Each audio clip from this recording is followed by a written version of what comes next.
Alright guys, what's up? We're back.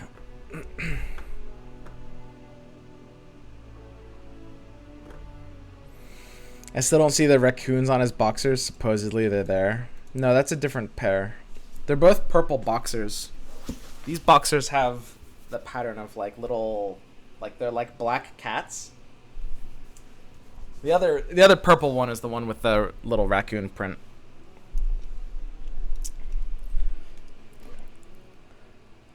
I'm fucking adorable.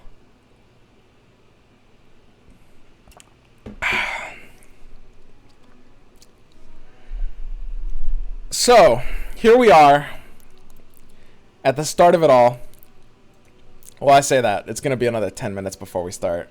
So, I mean, I'm really just going to sit here. Honestly, why did I end the loading screen? This is just awkward. Yeah, I'm waiting for Zinc to add me.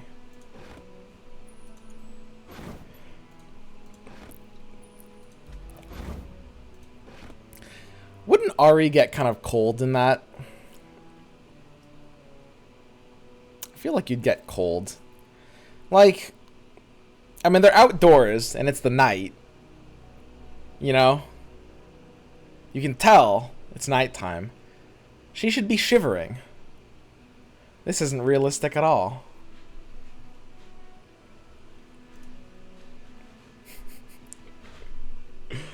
Oh.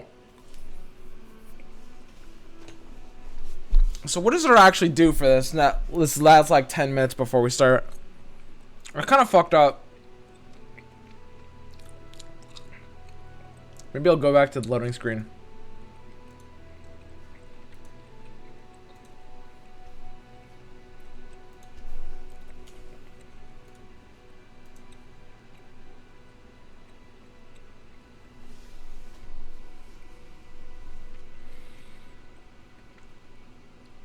What are you eating? I'm chewing on gum. Supposedly it helps focus.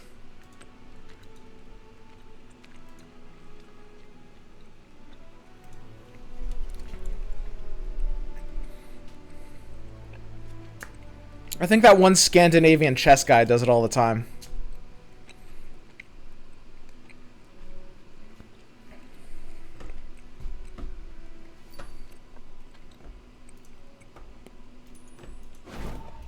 Let me know if it's unbearable, though, and I'll stop.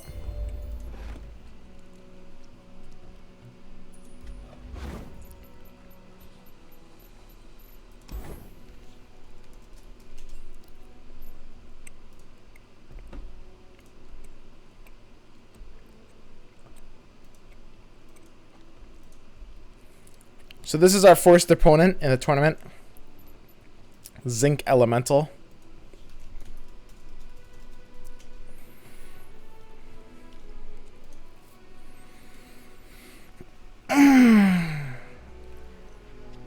You guys know the drill. These are 8-person invitationals. Double elimination. No ban format.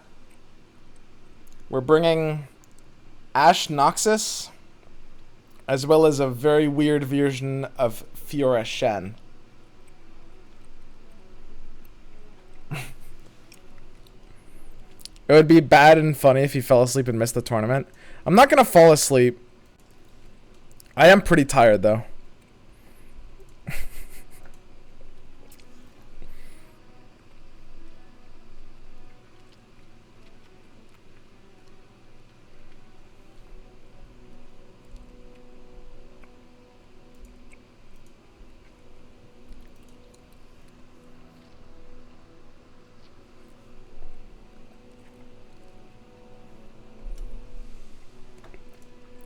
Where's Zinc? Alright. 5 minutes to go until we're starting. 4 minutes.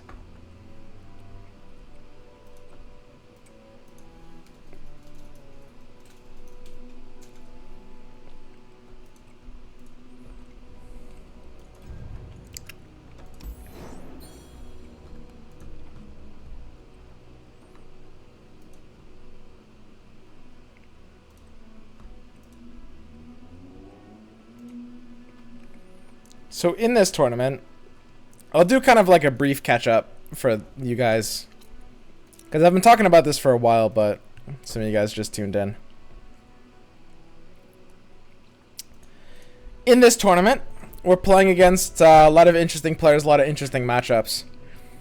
I was expecting to see a lot more like, you know, Freljord, Shadow Isles Control, War Mothers, or Feel the Rush.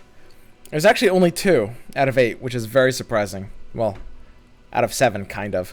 We're seeing Nocturne and Dur, discard aggro.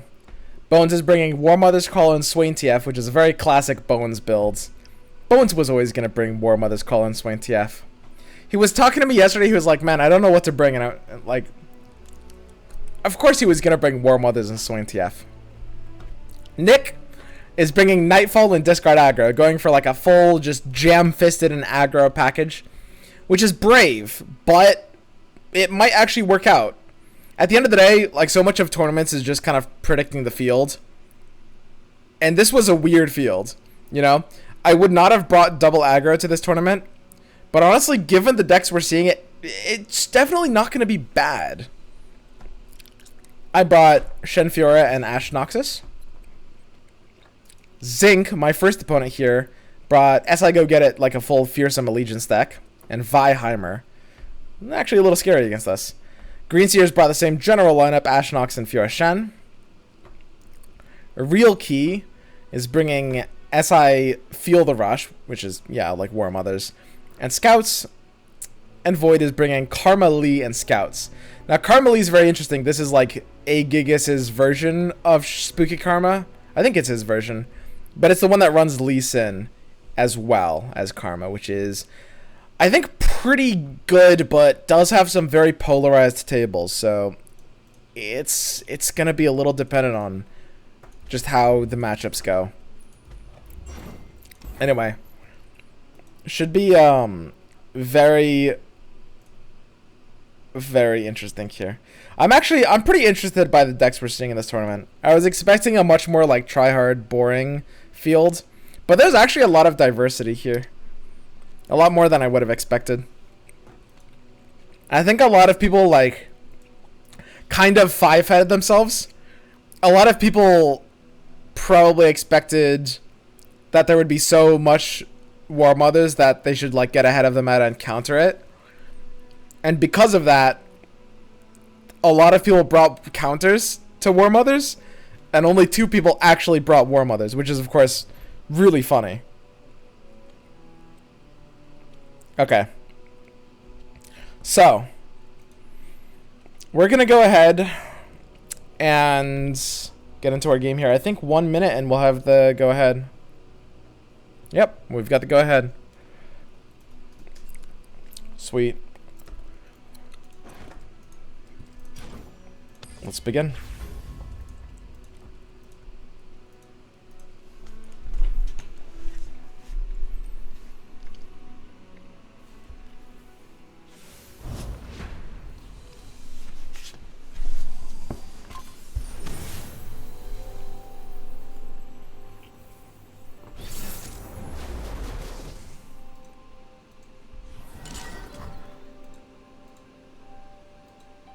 Let me go ahead and pull up the list on the side. We're going to start with the Fearsome deck.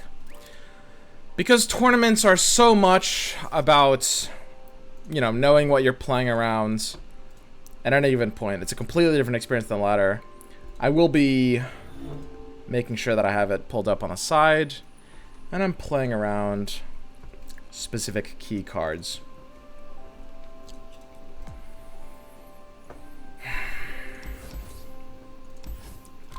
Trapper off the bat is what we need in this matchup.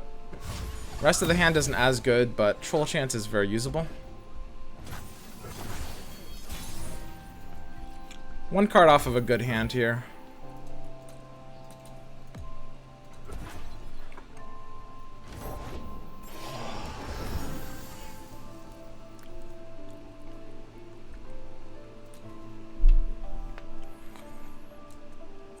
Honestly, how bad is it to just Culling Strike that?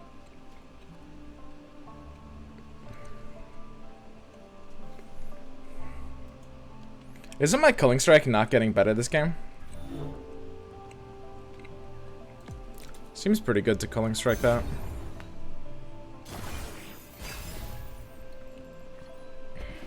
Hearthguard is honestly a fine draw here. I do like the ability to just have it on 5. So I can't have played the Avaros and Sentry. And this is really why. They're an aggro deck, we're trying to stabilize. Most importantly, their deck rocks Fearsomes, that's how they work. Avaros and Sentry is a completely dead card in this matchup, which is very, very sad. Because I like my cards being a lot more alive than it is. On 4, we do draw the Yeti nice and early.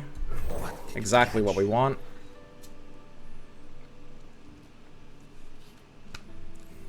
And so far, this is working pretty well. The Culling Strike wasn't bricked out.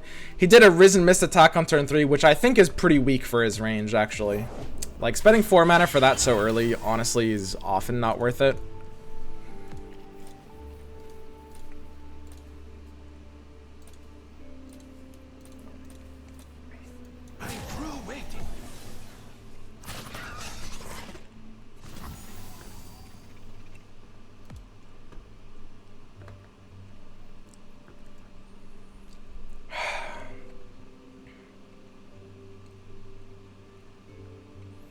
I wonder if it's not worth saving Troll Chant for this. The thing is, I don't really think Troll Chant gets better than this. Keeping 3 health units alive in this matchup is not necessarily great. Or sorry, 3 attack units. Because the scary thing about this build of Fearsomes is they run, you know, 3 Skitter or 3 Nocturne. So 3 attack units are usually not quite good here. We really want to have 4 attack units.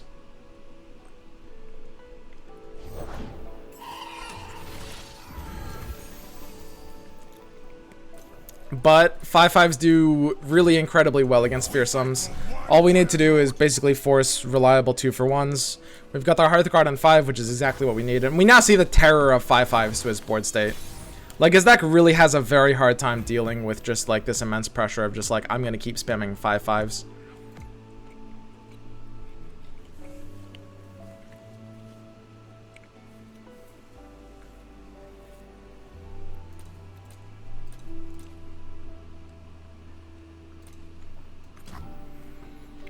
I can Sejuani into this attack. That should be fine. If he plays another Mistwraith, I mean, we can kind of no longer attack with our 5s, which is fairly bad. But I think I have to play the Sejuani now while I can. I mean, I have the potential to open pass. I think he has to play into me and not the other way around.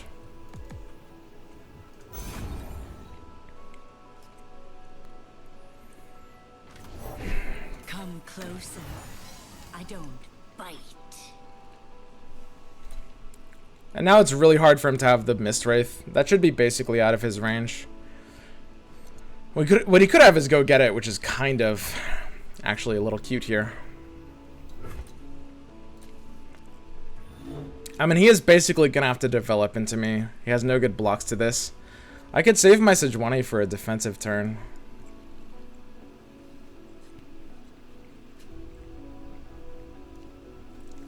I think that's silly. We really have nothing else to do here.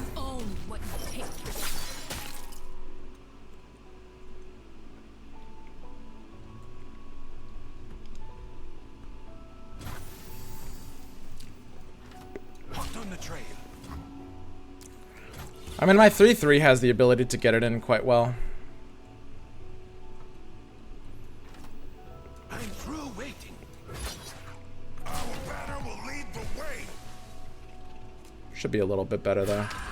So if he has a Go Get It, which he probably does, he'll be able to recall this recall this Wraithcaller and then buff this Mistwraith to 5 attack, which will allow it to kill the Hearthguard. That's a big deal. That's a good counter here. I don't think there's legitimate playing around that I can do. Like, it's pretty telegraphed. But it's pretty hard to fight here.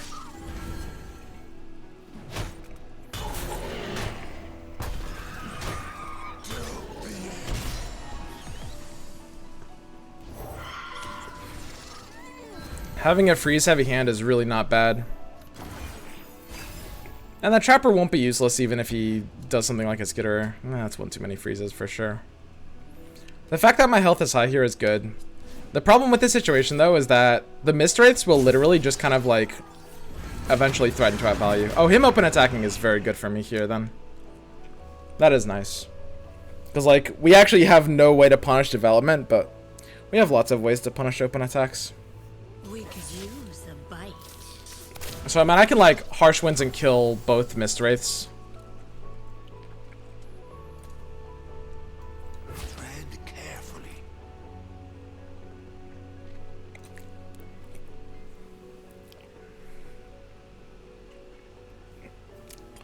My 3-2 is not going to be very valuable. These sentries are potentially losing me this game, which is really sad.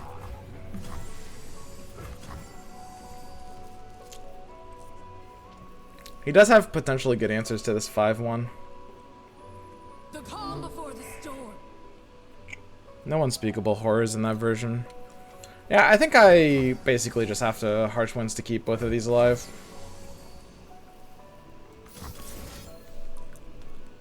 Like, being able to kill both Mist Wraiths is a really, really big deal.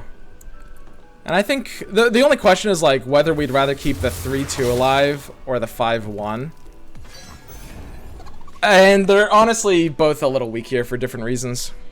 The 5-1 can always block Fearsomes, but it's vulnerable to Vile Feast. And the 3-1 is vulnerable to Skitter or Nocturne, basically. They're out there. Yeah, this is the big problem with, like, this matchup. Is that Sentry is a very awkward draw. And drawing 2 Sentries here, like the rest of this hand was pretty alright. But drawing 2 Sentries here immediately makes this hand a lot worse. So this feels pretty losable here.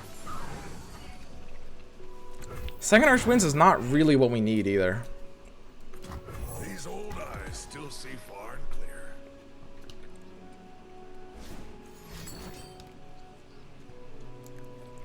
Like, we need a draw that's going to potentially end the game. And there's a lot of draws in our deck that will do that. Yeah, pretty bad hand. Feeling bad here. I definitely regret bringing a 3 Sentry version, I think. I don't like 3 Sentries. It's good and it's great in some matchups, but there's some matchups where it's just like a legitimate brick that will never be able to draw a card. And that happens a little too often and feels a little too bad.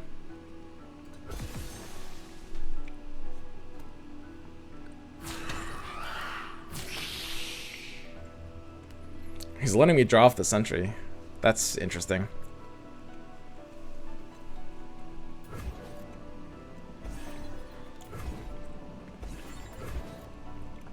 That's a little confusing to me. I don't think there's any reason at all for him to kill the Sentry. I mean, his entire board is having Fearsome anyway. The Sentries aren't blockers. I mean, if he lets me draw 2 here, I feel in pretty good shape.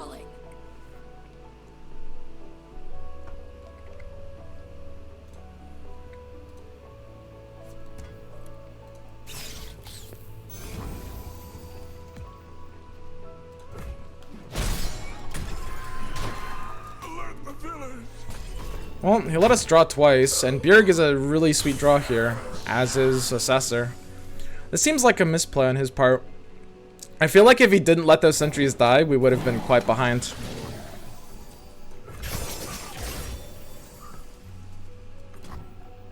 Few earn the right to call themselves Trifarian. So we have to watch out for Atrocity. Harrowing is something his deck runs as a one of, but his board is too full for Harrowing here, so that doesn't really bother me. The triple Skitterer hands. Ooh, spooky.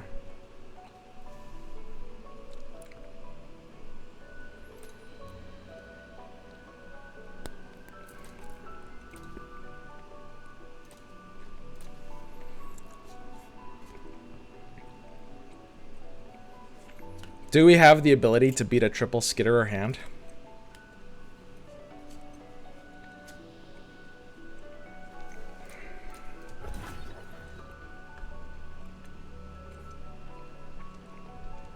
God, does it need to be exactly 3 Skitterers? Holy shit.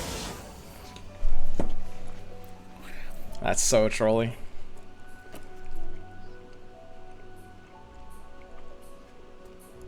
I mean, tripled skitter is pretty disgusting here. Like, there's not really a counter I have for the third skitterer in this position.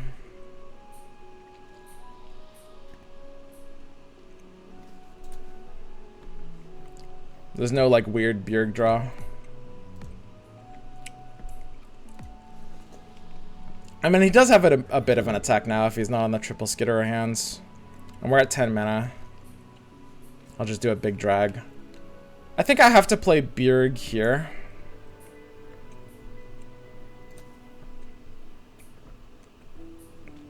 Could be Fading Memories as well into the last skitter. Up there in the mountains.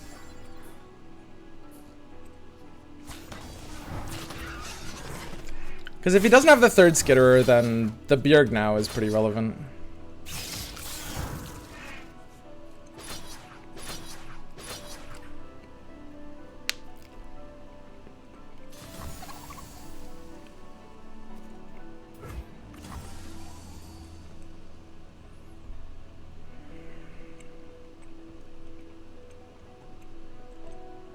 We have to respect Atrocity. We have no choice but to Harsh Winds this.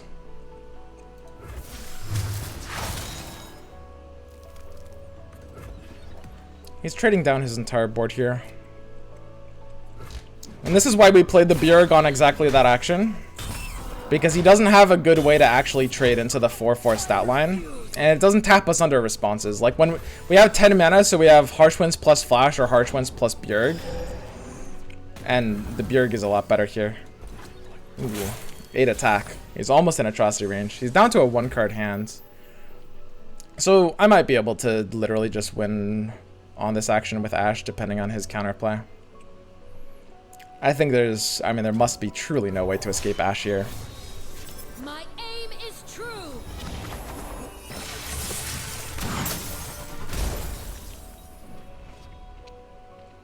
All the world on one arrow.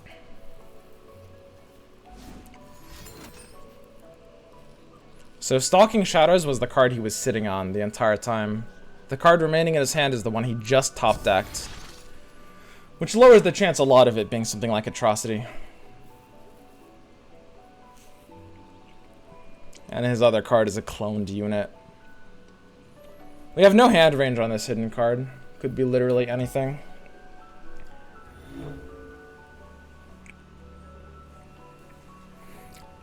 I think I'm effectively forced into slow playing this. Like, I probably just play the Wolf, maybe even Wolf Glory Seeker, and then just full attack, save the Flash Freezes for later. Wow. See, the thing is, now if his last card is Atrocity, if the card he just drew is his 1 of Atrocity, which is literally like a 1 in fucking 26 chance of happening, then I actually need to keep Flash Freeze up or I could lose. Oh, that's so funny.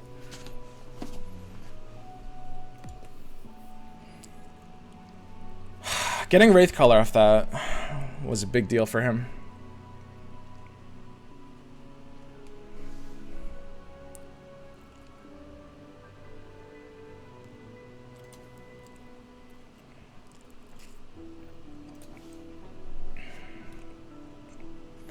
Yeah, I guess I'm just playing Glory Seeker first. Victory requires a sharp blade.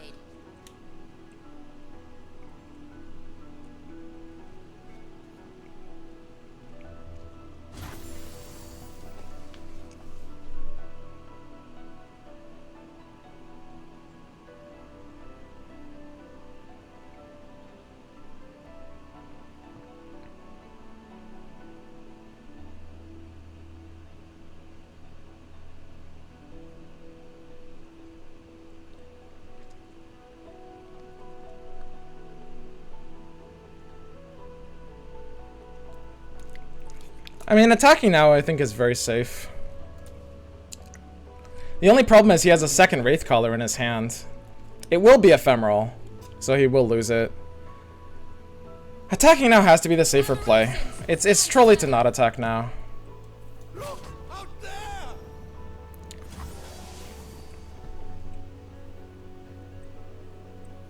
Face me.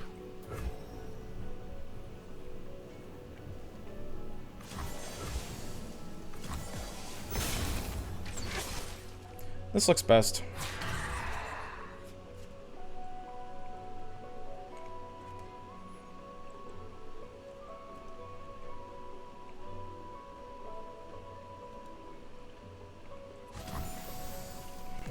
Basically, we're slow playing. The only thing we need to do is make sure we survive next turn.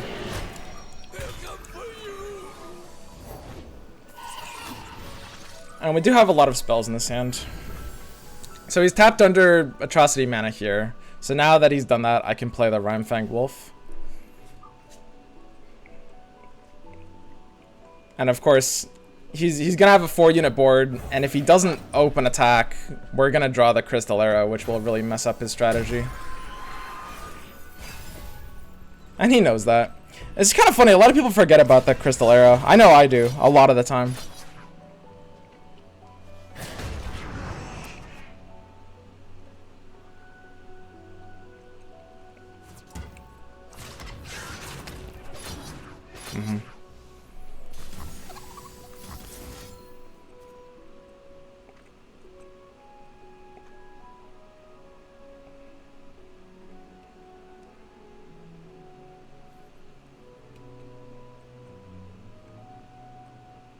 Wow, am I troll chanting the other one? Holy shit.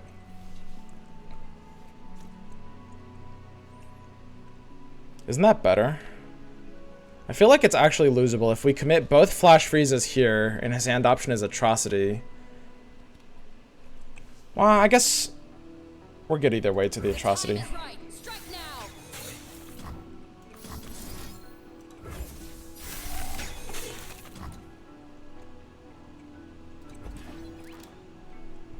Yeah, me too, dude.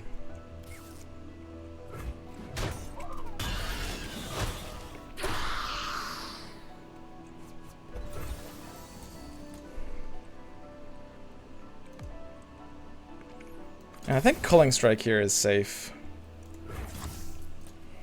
Unless I'm missing something.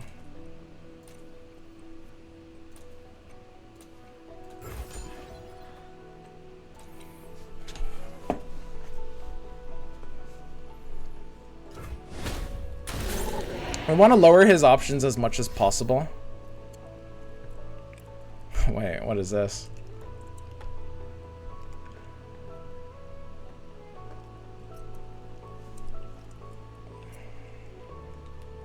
I don't know. There's incredibly bizarre hands that could win here. If he has like, I could have played a little bit more careful. If he has some, like, I think I actually was maybe supposed to troll chant instead of flash freezing there. If his hand is like, go get it plus Atrocity or something, I could actually lose to that. Harrowing. So this is just a troll harrowing.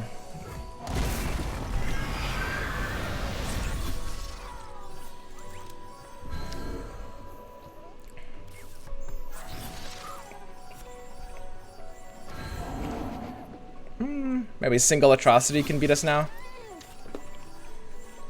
Yeah, I think using the last flash freeze feels pretty loose.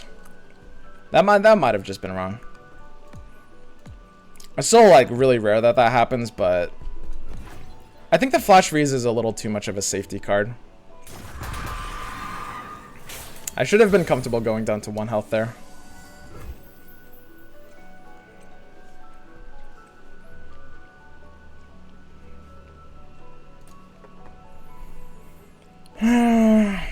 It's a little unfortunate.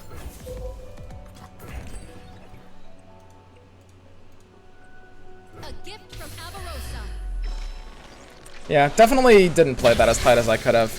Yeah, taking the troll chant, like I was saying, could have actually been a really, really sweet play there.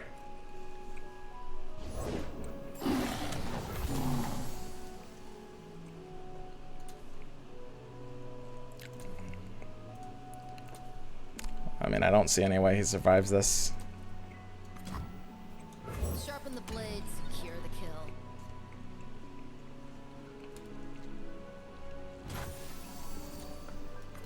It was right on my tail. For glory.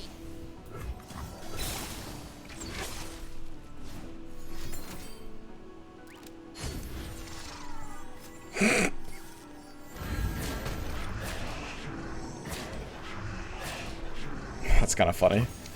Risen Mists. Absolute legend, that is Risen Mists. Okay. I guess we're going to one more turn. Ah!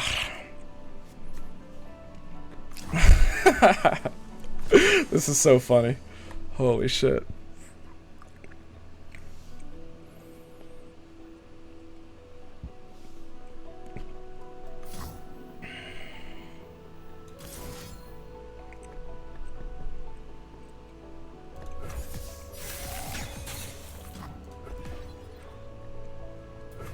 Seems good.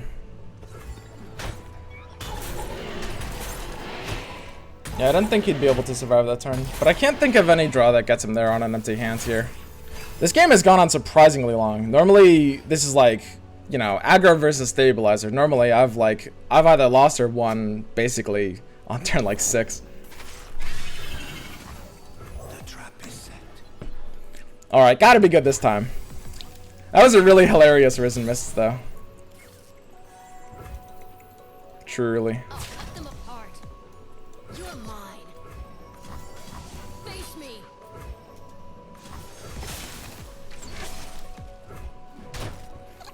Okay. Game 1 out of the way, which is nice. Unfortunately, the Fiora Shen deck that I brought, the specific version that I brought, does not do super well against the Heimer Vi deck here. We should beat the Fearsomes, so, I mean, the odds are definitely for me overall.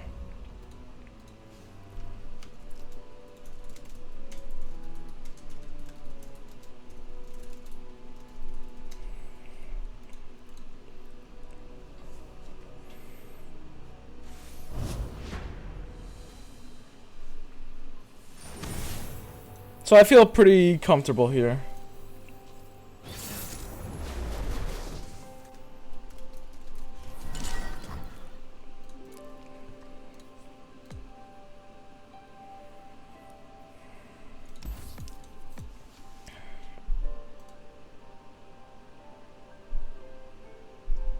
God, is Cytherea of Cloudfield actually useless here? It's so funny. She's actually useless here. It's like a Fleet Feather Tracker would be useful.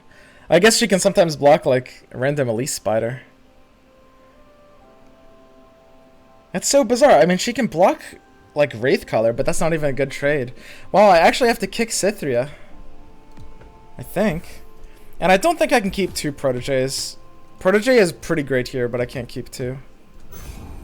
Very weird hands. Luckily, this version of the deck curves very low, so I can actually mulligan pretty aggressively and be okay with that. Sharpside's sweet. Sharpside is sweet. I mean, he can't really skip these turns.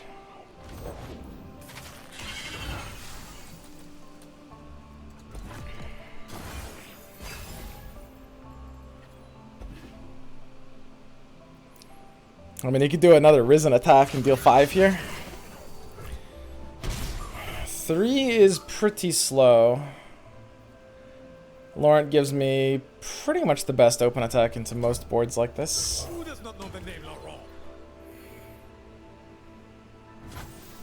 Wow, he's burning mana. Bad hand for him here then, I guess.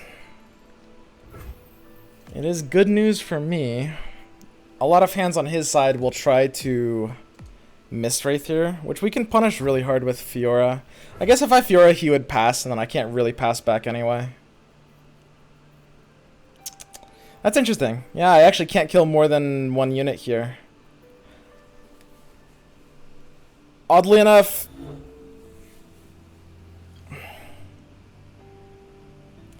I wonder if, like, I actually might not be able to open pass here. I do have the Deny in hand, so I can take him late game, no matter what. This is such a bizarre situation.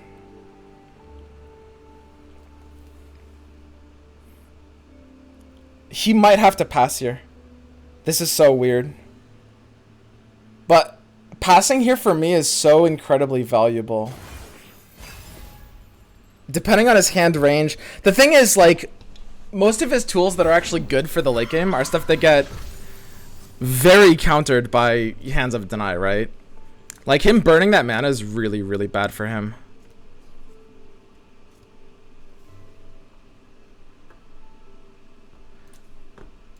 Yeah, I guess I'll just play Screeching Dragon.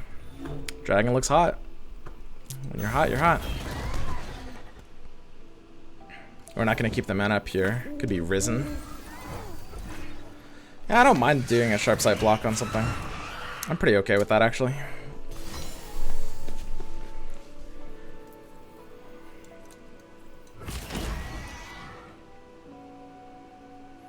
If I'm doing a Sharp Sight block, then I can keep both of my units out of Vile Feast range. And Vile Feast is very much in this guy's range, so that's actually pretty relevant. Actually, Screeching Dragon dies to Vile Feast if he uses it during the combat, which he actually would here. Yeah, I guess I keep both of my units out of Vile Feast range by using Sharp Sight. Close my eyes, make it fair. Like, if Screeching Dragon were to die to Vile Feast there, that would actually be really bad. I mean, I do want to be using Sharp Sight pretty aggressively here. I'm pretty happy with this.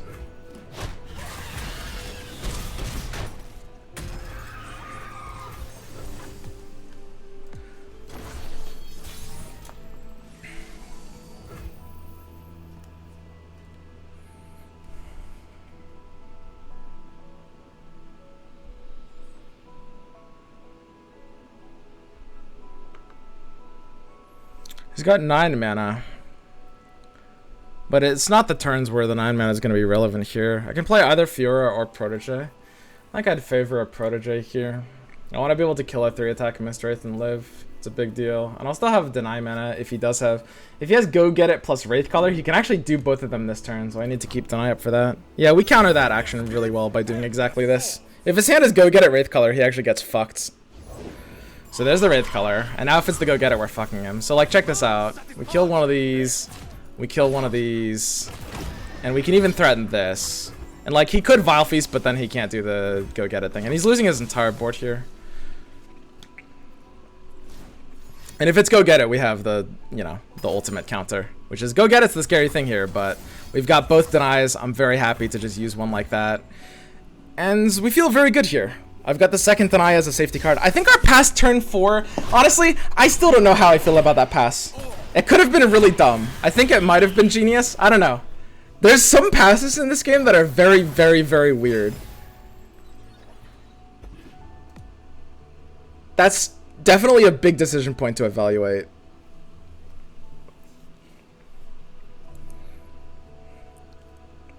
But I'm at 11 and I've got the deny in hands, which is safe. In this matchup, because he's running Harrowing and Atrocity and 3 Go Get It, I like having a deny in hand. If I didn't have deny in hands, then there's much more to have to play around here, basically. And he's really not going to get great attacks. I guess I can theoretically stop his entire attack just by playing Brightsteel Protector. I mean, he does have the ability to force kind of awkward trains if I don't play Brightsteel Protector here. He's at 5 mana, which is not super valuable for his range. If I go down, I think I'll develop Brightsteel into my attack. He could actually punish my development decently hard in some hands with like a Skitterer. I might actually prefer open attacking. And I can afford all 3 units if I play Brightsteel here. I think I'll just Brightsteel now, actually. So the alternative is to... So Brightstealing on a defensive turn basically sort of stops his attack. Brightstealing on an offensive turn allows me to use the barrier aggressively to kill something. Ooh, interesting. Very interesting. Yeah, we aren't too scared of these. So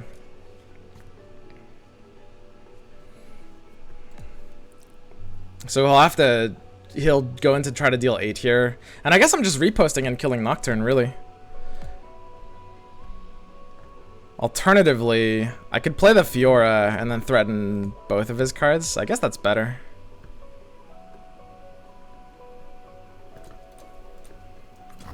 Always 2 steps ahead.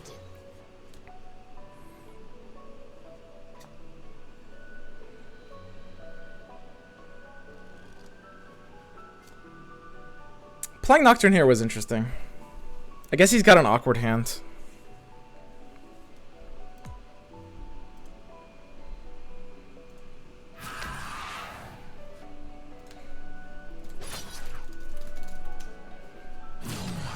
Yeah, he kind of has to do this. And at 1 mana, he basically has no response to anything here. I mean, the only thing he can play in his deck at 1 mana is Fading Memories, which obviously doesn't affect the board. So, we calculated, you know, we could have done Repost here, but I'm actually perfectly fine to do this. I like, I like taking no damage here, which is a really big thing. It's just a little bit more of an efficient way to deal with his entire board. Yeah, so there's the Fading. And our Screeching Dragon is definitely kind of snowballing away this game. We still have the 3-unit board. And we will have a relevant challenge to his board. I mean, I can put him on like almost a 2-turn clock here, but I do want to be playing more aggressively with my options. He's gonna have to develop into me. Yeah, I guess I can play.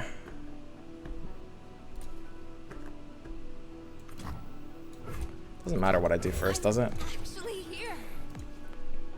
But yeah, Harrowing is the scare card, but because we have the deny, we should be fine against it. Harrowing is actually very much in his hand range right now, by the way. Like, his hand reeks of Harrowing based on how he's playing. Of course, it's useless on defensive turns, pretty much, which means I only really need to watch out for it on offensive turns, so I don't have to keep deny mana up in every single situation, which is nice. Honestly, though, his draw is scary, you know? I mean, he's got the extra Wraith Color, he's got the Stalking Shadows here. He could actually have, like, outvalued potential here, right? He could actually outgrind us, which is pretty scary. Like, I don't like that. Do not like that.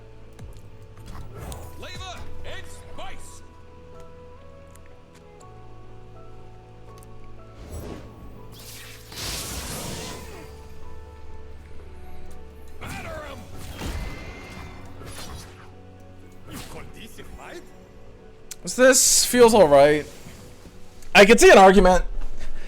I could see an argument to try to deal more damage by having the dragon hit face. But if he uses an entire turn to Harrowing, I think we can basically just kill him afterwards. I'm definitely a little scared of his long-term potential. I mean, that deck can take a very long time to run out of steam sometimes. Like, if he draws... Like, he didn't have an early aggressive hand, but he's got a lot of late game value. He drew, like, double Stalking Shadows. He's drawn 2 Wraith Collars. A little scary.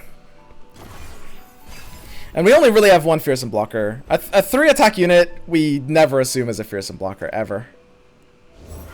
So it's not Harrowing this turn. We're going to wait to Protector for him. He's going to play a Skitterer or a Nocturne here, probably. His hand actually reeks of second Nocturne. I think I can't play the Protector yet.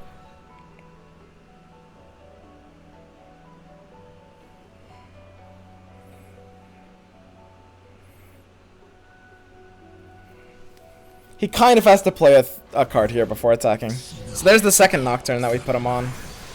And now I can play the Protector, which feels a lot better.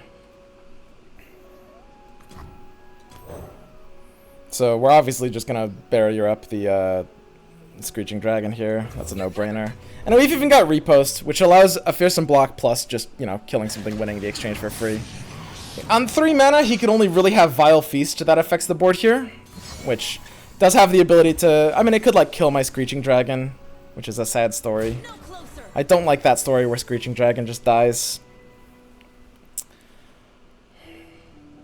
Yeah, I guess I just repost the unit I care about the least here, which I guess is Cythria? Could be War Chefs on this kind of board state, honestly.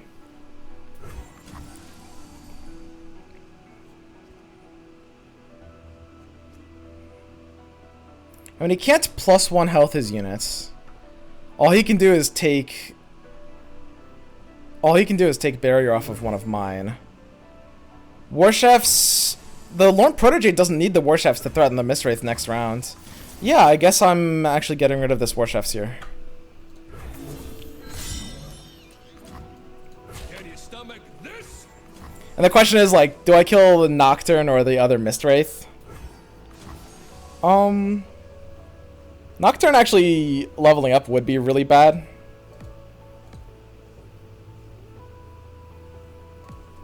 I don't think it matters too much what I kill here. So he pretty much doesn't have Vile Feast. I think you would kind of always Vile there.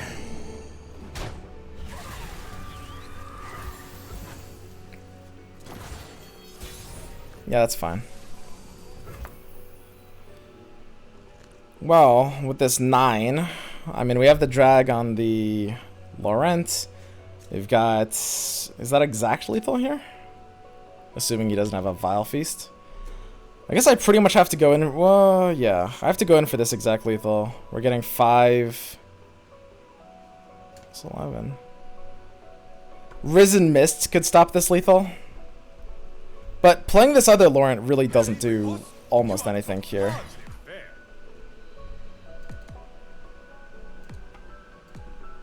Yeah, playing the other Laurent here really sucks too. I can do this. If he Risen Mists, he can just block like War Chefs, which is actually a little nasty. This is pretty spooky. I just don't think I can develop in here. It doesn't really help either. He should have Risen Mist here. Vile Feast. Not using Vile Feast before is kind of surprising. This is... Wait, what is this? Atrocity go get it? Or some weird try to win the game? What? What are you? Oh, he's got a weird hand.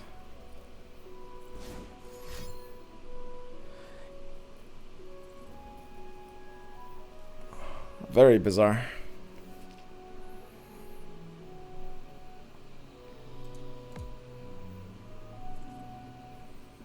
I mean, he doesn't have a Vial. If he has a Risen Mists, he should just go for it here, I think. But I think he doesn't have a Risen Mists. Those two cards could kind of only be Go Get It and Atrocity. He's like Go Getting the Mistwraith and then Atrociting to try to kill us. Because that would deal 6 damage if we didn't have Deny.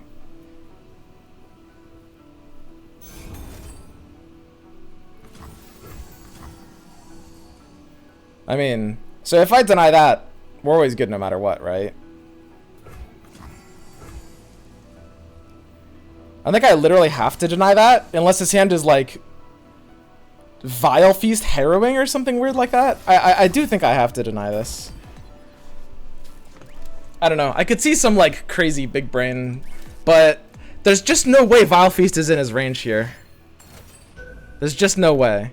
Like, it would have to be the most 9-head shit ever for him to actually... The way he played that last turn and this turn, it would have to be insanely 5-head to have Vile Feast there. That would be really ridiculous. Okay, so we get exact lethal. Clean 2-0 on the first match of the day. So we advance to match 2. Nice.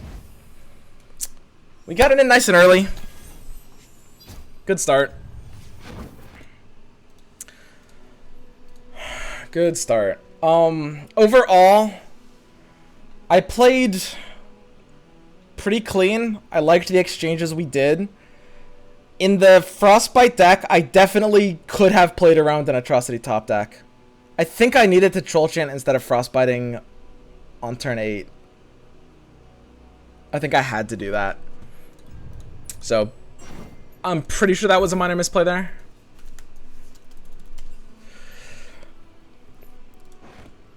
I'm pretty sure. But yeah, he had a bizarre hand in that second game. So yeah, let me talk a little bit about my decks. They're pretty strange. Because we have a bit of downtime. We got a 2-0, which means, you know, we're going to be waiting for probably a good 30 minutes, maybe less, for people to finish up their games. I can briefly summarize these decks. 3 Sentry had to have been wrong. It should have been like 3rd Archer instead of 3rd Sentry. Or I don't know. I don't know what it could have been 3rd Assessor. It could have been a lot of things instead of 3rd Sentry. I don't like 3rd Sentry. It could have even been 3rd Bjerg. I kind of hate Sentry. It could be a 0-of. I kind of hate this card right now. I don't know. It's okay in some matchups, but it's too blanked in too many cases. It almost lost us that first game. drawing 2 sentries in that game almost lost us that game. I think Zinc threw by blocking the sentries. I think he had a win if he didn't do that.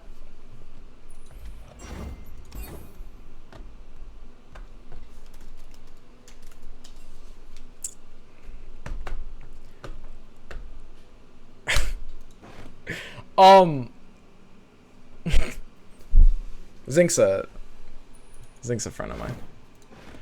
He's a good guy. Anyway, it's a pretty vanilla Ash Nox.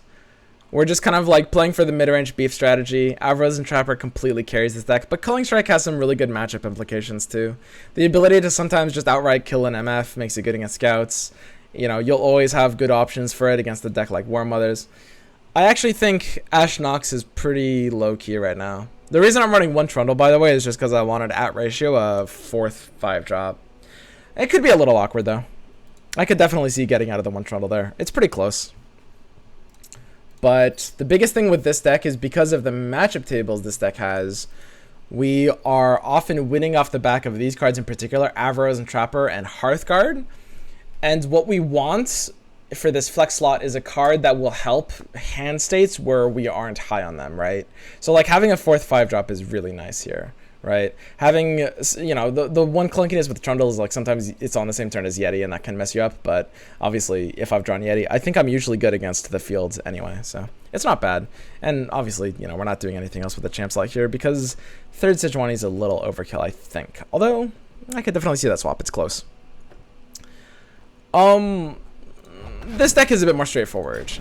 The Fiora Shen deck, this one's weird. This is a very, very, very weird deck. It looks kind of normal at first until you take a closer look. Normally, Fiora Shen decks play very slow. They run single combat, they play Concerted Strike. They often are running either Prismatic Barrier or Spirit's Refuge. It's a grindy out value deck. And they're even often running the 9 mana card, Brightsteel Formation. This is built almost more like Scouts in terms of its very early curve. I think Sharpsight changes a lot of how this deck wants to be played. I actually want my spells to curve a little bit lower. And I really favor Resolve and Sharpsight's ability to cheaply hit a card like River Shaper. I also think barriers kind of suck and are sort of a bait meme strat. I don't think Fiora Shen wins off of Shen leveling up. I don't think at the end of the day, the only reason I cut the Green Glade Caretaker is just because I don't think barriers are really worth running a lot of right now. And against something like Scouts, I'd much rather have Cytheria on turn 1, because I can actually trade with their Cytheria. That's a big deal. Against War Mothers, I'd much rather have Cytheria on turn 1, because it's a 2-2 instead of Caretaker. Caretaker, I think, just like doesn't really hit enough once the barriers are gone, and I don't think running a ton of barriers are really good enough in this deck. This isn't a barrier deck. This isn't a Shen deck. I'm running Shen because I need a 4-mana card. And it's still a good card. You know, it still gives barriers to the challengers. It's a 4-mana 5/3. It synergizes with this deck a lot. But I think people are, at least historically, people have gotten a bit baited by, let's run a ton of barriers. I think that made the deck slower than it needed to be. And I don't think Shen's level up actually really matters that much. I think Shen wants to be a 4-mana 3/5 that gives 1 or 2 barriers, and that's great. I think River Shaper is in a similar vein.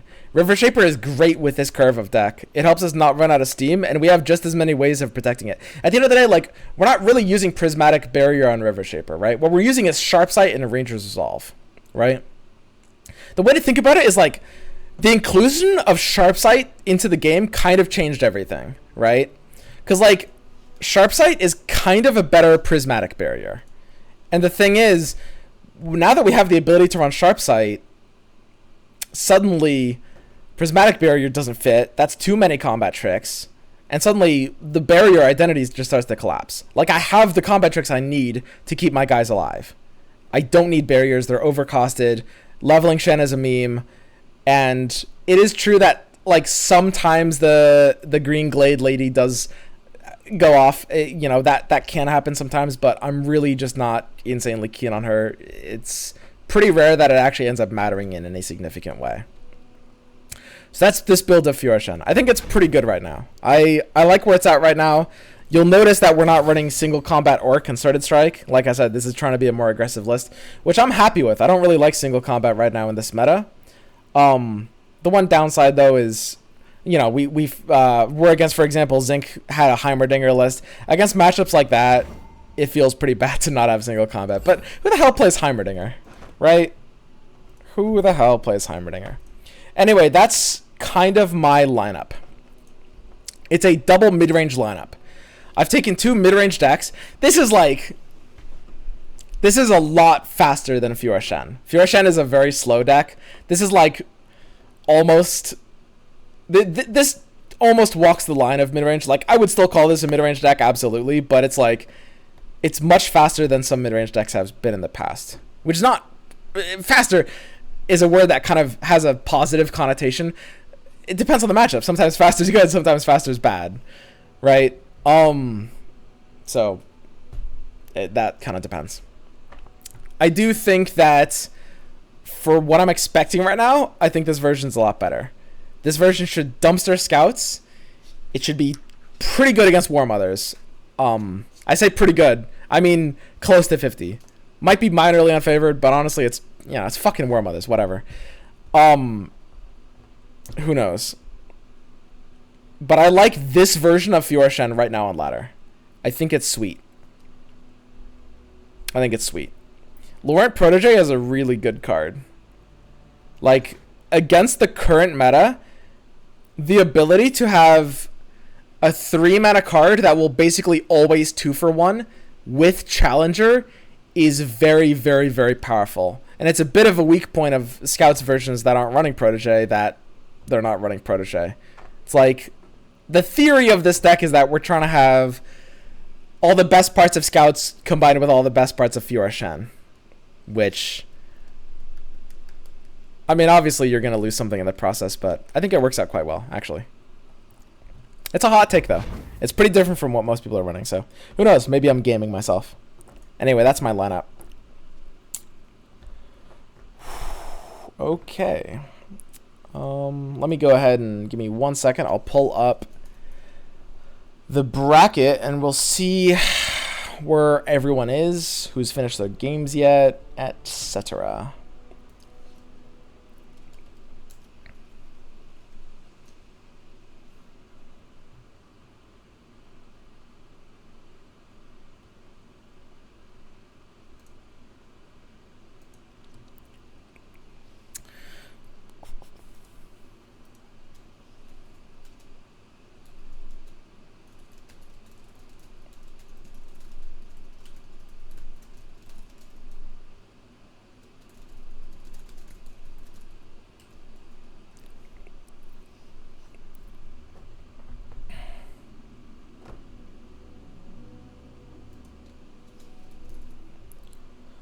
Alright, let me go ahead and pull it up for you guys.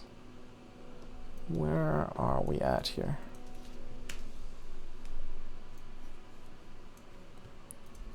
At the end of the day, card game tournaments are just about playing clean, you know? It's like, when you've got like a shooter or a MOBA, there's a lot of opportunities to just truly nut out and have some like crazy outplay moments. In card games, it's more about just making less misplays than the other guy, right? Like, obviously, there's a couple... It does certainly happen that there are crazy outplay or big brain moments, but at a high level, like, most players are playing pretty smart, and there's just rare opportunities for anything super crazy to happen. You just want to play clean. Just want to not fuck up, and you're good.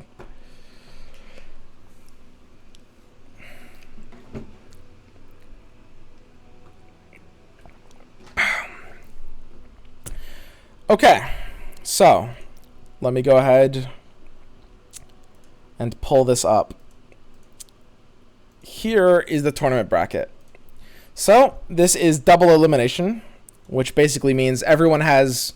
If you lose twice, you're out of the tournament. You have one free loss that you can just lose whenever. We are against Void, and it looks like Real Key beat Rattling Bones. Nick made it through. Nick beat Green Sears. Green Sears has a pretty similar. He's running the same lineup as me, Ashe, Nox, and Fiora Shen. But because I'm a snowflake, my versions of the list are very different. I think they're better overall, but I certainly do regret several choices already. Not that many though. Not as many as normal. I'm regretting a below average amount of lineup decisions per hour passed in the tournament. This is a good metric. We're ahead in this category. All right. I wonder if we can actually start a game against Void, or if they want us to wait. Sent you an invite. Okay, Void sent me an invite. Let me go ahead and accept.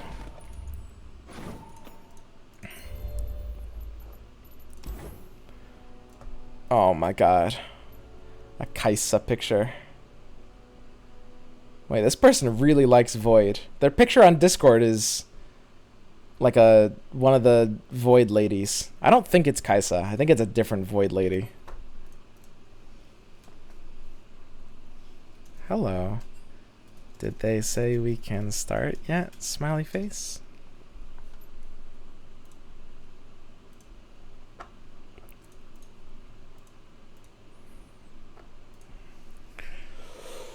Oh.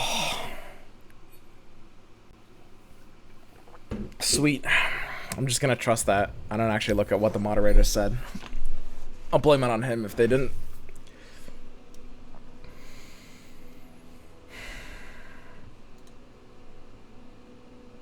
Okay. All right.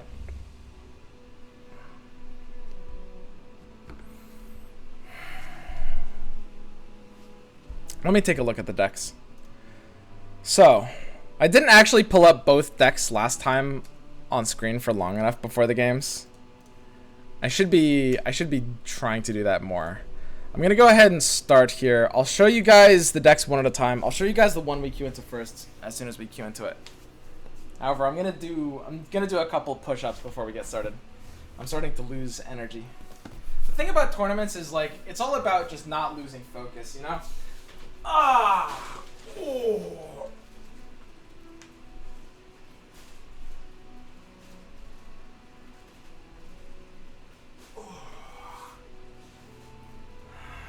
Okay. I'll do 5 between matches after the first, I think. Makes the most sense.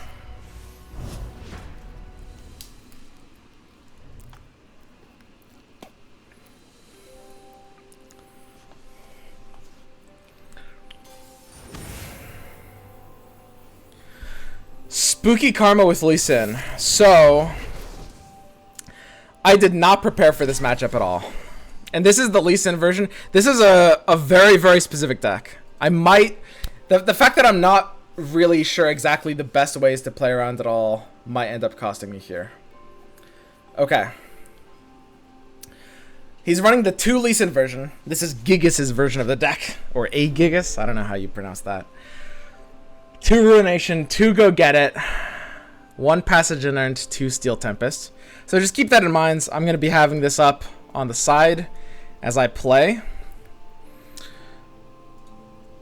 The mulligan matters a lot here. Ashe will matter a lot, and his deck actually doesn't have big ways of being able to kill it. I think I actually do need to try to outgrind him in value. I might actually keep 1 Assessor, just because a lot of the hits for this deck are non-hits right now. I don't know, Assessor's a little hard to keep in the opening hands. But against this deck, we actually don't really have the ability to try to power down early with anything. And most of our hand is going to be tricks anyway. We drew 4 tricks, that's pretty unfortunate. I mean, keeping Assessor might have definitely been a donkey move. This hand state certainly punishes it. At the end of the day, this deck is extremely dependent on this card, Avaroz and Trapper. In hand states where we don't draw Avaroz and Trapper, this deck is going to feel pretty bad. So on 4, there's not too much that's really going to be scaring me here.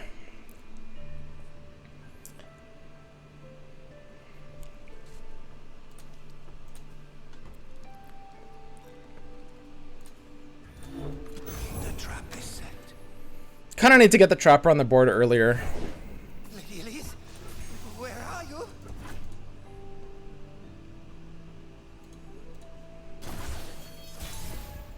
So he's not running any Grasps or anything, which means he doesn't necessarily have a great answer to Ashe, which is very, very important. He's running 2 Ruinations. Vengeance, Tempest, Palm. Palm could be a little scary here. And this is why we kept Assessor in the opening hand. It's a card that's good in this matchup. And we don't need much. Like, the thing is, Ashe is good to keep in the opening hand because he's not running a version with, like, Grasp or something that can really punish her very easily. You could Palm her now. Or, you know, it's not like she's unkillable, but she's harder to punish here, right? And this is a slow matchup where I do need some ability to outgrind, and most of the things I could be finding for my deck are going to be useless in this matchup, and that's why I kept Assessor. And I know it looked wrong. I can guarantee you a lot of you guys are like, what? That's a misplay. It might have been. I mean, it felt bad not having a Trapper on 3, but it's feeling good in this kind of hands.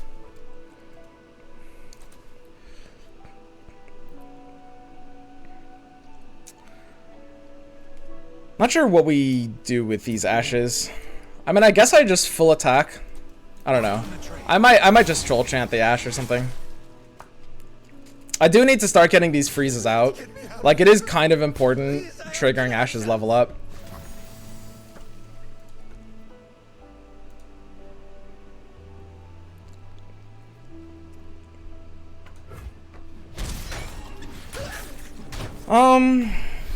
I mean, he'll probably try to go hard the Ashe, and I'll probably just Troll Chant it.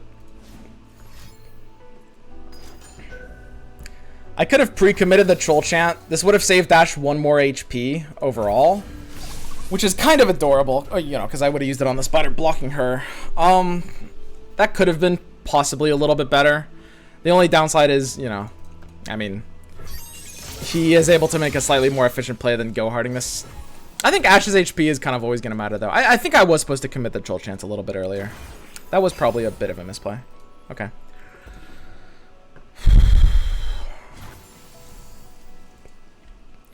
So, he's got Ruination mana, takes an open pass, and we're pretty scared for Ruination.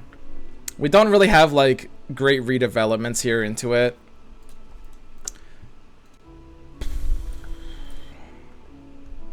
Like, Ruination really stops a lot of our aggression. I think I might have to Bjerg anyway.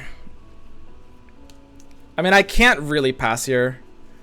We don't have enough aggression to pass here. Bjerg is a fairly non-committal play. Like, he gets the Ruinate, but I do have a hand that he has to be scared of. Like, it's not the best Ruination ever, and it does mean we can spend the rest of the game not playing around Ruination, which is nice.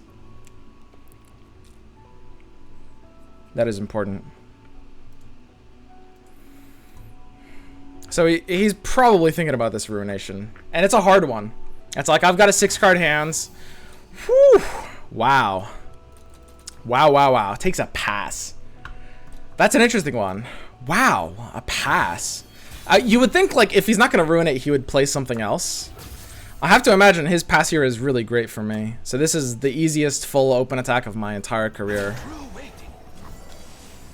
Really, truly no other play than full open attack here. We want to play Assessor before he Ruinates, but after we attack, basically. And the thing is, after we attack, he doesn't really have a good Ruination anyway. Tapped under Ruination, which is kind of cute.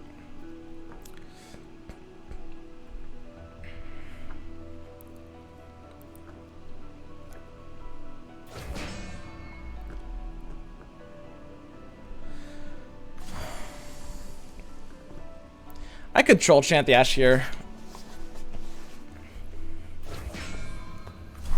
My Ashe is actually important for the same reason that I should have Troll Chanted before. I think I should do the same thing and just like take the Troll Chant here. The thing about Troll Chant though is its ability to actually stop an entire blocker. I mean, he's not gonna have a lot of 1 health units. I'm burning mana this turn if I'm playing Assessor after. Yeah, I'll Troll Chant now. That's fine. It just means he can't damage Ash this turn. And in this hand state, there's kind of just like...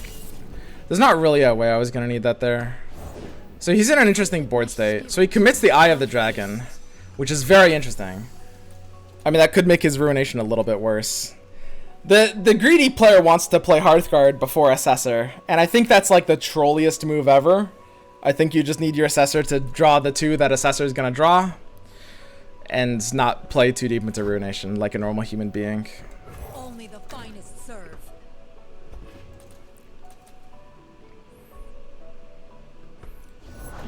The spirit gives to those who listen. Okay, so probably going to play a second spell here, get some Dragonlings. Ooh, no Dragonlings yet. This feels alright. The second Eye of the Dragon makes Ruination kind of bad. If I do want to go aggressive, I do have a pretty good aggressive attack with Ash that will really, really mess up this board. Hapless here. This could be a pre-Ruination Hapless. It's pretty possible. I do have just like a really good long-term resource game though.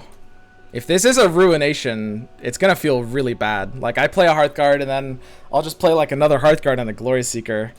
And they're on a 4-card hand, and I can kill Karma with like freeze double culling. Wow. Weird.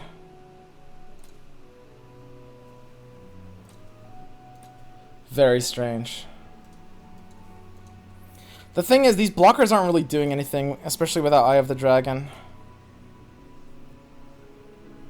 A double flash freeze threatens an Ash level up in a pretty unanswerable way. I think I'll just pass. If he wants to get under, if he wants to play anything else, like for Dragonlings or anything, he would have to get under Ruination mana. So I'm pretty happy taking that pass.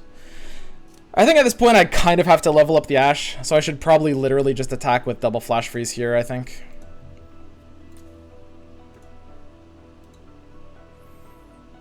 I think so.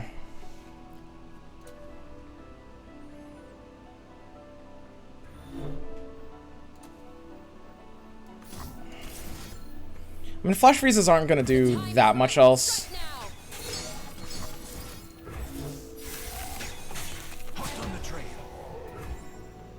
Like, this is a pretty big threat that will have to be answered.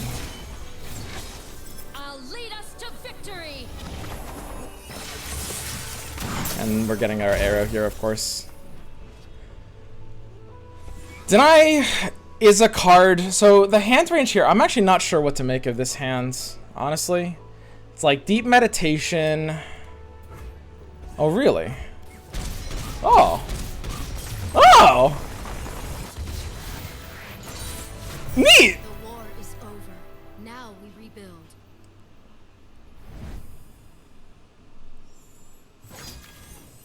Cool.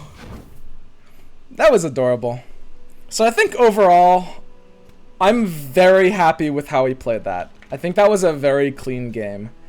I think keeping Trifarian Assessor in the opening hand might have been questionable. It's hard to say. I think I like it, but obviously, I mean, if we're imagining a situation where I didn't draw the Trapper on 4, then it would have fucked me. That's a close one. But Assessor is very, very important in that matchup. Very important.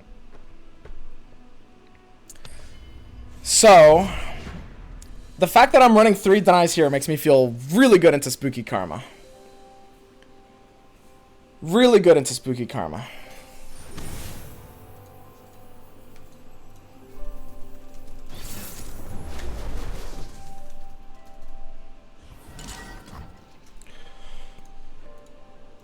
Wow, we got a Pursuit hand too. We got an early curve with a Pursuit hand. That is scary. Do I just keep Pursuit here? Man, Tracker kind of feels bad all of a sudden now that Go Hard is a thing. Wah. How did that happen? How did we get here? I mean, I think I have to keep Pursuit in this hand. It's a little vulnerable to drawing something awkward.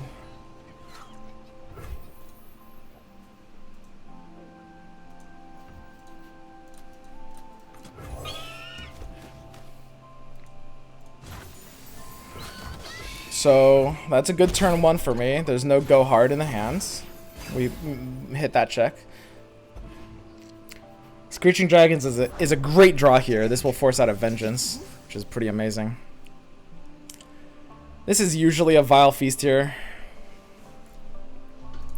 Like if I play War Chefs, I should just get feasted. Flavor and spice. Which is kind of sad, but it's not like the saddest thing ever. Whoa! Wow, we dodged Feast too? I think you'd pretty much have to take Feast there while I'm tapped under. It's so hard to not take Feast there while I'm tapped under, man. You know, I love River Shaper here. What can he really do about River Shaper? If he plays his own, he's screwed. He can't really do a lot about River Shaper here. He really cannot. Tapping under Resolve is a little scary, but unfortunately there's just no way for me to play my curve otherwise. I guess I'm just killing his River Shaper then. Pretty bizarre. I mean, he basically can't have Vile Feast. Maybe I should buff my Fleet Feather just in case he does. But if he's got Vile Feast, then my River Shaper's dead anyway. I think I should buff my River Shaper here, actually. That makes a little bit more sense. There's a decent chance it's just going to get Steel Tempested, but it would end up the same either way. At 2 mana, he's got pretty little. So the trick about this situation is, like, the only reason to buff the tracker is Vile Feast.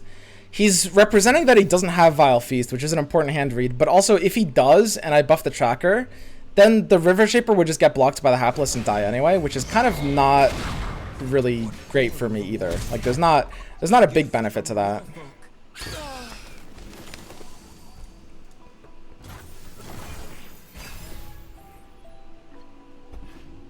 So Steel Tempest is really not bad there. And these are the plays that are very awkward for his deck. He really needs like an Eye of the Dragon maybe in these kinds of spots. Yeah, I mean, that's not even getting an attack here. Break their spirits and their souls. Laurent will clean that up very nicely. And we've got the go hard, we've got the mana for Resolve at this point.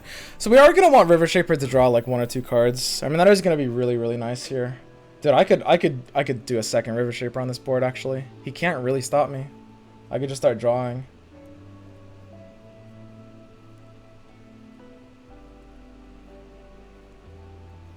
Wow. Yeah, I mean, I'm always developing in here. I'm always developing in. If he does something like... He could palm my Protege, which is, like, slightly sad, but not really sad. That's pretty likely. Or I guess... Yeah, you'd palm Protege over a River Shaper here. You'd have to.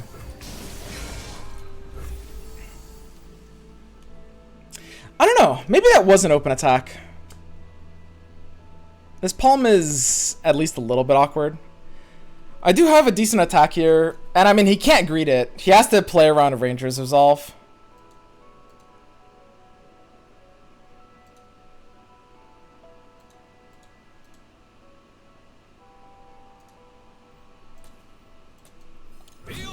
I mean, my attack here is always what it is.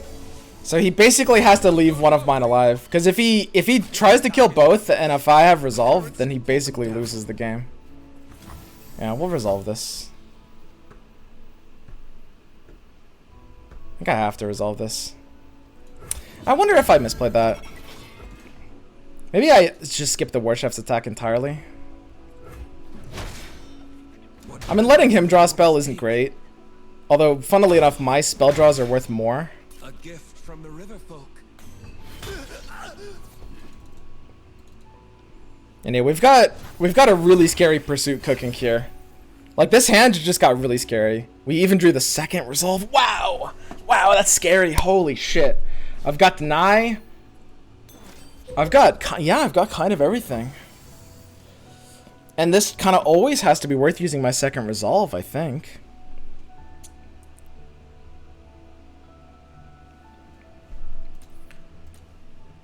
I mean, this looks like the pursuit turn, really.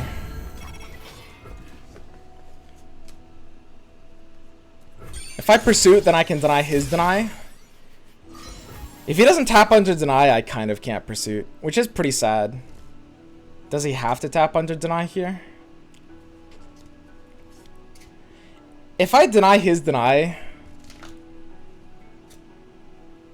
Man, we're actually kind of chilling if I do that. I'll draw another deny. These River Shapers will mess that up. He'll have 3 mana. I think I pursuit now. I deny his deny on my pursuit. And then I'm just going to draw more denies off these River Shapers anyway. I can't pass here. He would pass back, I think. He would have to.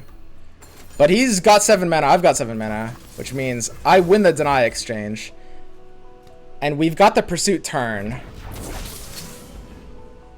Our War Chefs is making our River Shapers a disgusting engine here. And we've got an open attack. Like a really scary open attack that he can't really do anything about. I'm drawing 2 more cards, and then my open attack will draw me 2 more. The odds of hitting deny here are basically, put it this way, really high. Because we've got another 2 draws here. Looking good.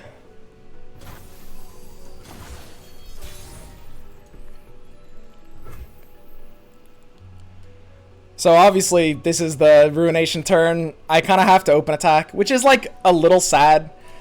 I mean, he should put me on deny, but there's some hands of his that are actually so bad that they have to try to ruinate. And if he tries to ruinate and succeeds, then I do kind of lose. My open attack here is good. Like, I can't be sad about this open attack. We will just outvalue him with these River Shapers. That will always happen. I could have maybe buffed a River Shaper to push 1 more damage. I mean, there's a chance that 1 damage ends up mattering. It could happen. So he goes for the Karma here, which taps him under, you know, Ruination. He can't do Ruination plus deny. He won't have enough mana. We are killing him on our next attack. So the question here is, do I Dragon or Cythria? Dragon, bait Vengeance, and then Cythria afterwards. I mean, he can't really Vengeance me, can he?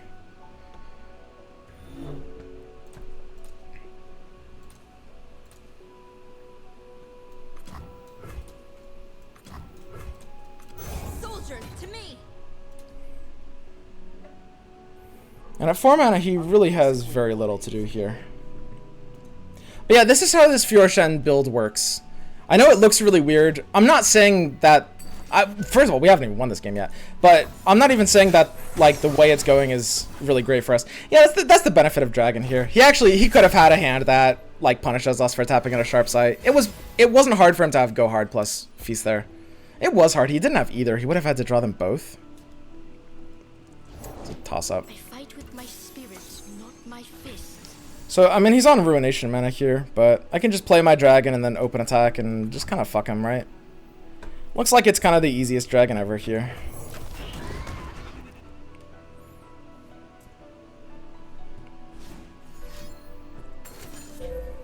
Ooh, Crumble. Yeah, I mean, I guess I'm denying that. So the cool thing about Crumble is it does kill the Cythria, because it exchanges deny for deny here. Wow.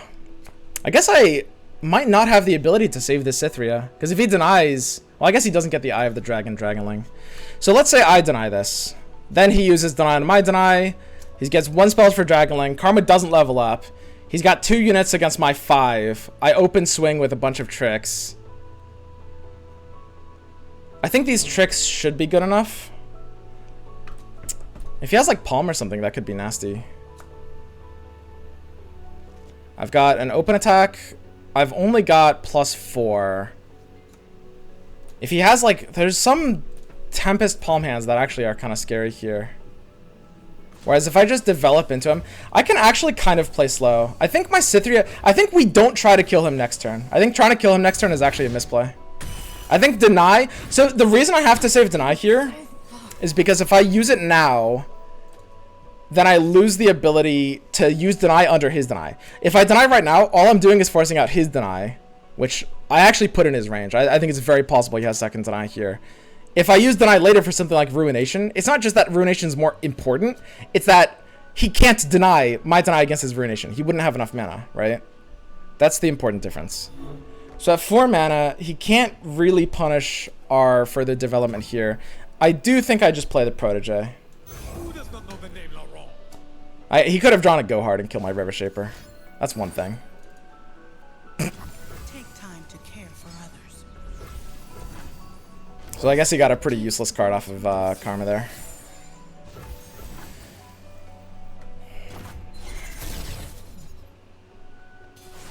It wasn't the most useless, honestly. Breathe out. And we're open attacking with 10 mana, which gives us double repost sharp sight, plus the potential deny. And like the deny here could extend our lethal range. Into the face. The deny here could extend our lethal range. Run them through. Do I kill the eye or go for +1 damage? Nah, +1 damage is worth more actually. Hardly fair. Aha. I go like this. The only problem is like he could actually submit this. If he submit this, he loses his karma. If he has a second karma and he plays it and then ruinates, then that's actually a problem. Wow. I almost kind of have to try to threaten lethal here. Little scary, little scary. I think I need to kill the eye. I need to kill the eye. If I'm doing it like this, I have to kill the eye. Hardly fair. I demand satisfaction. Aha. It's worth more than the 1 face damage here, I think, actually. Eat up, friend. Because the scariest... that might have been wrong. That might have been wrong. But the scariest hands are the ones that actually submit this and then play karma into like a double ruination. And it could be double ruination deny too. If we put them on the deny hands, that could be kind of scary. I could definitely see that. But we've got... I mean, the River Shapers have drawn us our entire deck. We've got deny 2 and deny 3 in our hands.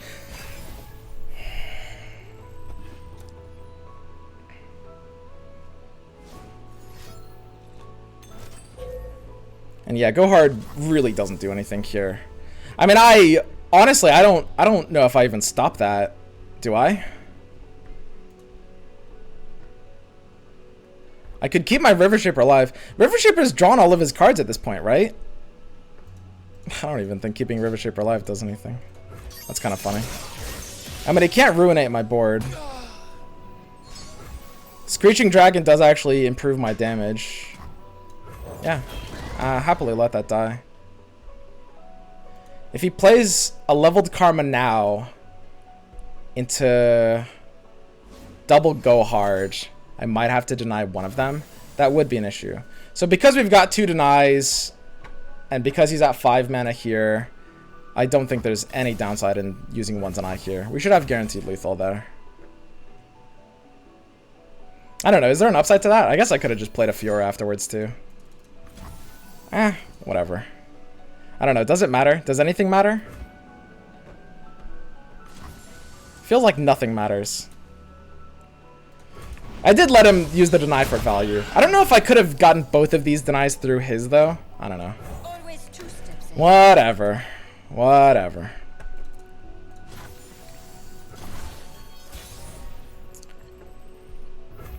So, the funny thing is, like, I almost don't even need to open attack here, because I have deny for ruination anyway, but mathematically, I mean, it's a 1 game.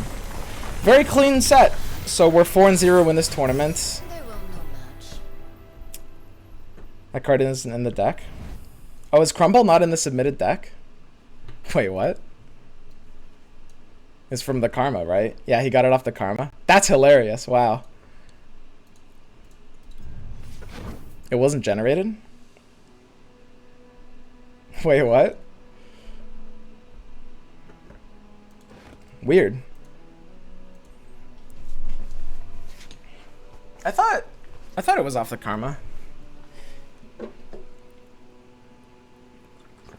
Maybe he queued with like a wrong version of the deck or something.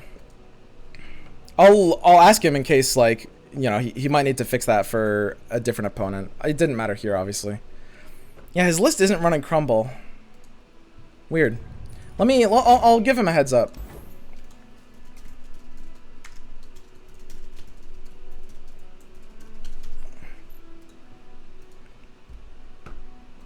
We'll see.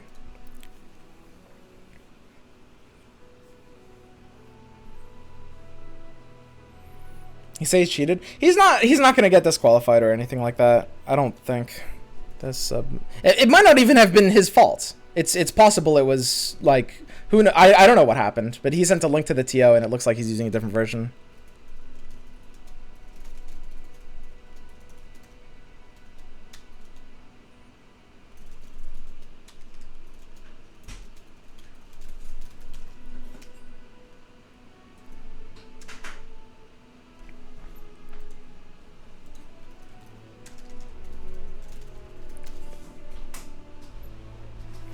I'm not like it's not like nobody's asking for a DQ or anything like that. But I should give him a heads up so that that can get fixed in, you know, however it's up to the TOs. But that definitely, yeah, I wouldn't want someone to like lose a game because of that. I can guarantee you guys it's not intentional. Like nobody intentionally does that. It would be really funny because you could do that in a karma deck and almost nobody would actually notice that it wasn't just a karma card, which is really funny. He's not doing that. He's not like, a lot of the times you have like different versions of the deck. He might have literally clicked the wrong one. It's possible the TO literally put in the wrong deck. Might not even be Void's fault as far as we know. We have no idea. But yeah, they should fix that.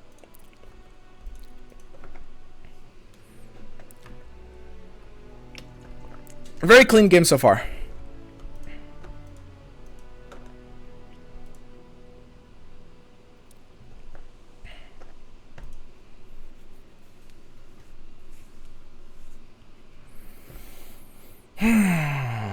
Okay.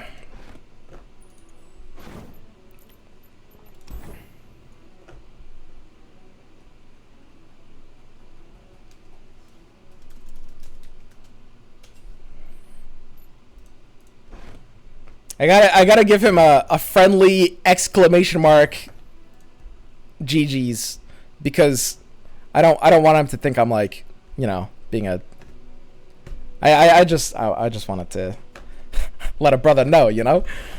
That's all.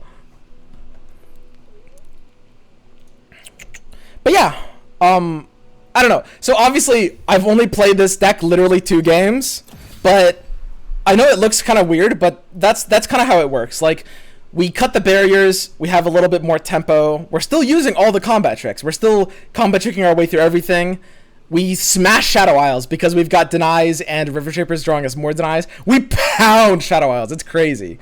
But we also pound Scouts because we're slower than Scouts. We have a nice slowdown version. Screeching Dragon. The thing is, like, I mean, it really is as simple as, like, at the end of the day, Fiora Shen was carried by a small handful of cards. And I think a lot of the other cards in that deck didn't really do a ton for it. So we can just kind of like replace those with slightly better versions. The War Chefs, I like War Chefs. I'm very happy with War Chefs in this deck. The ability for it to block a 2-1 against aggro is actually nice. The ability for it to challenge things out of your range is nice. The ability for it to survive Avalanche is insanely important. And there's not really another proactive 2-drop I could run. The version of Scouts that I was running last week, or not Scouts, Fiora Shen, I was running last week, I was running Young Witch instead of War Chefs. But that was against the field of a lot less like pings. Young Witch's 1 HP is just not going to cut it right now. I'm very happy with War Chefs.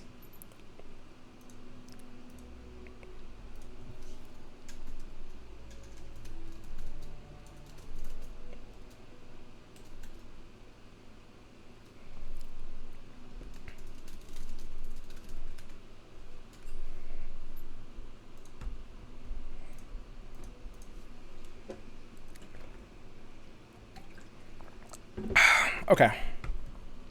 Yeah, so far this deck is working out really well. I'm very happy with the Fiora Shen version. Like, card for card, right now I wouldn't change anything still. I could see a second Pursuit, which is a bit of a meta call. But I'm super happy with where this list is at right now. It's great. Now, Ash Noxus. Eee. I don't know about Ash Noxus. I fucking hate these sentries so much. I hate this archetype. I actually hate this deck so much. It's like it's effectively a high roll archetype, I think. Like, there's no way to build this deck where I can have reliably good opening hands. The opening hands in this deck are always going to suck unless I draw Trapper, no matter what. It's impossible for any opening hand that doesn't draw Trapper to not suck. And that's part of the reason why Sentry is arguably necessary in this list. Omen Hawk simply doesn't... I don't know if Omen Hawk even does enough as a card. Because, like, the problem is Omen Hawk only makes your decent hands better. Like, your 5/5s don't really need to be 6/6s. Like, Omen Hawk would be good if we had a 2-drop, but we don't have a 2-drop. I don't know, I hate this deck. I wish I hadn't brought it. What if I just run House Spider? House Spider's fucking sweet.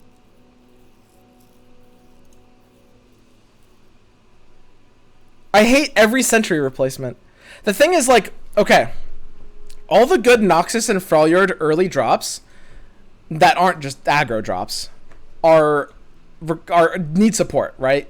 Like, Omen Hawk needs Raider and Raider needs Omen Hawk, you know? It's like they're cards that scale well off each other. Starlight Seer needs other spells. Legion Drummer needs a 1-drop to support. Fucking even like bad shit like Trifarian Hopeful needs a 1-drop. Like, everything needs something else, right? Like, so many of these cards don't do anything if I am not playing other units in the early turn. There's no, like, magic stabilizer that just works by itself, which is, you know, other regions do have. But, like, the only thing we have is Trapper in the first 3 turns. And it feels so bad. And there's no way around that. Crimson Curator?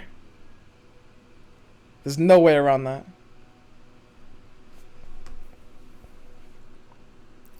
Like, what would be perfect for this deck? Like, Hired Gun. Hired Gun would be so good in this deck if I could run it.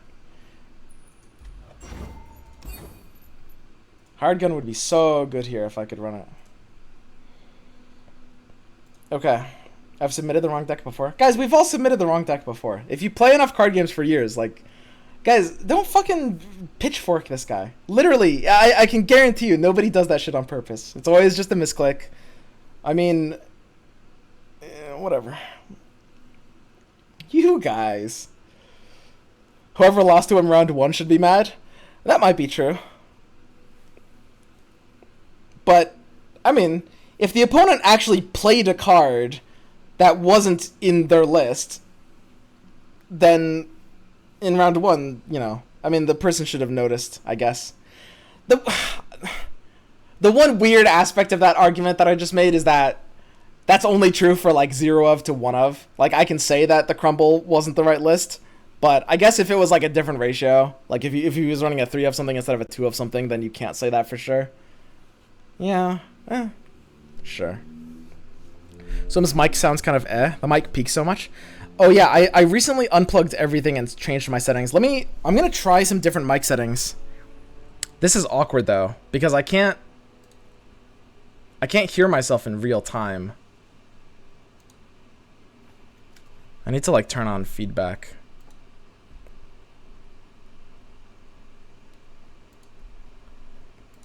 Hello. Testing. I need to fix my settings. Okay. Is this better? Is there less peaking? Sorry, it's because I moved my desk. It's because I moved my desk. I, like, unplugged everything and replugged everything, and some of my settings got a little messed up. I think my mic is better now. I think those changes helped it. I'm going to stop testing. All right. But you guys will have to let me know. Normally, I would just ask you guys, but there's a 5-minute delay. So you guys will have to let me know in 5 minutes if the mic is still bad. I'll try changing some other things.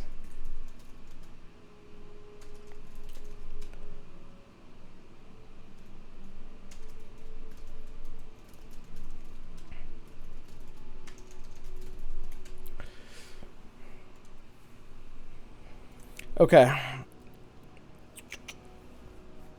Perfect. So far, tournament's going very well. Haven't dropped even a single game yet. We're 4-0 in the tournament.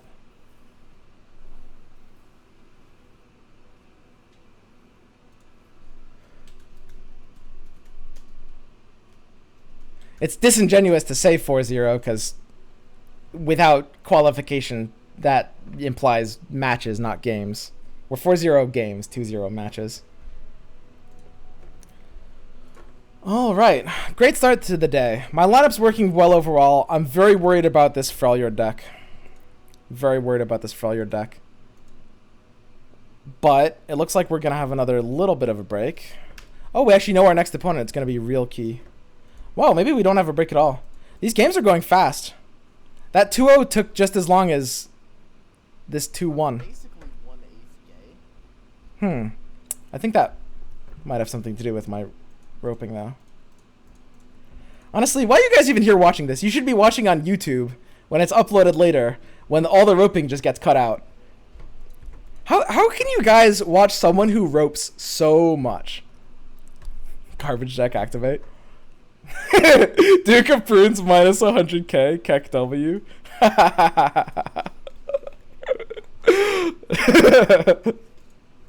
Nice one, dude.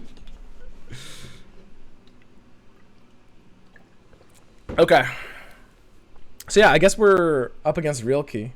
Should be good to start our game now. Just run Ruthless Raider. Honestly, I tried Ruthless Raider. There was a couple of games where I tried Raider instead of Sentry. And, I mean, if I knew to expect Fearsome, I guess I might have done that. I don't like Raider either. I don't think Raider does a ton either. Maybe it's better than Sentry. I hate Sentry. My name is Fussy Eater. Hashtag UPW64. Add me, please. Smiley face. There we go.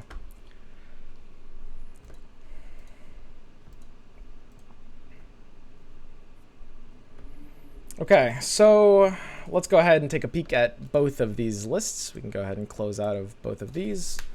One of them is going to be the pretty straightforward scouts. This is like quintessential scouts, one single combat. I like 2 Laurent Protege scouts. I like 2 repos, 3 blending salt. This version of scouts looks pretty good to me if you're going to run the Bannerman version. I'm still not sure if I like Bannerman and scouts. I suspect I really don't. I kind of never, I don't know, I never see a Bannerman go off and I'm like, wow, that Bannerman fucked. That doesn't really happen. But, you know, maybe that's just the matchups that I typically play, you know? I don't know.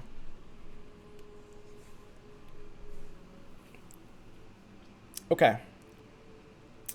And his second list is here. And this would be the... Oh, let me pull this up. Wait, I didn't pull up... I think I forgot to pull up this one. Yeah, this is Scouts. It's Bannerman Scouts. Protege is good in this list. It really helps in some stuff like the Mirror. And 2 Protege is good ratioing. 1 single combat I think is fine. I don't know if I would run any at all, but if you're going to run it, I like it as a one of. Like, the deck seems well ratioed. It looks like a refined version of Scouts. Again, not sure if I like Bannerman. Second deck is just pretty standard Field of Rush. 1 Voices of the Old Ones, presumably Mirror Attack. Joke's on him. Literally no one else brought this deck. 2 Flash Freeze, 1 Ledros. 2 Flash Freeze, no Harsh Winds, I think is kind of poo-poo right now. Not a big fan. And I'm not really too worried about Withering Wail. Most of my lineup is very resilient towards Withering Wail. Oh, he sent me a friend request. All right. It looks like we're just starting already. So I'm going to have to do my 5 more push-ups.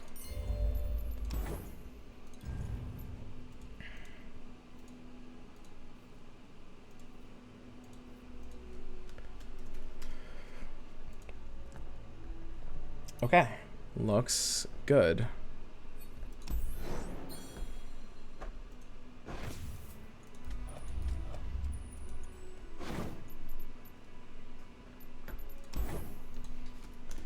Man, tournaments are fun. Like, I'm not just saying that because I'm doing well. I mean, maybe I'll bomb out in the next 2 games, who knows? But I just, like, I don't know, man. They're just so much more satisfying. Even, like, bad formats that don't ban, where you can't ban. I like these Giant Slayer tournaments. I love them. I like that they're doing them weekly. They're a pillar of the community, but please add a ban format. 1, 2, 3, 4, 5. I actually put on a shit ton of weight in the last month. I don't know if you guys noticed, but I'm actually like, it's hard for me to do push-ups. I'm getting really flabby. Like, look at this. Jesus Christ. You're gonna have to lose some of that somehow. One push-up at a time. All right, boys. Here we go.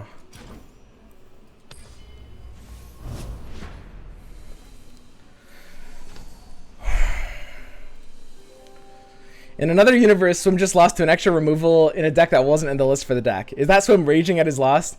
Did that Swim notice the crumble wasn't generated? Did that single moment ruin his career and send him down a path of spiraling depression? Is that Swim naturally bald? Sadly, our universe will never know. But I pray that Swim will be okay, and he will still has a future with a beautiful head of hair as well. That's pretty funny. Looks like, is this a surrender? Usually it lags out like that when the opponent surrenders.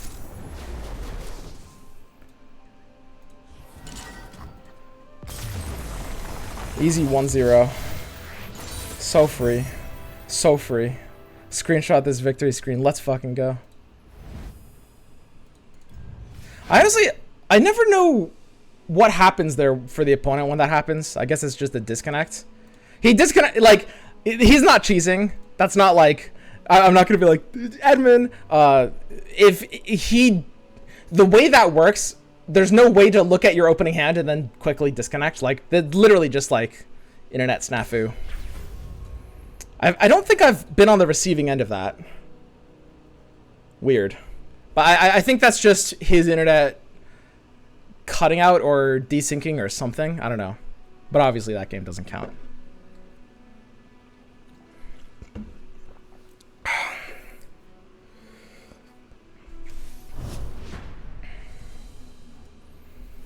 So, I'll pull up whatever list we're against first.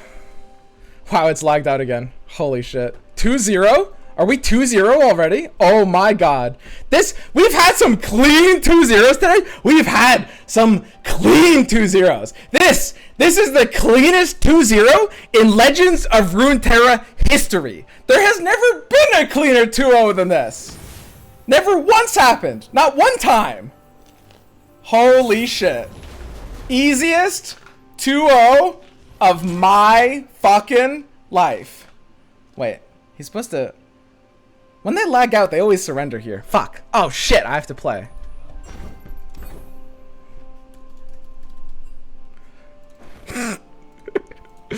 Chrono Trinimir. So he's running a version with 3 Avalanche, 3 Withering Whale. Little nasty, little nasty. Tracker War Chefs, it looks like. I do want to match that late game. I don't know, Tracker is a little awkward with Whale. How do I not keep a 1-drop though? We do have Cytheria coming in on 1 as well. We're not attacking on 2. I think I actually kick Tracker in this hand. Just because he's running like the super heavy AoE 3 Whale version. And there's a lot I'm going for. Like, I found Cytheria. Cytheria is great here. It's, you know, it's a 2 health unit. This is much better. And we got the 1-drop anyway. So I'm very, very happy I kicked the Tracker out of that hand. So, you know, I pulled it up a little bit before, but just in case you guys didn't see. When you're playing in tournaments, playing around the opponent's deck list is everything. So take a good look. If you want to play alongside me and kind of think about moves with me, take a screenshot of this and, you know, watch it as you go. When you're playing seriously, you always have to just be looking at your opponent's deck list as you're playing. It matters so much. Those like odds, those ratios, playing around everything. So I'd recommend it. We have Relentless Pursuit in the hand here, which is very delicious. Big fan. Huge.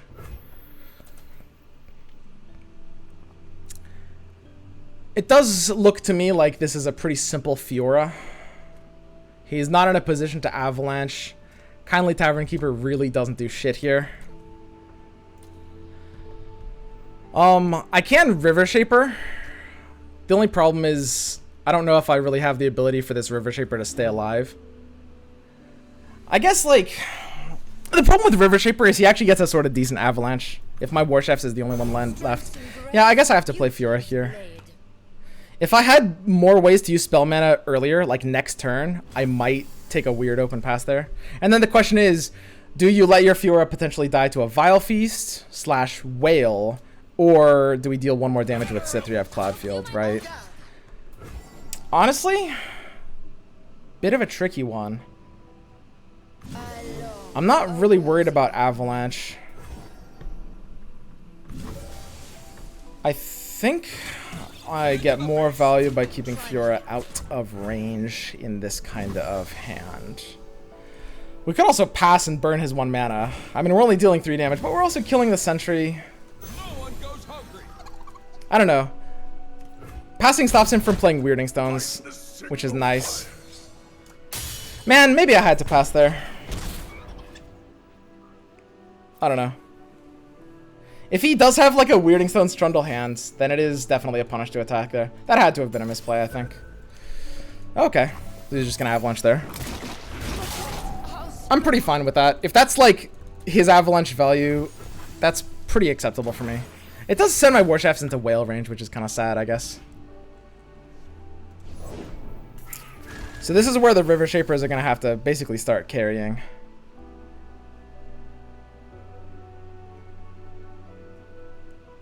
If he has a Trundle, I can play both Shapers. I can't use spell mana against the Trundle. Oh man, this is actually bad. Wow.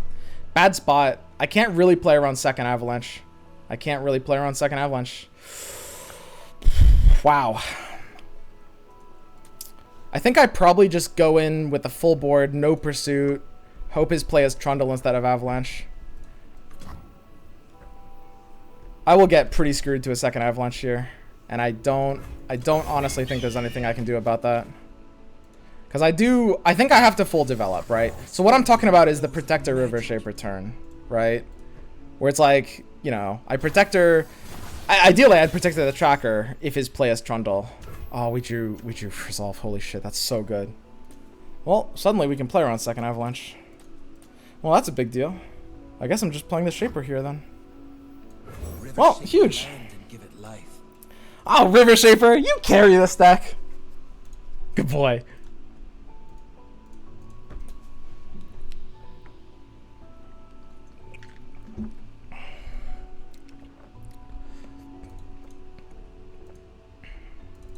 I don't know. I think this version of Fiora Shen's really smart. Don't get me wrong. I'm not saying, oh, I make the best decks and honestly, the Ash Nox deck needs some help. That one... I don't know what to do with that deck, honestly. I don't know what to do with that deck at all. Needs help. Help needed. And now we can just Bright Steel and really start just kind of jamming him up here. Whee! Ooh, no Vile Feast even. Score for me. I guess I just War Shafts this because that's the one he can't block. Looks pretty good. Looks pretty good. Yep, and that's basically how this deck works. It's like a merge of Fiora Shen and Scouts. I think it's certainly, in my opinion, I think it's certainly a better version of Fiora Shen. I think it might be a better version of Scouts. I'm not even trolling. I think this list is fucking sweet, actually.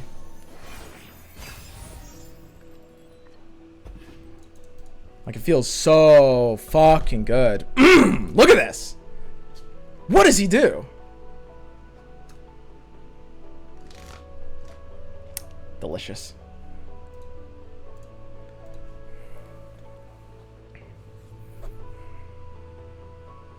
But yeah, like, I mean, looking at the opponent's decks, you know, if he was running a different version of the deck, like if he wasn't running 3 Whale, 3 Avalanche, I could have kept the Fleet Feather Tracker in the opening hands. Our decision to kick the Tracker out of the opening hands actually mattered a lot. I think that was important.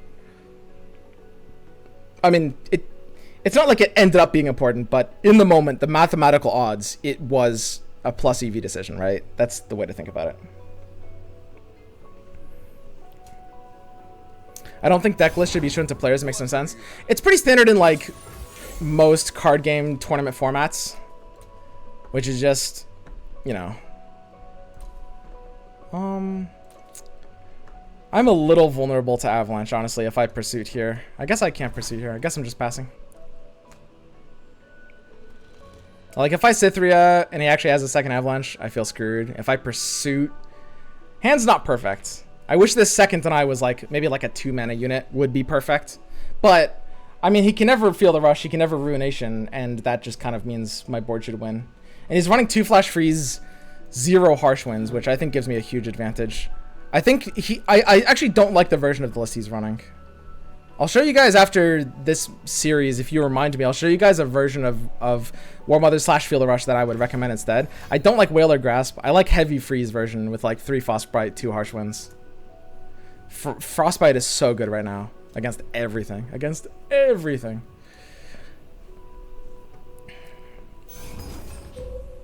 Ooh. Yeah, this is why I don't like Whale. Like, Whale's just kind of a troll card. You know? I mean, I'm certainly not going to deny that.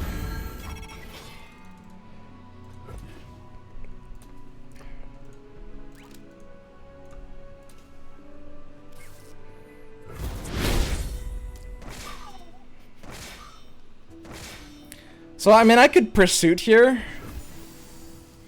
I do get to kill the Weirding Stones this turn if I want to. The problem with this Pursuit is it's shit. Yeah, I guess that's an issue. What I should do is, like, next turn I should develop Cythria. We'll have enough mana to threaten the Deny, so he's screwed. He can attack with his Trundle if he wants, but then he's losing to Repost since we passed, so he can't.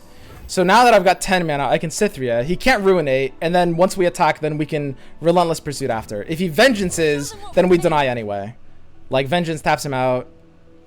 Looks very, very clean. Very, very good game so far.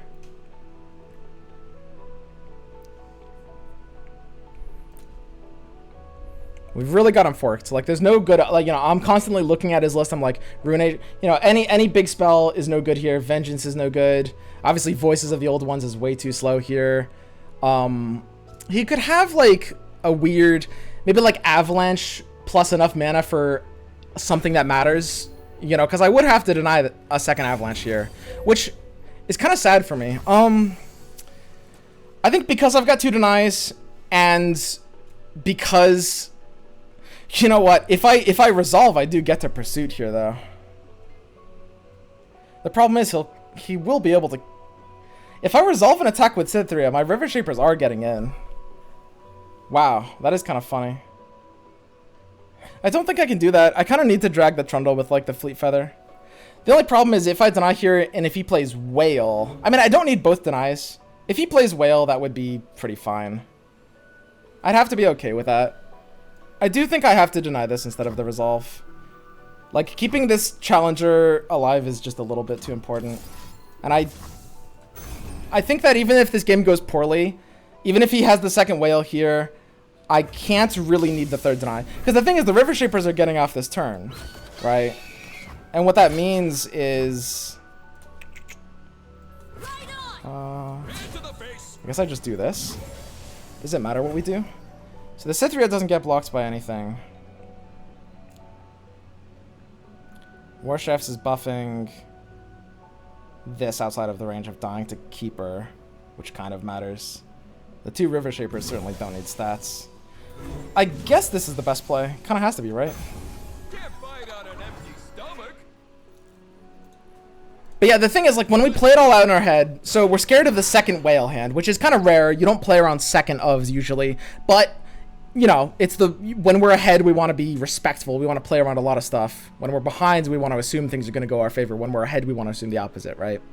So I do assume he has second Whale here. I played it out in my head. It's like, okay, I used the deny. He Whales on the stack, which means the tracker dies, which means, you know, my attack is a lot less good. We don't have, like, a great answer to this, like, Trundle nonsense. But the River Shapers still survive. I have the second deny in my hands, and I'm pretty much drawing the third deny off the Shapers anyway. So... I kind of have to be alright with it. Like, that's the thing. The important thing is, against Shadow Isles, part of the reason Shadow Isles is good is because you actually need multiple denies to actually beat Shadow Isles. Because they can usually force out a deny early, and then if you don't have a second one, you're fucked. And that's why, like, against the current state of Shadow Isles, with all them forking with like Avalanche and Trundle and stuff, with all the different ways that that can fork you, we kind of do need River Shaper to actually have like a reasonably favored presence here, because we do need access to a shit ton of denies without running out of steam, which River Shaper gives us. Overall, I mean, I have a pretty unanswerable board. He would need to... I mean, even Ruination can't help him, even if I didn't have the deny. Well, I guess I don't have redevelopment here, but yeah, we're fine. But yeah, my lineup is basically completely geared to beat both of his decks. There's one problem with that, which is, again, my Ashe Nox deck, I'm a little uncertain about. It's fine against War Mothers and it's fine against Scouts. It's good against Scouts, but it's not necessarily nuts against either. And that is a bit of an issue. That is a little bit of a problem. So, you know, we do kind of want to keep our mana up for all the tricks. I mean, he certainly doesn't really have the ability to pass here. He is going to need to, you know, attack in. So this is a pretty easy pass. We'll probably just, like, keep the Cithri alive with, like... I don't know, I can try Repost. It depends how big his Trundle gets, honestly. The only problem with Repost is if he has, like, a Vile Feast, or maybe he's drawn the second whale by now. That's a big issue for me. A big issue for me. So, our action is going to depend on how big this Trundle gets. So the Trundle's growing off this Ice Pillar, and it does give us a bit of a hand read, right? So the Trundle's growing off of, right now, it goes +4. So there's 3 mysterious 8+ cost cards, right? That's a huge hand range. So 3 out of the 5 cards in his hands are 8+ cost, which is second Trundle for Icequake, Tryndamere, Ledros, Feel the Rush, Ruination, or Voices of the Old Ones. Voices does nothing, so we don't really have to worry about it. We do not have the ability to keep our Cithri alive outside of reposting. So I guess we can repost here. Even if he pops her barrier, she'll threaten to kill the Trundle. It's a pretty easy repost play. Nothing like... There's no like weird big brain option. We just always repost here. So he could freeze her, but that doesn't do a whole lot. So there's the Vengeance, and now, I mean, I have to be priced into denying this. Just because, you know, we've got the open attack, so we don't really care about Ruination anyway. We're okay using our last deny there. We got a clean game. So we have yet to drop a game in this tournament. 5 games to 0. Feels great. Now let's see how bad our Ashe deck is going to fuck us.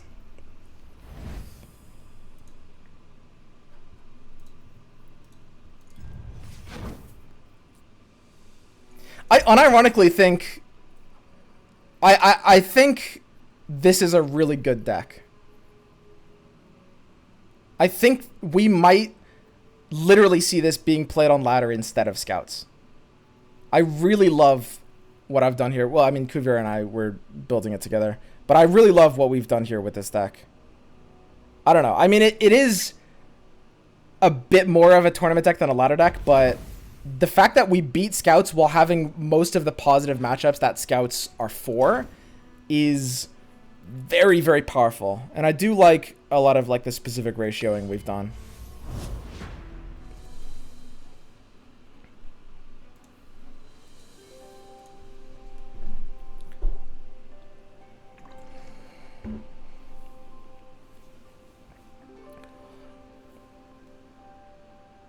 Should have used Ranger's Resolve plus Rally instead of Deny that one turn earlier.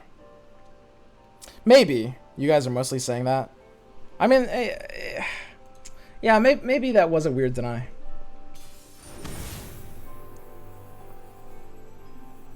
I don't know. I lose so much steam, though. Like, his Trundle can basically 2 for 1. And he does... I mean, it's kind of like Tavern Keeper is a fearsome blocker. Holy shit. We're 3-0. This is a literal... a first. An unprecedented 3-0. In a best of 3... 3-0. I think this guy's got spotty internet connection. I like this new setup. What do you guys think about this kind of like camera angle? It's like, it's a little ominous. The lighting is, when it's day and when the sun's out, I'm kind of like, I'm honestly lit. The bottom of my face is lit up. It's like a horror story. And when it gets dark, it's like the light, there's a, you know, the light in the hallway, but, you know, it makes the room relatively darker. It's just like, it's a more dynamic environment. Wow. Yeah, this guy's having some internet problems for sure. So, hopefully, this Ashe Nox deck is not going to be the end of me. Ooh. Ooh, that's a hand. Ooh. Wait, this is a real hand. Hang on a second. What I almost want to keep both culling strikes. Like, I'm gonna culling strike the weirding stones.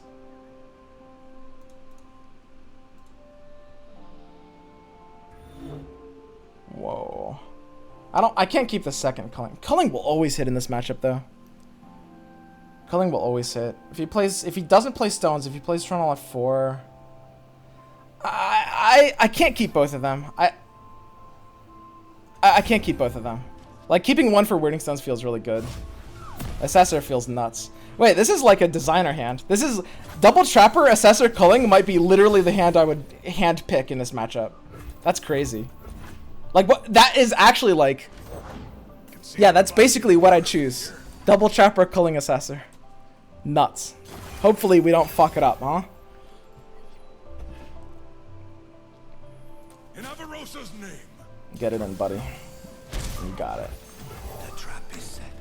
And we just drew Ferran, which is a little for late game, but honestly in this matchup it feels good to have it here for the safety. Wow, I'm in no wording stones, and I can just save this culling check for. That's part of the reason we can't keep two, because like, I mean, he only has wording stones half the time anyway, right? Wait, this is nuts. Wait, this is stupid. Gotcha. Funnily enough, he actually can't pass here. I think I would pass back, wouldn't I? Ah, would I?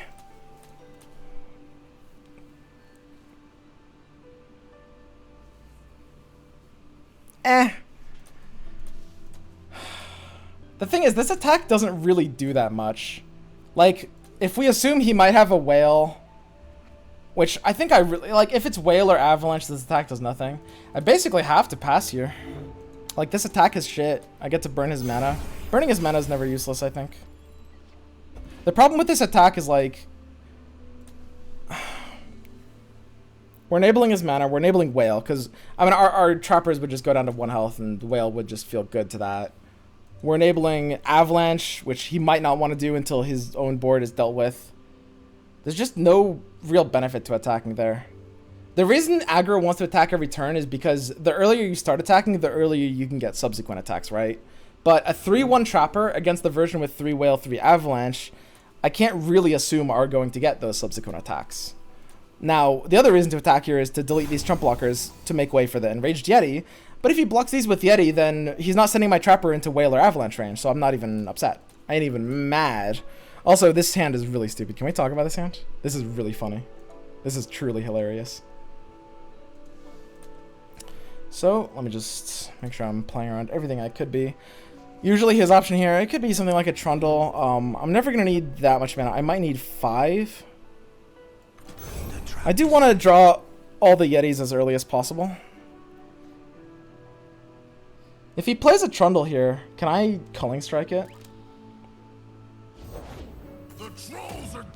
He can't actually stop me from Culling Striking this, right? That's pretty funny. That is pretty funny. I do have to Culling Strike this, yeah. This is a slow roll. I mean, he literally has no counter to this. And it's the best usage of this it's ever going to be.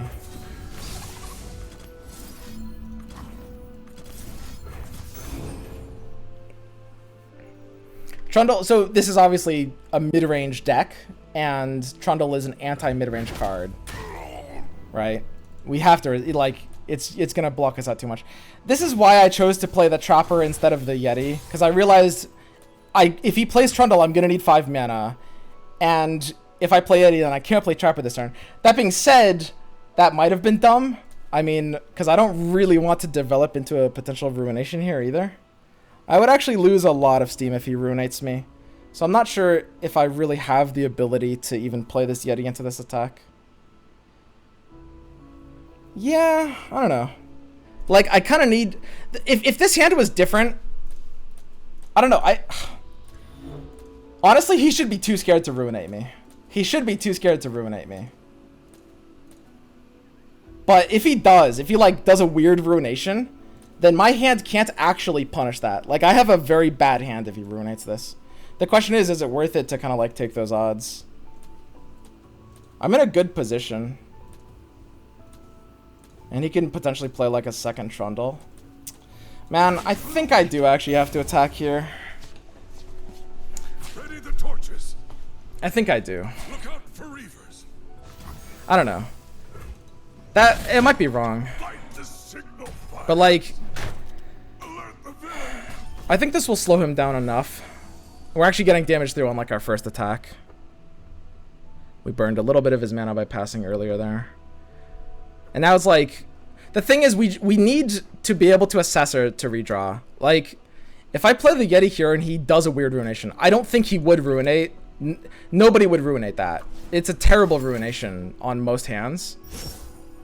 But the scary thing is, like, if he had done that, then I actually have no possible way to really punish anything else. Like, I need my Assessor to draw off a 5 attack unit, and if I lose my Yeti, I lose all of that. So I do want this Assessor to multi-draw. The question is, will he be forced to tap under Ruination next turn? It can't be. He has a hard time open passing. I could just Assessor now. My Assessor's gonna draw 2 cards later though. I mean, there's almost certainly a Yeti on top of my deck. I think I slow play it. I can't be in too much of a hurry here.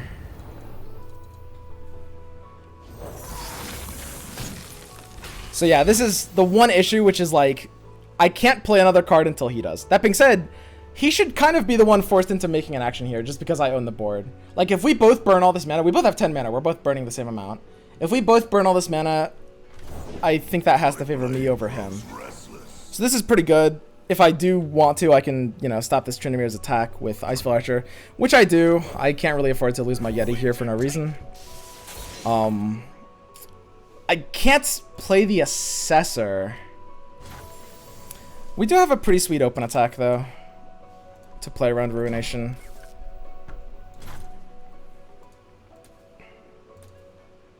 I do have to Yeti here over Assessor. Assessor's...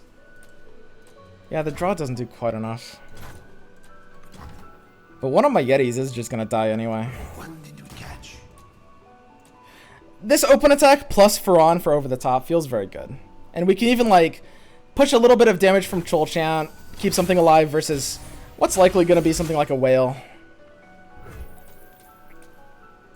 And Trinimir makes Ruination even scarier, so we certainly have to be taking an open attack here. He is going to be blocking one of my Yetis. I will just drag it with one of the 3s. And we should be pushing enough damage for our Arpharon to win afterwards. You don't stand a chance.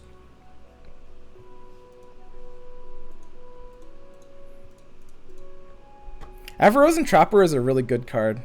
I'm pretty sure that people are trolling by not running Trapper in, like, every Freljord deck, actually. I think Trapper is, like, unfair. Like, I've been running... The Shadow's Freljord deck I brought to the tournament last week was running Trapper. It was not quite a Field of Rush deck, you know, but it was in the same... I mean, it was Shadow's Freljord control. It's just too good. It auto-wins so many matchups right now. There's so few decks that actually can deal with a 1-mana 5/5 on turn 4 or 5.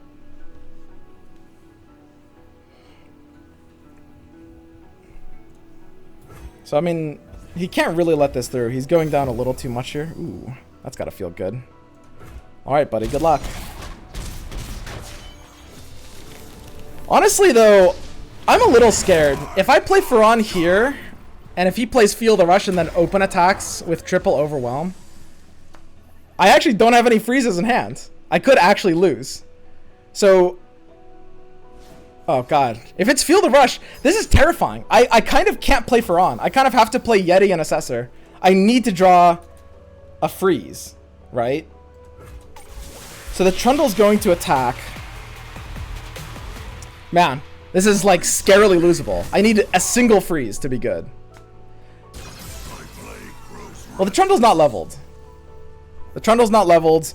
We are blocking... no, we're blocking a shit ton of damage.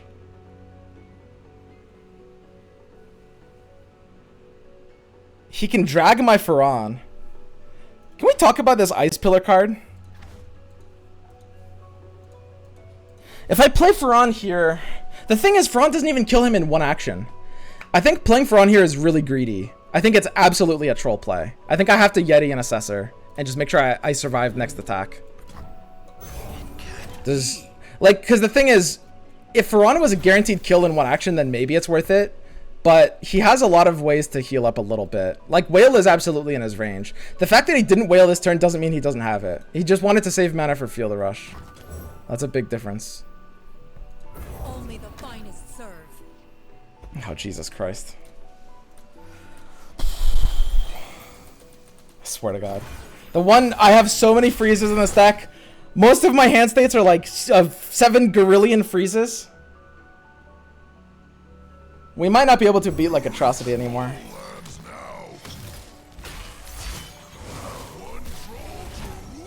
I'm tilted.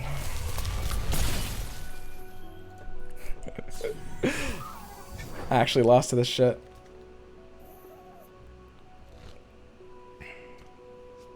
Like, his Ice Pillars are deleting both of my blockers. Yeah, there's no way to win this. We're getting fucking killed. This is so sad. A single Frostbite would win this game. Man, this was going so well too. What a shame. Okay, so yeah, I guess I'm just playing Ferran here. I mean, I can't really bluff him out of anything. He is attacking here. Yeah. Guess I'm kind of screwed.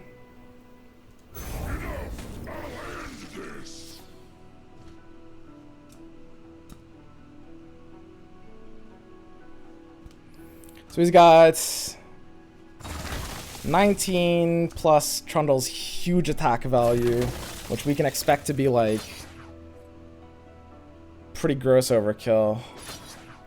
I mean, he might need like Atrocity. The thing is, even Vengeance is good. If he Vengeances and deletes my Ferran blocker with Overwhelm, he wins. Like, I think we can survive if his hand is bad, I think. Oh no, we're actually just dead. Yeah, okay. He's good. Mega yikes. Super awkward.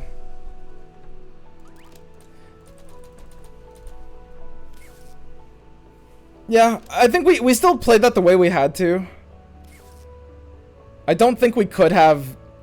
Like, we still did need to play the Assessor and hope we drew a freeze. I think that is literally better odds than moving in for Decimate. I can guarantee you guys that. We did need to play Assessor and hope we drew a freeze. We just didn't.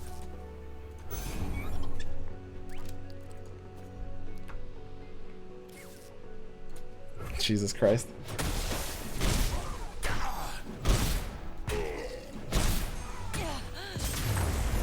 Wow. That's fine. We've had a pretty good run so far.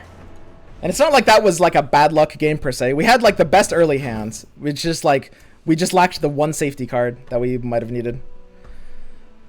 Okay. The Mulligan, Double Trapper, Culling.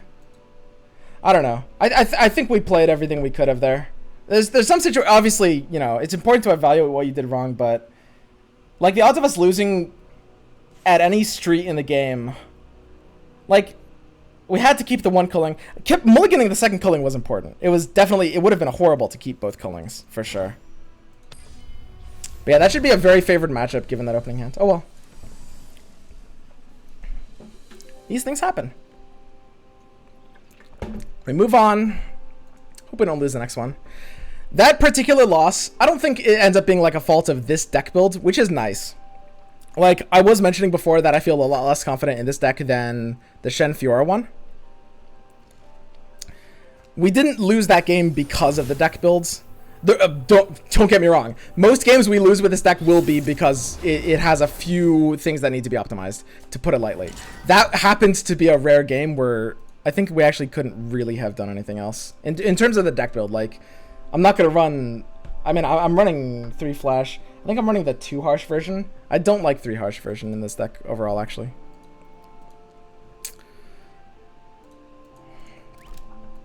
I mean, we kind of have to keep Sentry against Scouts. This is like the one matchup where Sentry belongs to our opening hand. Bad opening hand! Assessor plus Ferran off the bat against Scouts. Oh, we drew Trapper.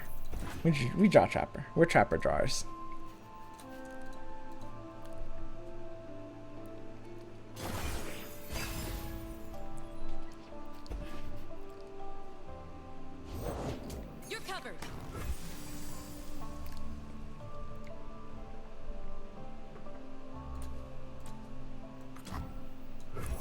His hand is bad. He had a very bad opener. I mean, I feel good about this game. Like, this feels good. Protector into Sentry on turn 2 is literally the best case scenario for me. Feels absolutely amazing. I mean, one issue here, though, is that... I forgot to pull the list up, but it's just... I mean, it's quintessential Scouts, right? Scouts is Scouts. One potential issue here is that... Ooh. Just take this block anyway. Already? Interesting. There's a consideration to actually, like, maybe I specifically want to play the Trapper before I let the Sentry die, just to, like, increase my odds. Because he would have had to attack into my Sentry next turn anyway. So maybe, like, accelerating the Yeti actually matters enough here. It could have been right to literally just not attack there. I didn't think he'd block without using a trick or something. Yeah, his hand is real bad here. Ah, I draw a Yeti on turn 4 always anyway. One banner, one destiny. Okay, cool. Can't be. That was neat.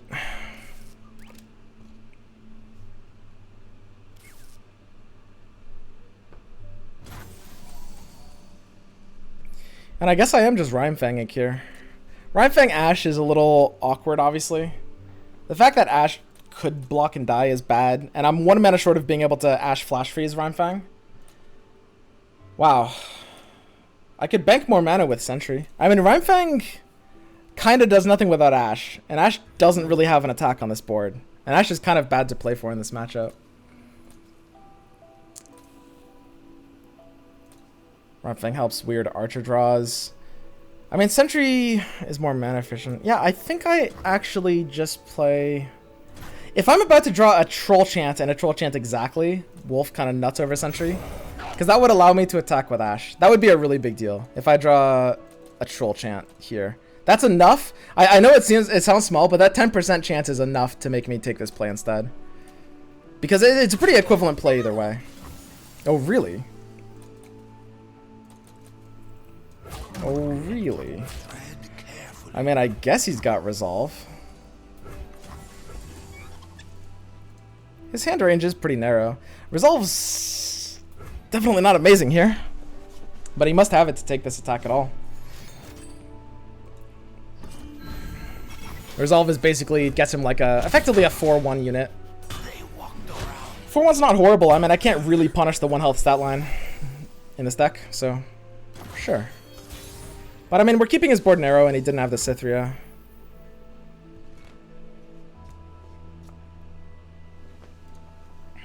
Assessor feels alright here. I can open with Ash. If he passes, I'll honestly happily pass back for sure. And Assessor here will be a nice clean draw too. It looks like we're outgrinding pretty easily here. Shame we lost that last one. I would have loved to have been like 6-0 games. Interesting. So if the Ash attacks, we'll lose her. We're devaluing freezes in our hands. I'm pretty happy just passing here. The scariest thing he could play on turn 6 is, of course, Genevieve. He's running the 3 Genevieve version over Cythria version. So let's go ahead and assume we pass here and assume he plays Genevieve, right? So it buffs his stuff outside of trade ranges, which is actually kind of scary. Suddenly my Wolf... I mean, my Wolf can still just block Harsh Winds. Yeah, Genevieve really doesn't do that much. Okay. I'm pretty happy passing here. Our attacks just don't quite do enough here.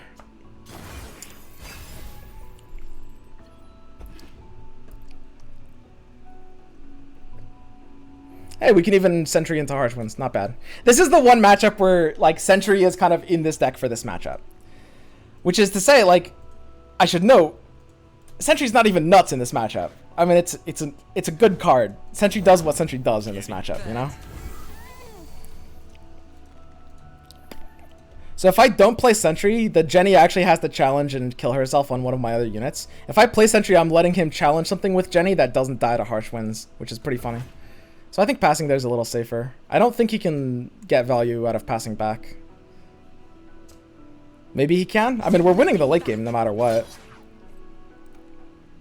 And hilariously enough, Resolve doesn't do anything here because we're Harsh Windsing. I guess, I mean, I don't even need to Harsh Winds. I could Flash Freeze instead. Flash Freeze into Assessor. It's Ashe's Flash Freeze. Ashe's Flash Freeze is kind of always worth more than an Ashe, though.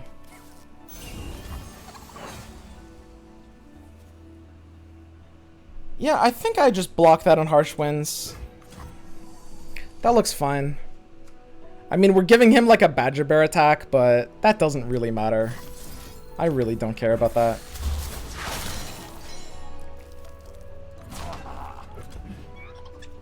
Killing the Ranger... So, like, the thing about Grizzled Ranger is that if you're... So, there's two, you know, fundamental forces, card advantage and tempo. Killing the Ranger gives him tempo, right? Whereas, like, if I don't kill it that turn, I'm losing, like, long-term value, right? Because I do want it to punish its 0 attack for the turn that I can Harsh Winds it. It seems fine. Pretty happy with that. But, obviously, there's some situations where you would rather just, like... leave it alive as a 0 attack unit so that I lose at attack this turn. Fortunately for me, I don't really care about his attack this turn, so I'm very happy doing it like this. This game looks pretty over.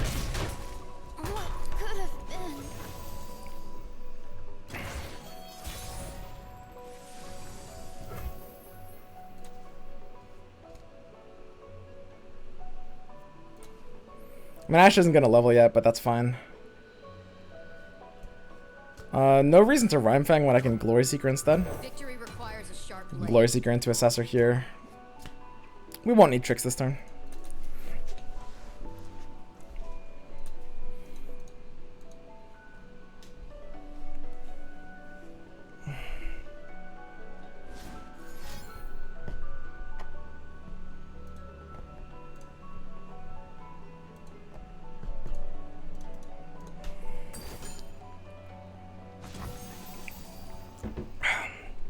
That's cute. It's a pretty adorable card, I guess. I mean, I can't really... So his hand range is like all spells. He's running the 2 repost versions. I mean, keeping Flash Freeze up actually does kind of matter. And the thing is, he can't actually threaten the Ashe here, right? Isn't that right? So, like, this is going to freeze this. I'd rather keep the wolf alive. I'd rather trade this down. So I think I do something like this, basically. This looks solid. The only downside with losing the Glory Seeker here is that it loses Assessor value. So I'd have to swap them if I wanted to Assessor post-combat. The reason I would Assessor post-combat is for the sake of a card like Repost. And I actually can't let him get Repost value against my deck. So I think I do need to keep the Assessor alive instead of the Rhyme Fang. And then Assessor post-combat while keeping Flash Freeze up in case it is Repost. Wait, that doesn't even work. What am I doing here? Oh, fuck it. Whatever. I think it doesn't fucking matter what I do. Who cares? It's like, it's just because it's a tournament, I'm like try-harding every potential spot. And it has such a hard time in this kind of game mattering. It has such a difficult time.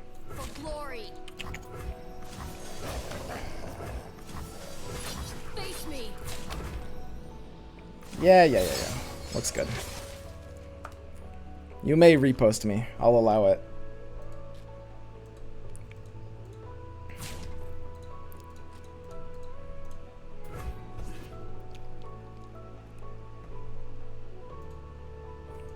Yeah, I'm pretty hot today. Not gonna lie. I think at the end of the day, I brought a good lineup. I think that's most of my advantage in tournaments. Honestly, to be perfectly honest, it's not even that... I'm not saying I'm, like, smarter or I understand lineups. I literally think I just spend more time constructing lineups than most other people. Like, there's so much that comes down to it with, like, lineup construction. I spend, like, a day or two prepping with Kuvira, usually talking with a couple other players, running matchup tables, and designing, like, a perfect lineup that... It's very important that the two decks support each other. You know what you're targeting. Decks need to be synergistic.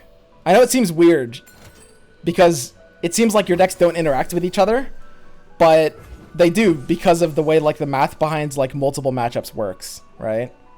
Like your decks will very much interact with each other. Many tribes under one banner. So your decks need to both have favorable matchups against common singular decks while simultaneously having disparate, unfavorable matchups against those common decks. You need to, like, because it's Conquest, because it's a weakest link format, you need to... Ooh. I guess I can just save an Ashe with this. Whatever. Ooh. This is good. He's like, he's re-killing my Ashe. Like, yeah, leaving this Valor back is definitely smart. I'll just play a fucking 4th Ashe, who cares? Whatever.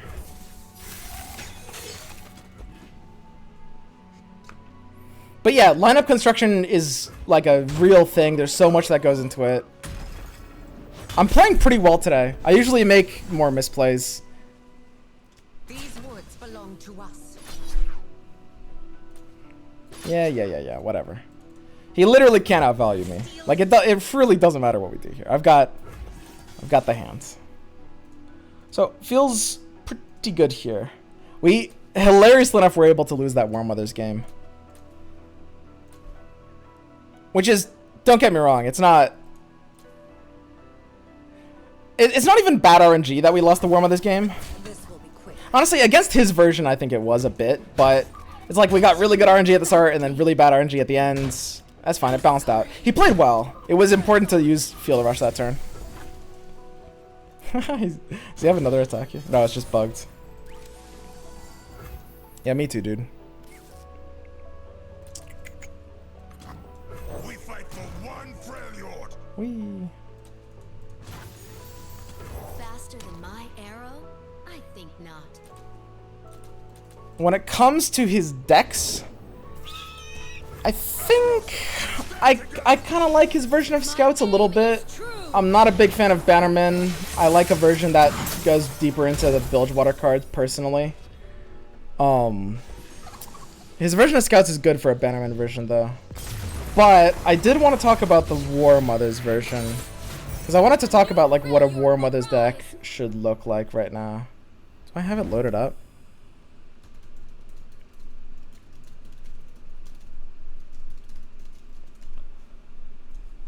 Okay, so let's take a peek at the decks. This is pretty well ratioed. I mentioned before, I don't know if I would run single combat in this deck, but it's fine as a one-off. Yeah, I like this version. 2 Protege, 3 Blinding Assault. However, when it comes to the Field of Rush deck, War Mothers / Field of Rush is a very unsolved archetype right now. I guess I shouldn't say very. But there are a lot of different ways to build it, and those different ways matter. I think, unlike the Scouts builds, I do not like the look of this in a lot of different ways. I don't like Voices of the Old Ones. I think this is a straight troll card. I expect he put it in expecting a lot of mirrors, but against mirrors, you're better off running Harsh Winds. Voices of the Old Ones is just a straight troll card. I'm down for the 2 Ruination version. I'm okay with 2 Atrocity, but I really would run Harsh Winds and the 3rd Flash Freeze over Withering Wail. I do not think Wail or Grasp is good in this meta. And apart from that, this looks pretty good for like a Field of Rush version. I think Field of Rush versions, I honestly don't think I like Ledros either. Field of Rush is a lot less dependent on Ledros. War Mothers can use Ledros a little bit more. But yeah, it's not that big of a change. Also, I think I might stay in like something like Troll Chant. There's a lot of cuts I would make here, so there would be a lot of like room to find things like that. At the end of the day, the Frostbites are so imperative. It's insane how powerful Frostbites are right now in the meta. They counter stuff like Scouts. They counter Mirror. They counter Mirror really hard. Flash Freeze and Harsh Winds. There's not really, like, you're already set against aggro because you've got Avalanche and in this version maybe Kindly Tavern Keeper. You know, like Harsh Winds and Flash Freeze just fuck every single deck. Even against like Discard, that's an aggro deck, still gets fucked by Flash Freeze. You know, the crowd favorite, or even Jinx and the block the Jinx with a quick attack. And then you've got decks like even like Nightfall, like Nick's bringing Nightfall discarded, which I don't think Nightfall's a good deck, but again, that's another aggro deck that still doesn't even, like, Flash Freeze is kind of supposed to be balanced around being bad versus aggro, sort of, you know, like how Deny is a little bit, but right now it's just good against everything. It's literally like Flash Freeze and Harsh Winds are like the best cards in the game. I'm not even exaggerating. They're crazy. Okay. But yeah, that's kind of like the take here. Here, I'll show, yeah, but let me show a version of War Mothers as well. I think this is, let me see. This should be right. This is, wait, is this right? Am I getting trolled? I don't think this is the one I wanted. Is this the right code? Wait a second. I think I might have had 2 imports there. Oh, jeez. My deck collection is so messy here. So obscenely messy. I think this is... It should be Kuvira's version, which is based off of Bones' version. I don't know how similar this is to Bones' version. What the fuck are whales doing in this deck? How did this happen? Okay. What the heck? That one's a little weird. But yeah, I mean, War Mother's Call version is good. This one's better in the mirror, I think, than the Feel the Rush version. War Mothers and Feel the Rush are both pretty close right now. They're pretty close right now. The best part about War Mothers is that it's a more hardcore mirror tech, so it's less countered by stuff like Harsh Winds, which means that you often have like mid-range stabilizer win conditions. Like Hearthguard and Wildclaw win a lot of games just by themselves, which feels pretty good. I would definitely make a couple tweaks. I would cut Ledros. And I'm not, like, War Mothers and Feel the Rush are really similar right now. It depends on the meta. I think Feel the Rush is better on ladder. In a tournament where you're expecting more War Mothers, I might run War Mothers instead. But yeah, that's kind of like more so how I would build it. There's a ladder version. Yeah, let's check out this ladder version. I think we're in the finals, but we're in the winners bracket finals. Usually that means we have a little bit of time because we have to wait for one more match because we're going to be against the person in the losers bracket that has won all their games. And then we're going to play them twice if we lose the first one. Okay. And yeah, this looks a little bit better. Is it? Wait, isn't this the same deck? Was there a single change here? I'm confused. Hang on a second. I'm calling Kuvira. What the fuck?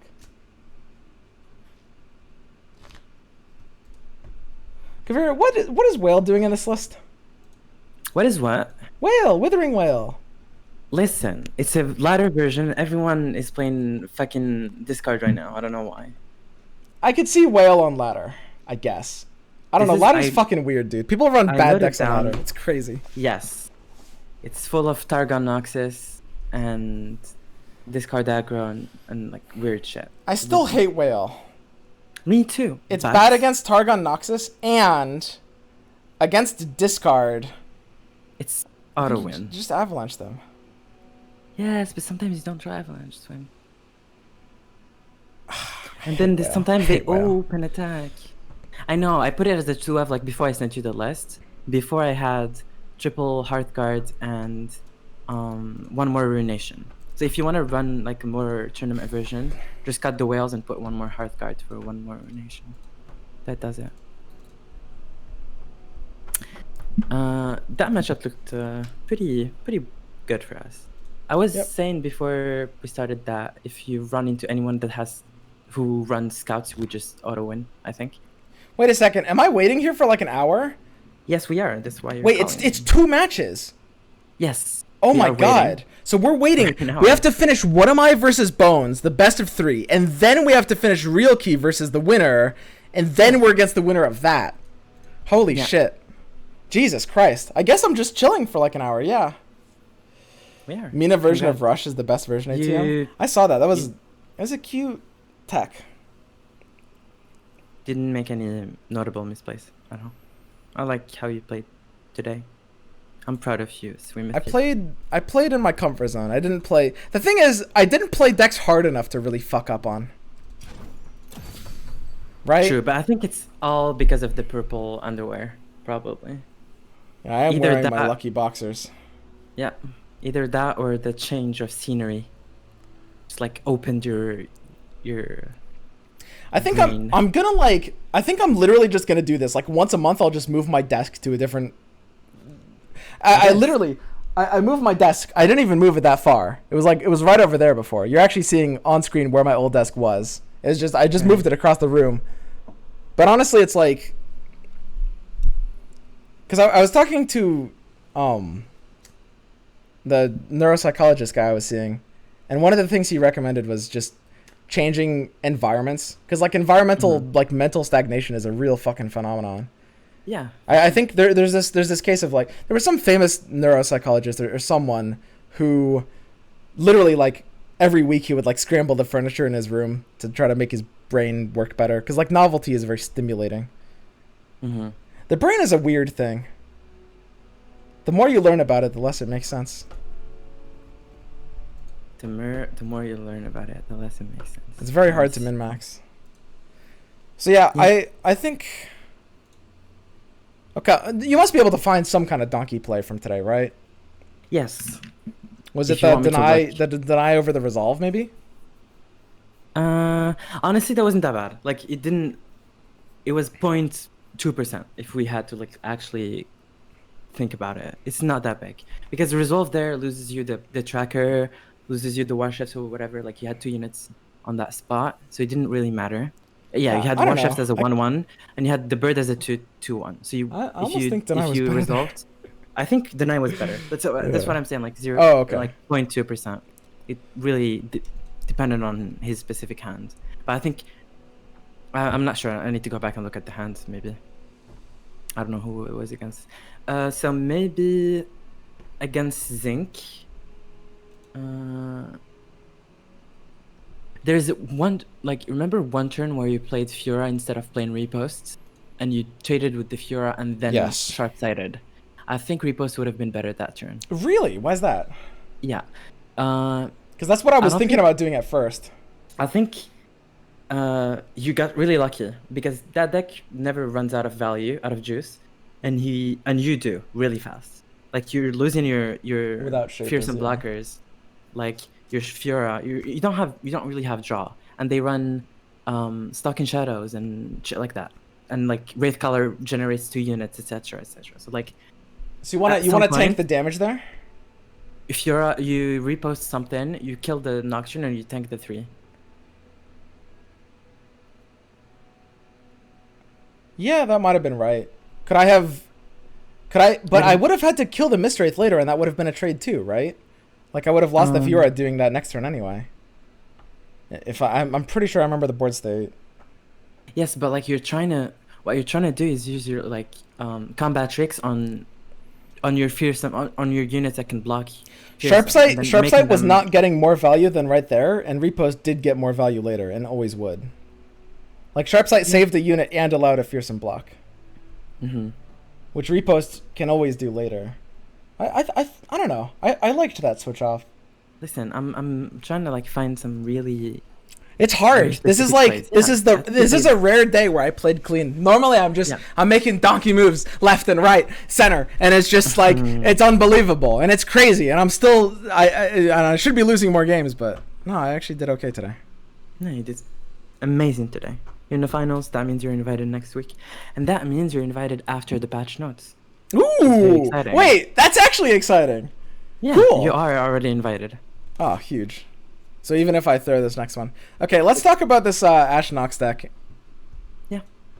Okay. First of all, I've heard you shit talk my boy Sentry, and I will not allow that. You want First of to? all- I'm not gonna run 3. I'm not gonna run 3. Yes, I agree. Okay. Okay. Let me. I agree with that. It's just that I can't you run ran 3. into the 2 decks that Sentry is like useless against, right? So The problem is one of those is War Mothers, and that's not really. The first Yeah. 2 decks, it was Heimer where it was useless, and it was fearsome again. Zink did a weird play where he traded down your sentries. Like I didn't. that was understand very weird. That those sentries should have lost me that game. Yeah, I think didn't right want to. I didn't want to flame while I was on stream, but Jesus, I think that game. I think that you lost that game, by the way. I on yes, paper. I should have lost that game. against me. Everyone knew it. Chat was spamming it. We all knew it. Where's Precipic? He was like, against Zinc, you don't keep Sage and shit. Do you think I would have traded those sentries? I would have never traded those sentries. There's no way. Yeah, the traits were. You're right. Sure. Were weird, but I apart think from that that, the thing about Sentry is that even in the matchups it's fine in, it never feels like insane. I don't know. like, okay, give me a specific example. For example, like scouts. Yes. I think the last game we played, it was insane. You blocked the attack on turn 2, and every time you blocked something, you drew something else. It's huge value against scouts, in my opinion, because you lock them out of your. So much. I agree. We're not So running 3. bad. We're not playing This 3. I think this could be a sweet ladder deck, but it needs some major changes. I have a ladder version of Ashnox. Yeah, It but runs, I can improve that one too. Okay. There's some things that just need to be changed here. Oh yeah, and we did end up on 3 harsh winds, which It was good. I think in this meta I need the 3 harsh winds, but Yeah. yeah, It was that perfect. that game we lost was really funny. The no harsh winds, We no ta- flash freeze ones. That was great. like a- we that was a had hot triple meme. flash freeze. Yeah, that was you won that one. You drew. You know what happened that game, by the way? Yeah. I think you drew too many trappers. Right. Is that possible? Yeah, of course. I think drawing 3 trappers is 2 too many. 2 is perfect. 3 is a bit too much because 3 is better what you than guys 0, don't- but yeah, 3 is still too many. Yes, but the thing is, so you want 2 trappers, and the rest you want like freeze or like you want assessor or ash or something else. Like the 1/5/5, one more 5/5 unit that's gonna drop on turn 6 or 7 won't matter. So the 3rd trapper is actually like huge minus AV because it blocks one of your draws. Yeah, let's It's cut like some Ash's- trappers. No, we're not. Ooh, we're not cutting trappers. I think I would have removed 1 sentry, and I would have added 1 Bjerg. But you don't like Bjerg, and you bullied me every time I was like, "Can we add more Bjergs?" And you were like, hate "I'm not Bjerg. running more than 2." Bjerg I mean, is so Bjerg much would be better than it would be better than the 3rd century, but that doesn't mean I want Yeah. it. But it's the best choice because we want stuff to like unlock our hands, right? I think it's important. Well, it doesn't matter because what we actually were trying to do was like target scouts and war mothers, and our 2 decks did that perfectly. I loved that match against Spooky Karma where you played Fiora Shen. And This Fiora like- Shen version is sick. This is crazy. Yes. Listen, That feels so clean. I joined the call and I was like, we are removing single combat and unconcerted. And we're Yeah, gonna yeah. start. That was like single combat is terrible in this meta, Yeah. especially because of the flash freezes, and it's like minus. It has always been almost Concerted that. Strike is only good in matchups where they run flash freeze. Like, Yes. Concerted strike is not bad. Yes, but it is. Single combat is terrible. And what matchup even does in concerted Fiora hit? What matchup? What matchup does concerted hit? Name a single matchup. I'll wait. That's right. You can't. You're right. Exactly. Just no. It's not about hidden matchups. It's about the ability to listen. Like if you have considered it against Heimer. Yeah. No, fuck they run. Right. Run, It isn't as bad as Passion. single combat, but it's also bad. yes. Why did we put Trundle in this deck? Are you just mad because you drew it instead of drawing a freeze? Well, I'm sure it's fine, but there's no way it's proper in a fully refined version. I just don't know what is proper. Maybe Tarkaz is better. Tarkaz is actually kind of like like- a big Trundle. I actually was gonna suggest that, but No. I like Trundle. I like one of Trundle. No, I'm happy with one of Trundle here, actually. I am. Yeah, I am too. People don't understand how nuts Pillar is. And I Yeah. do need more mid-game beef. I almost missed Shaman. Like, oh, how bad... Shaman. Yeah, why'd you What cut is Shaman? Rhyme Tusk Shaman. Why'd you cut it? Alan ZQ was- will win it all. Alan 0-2'd himself literally like 18 hours ago.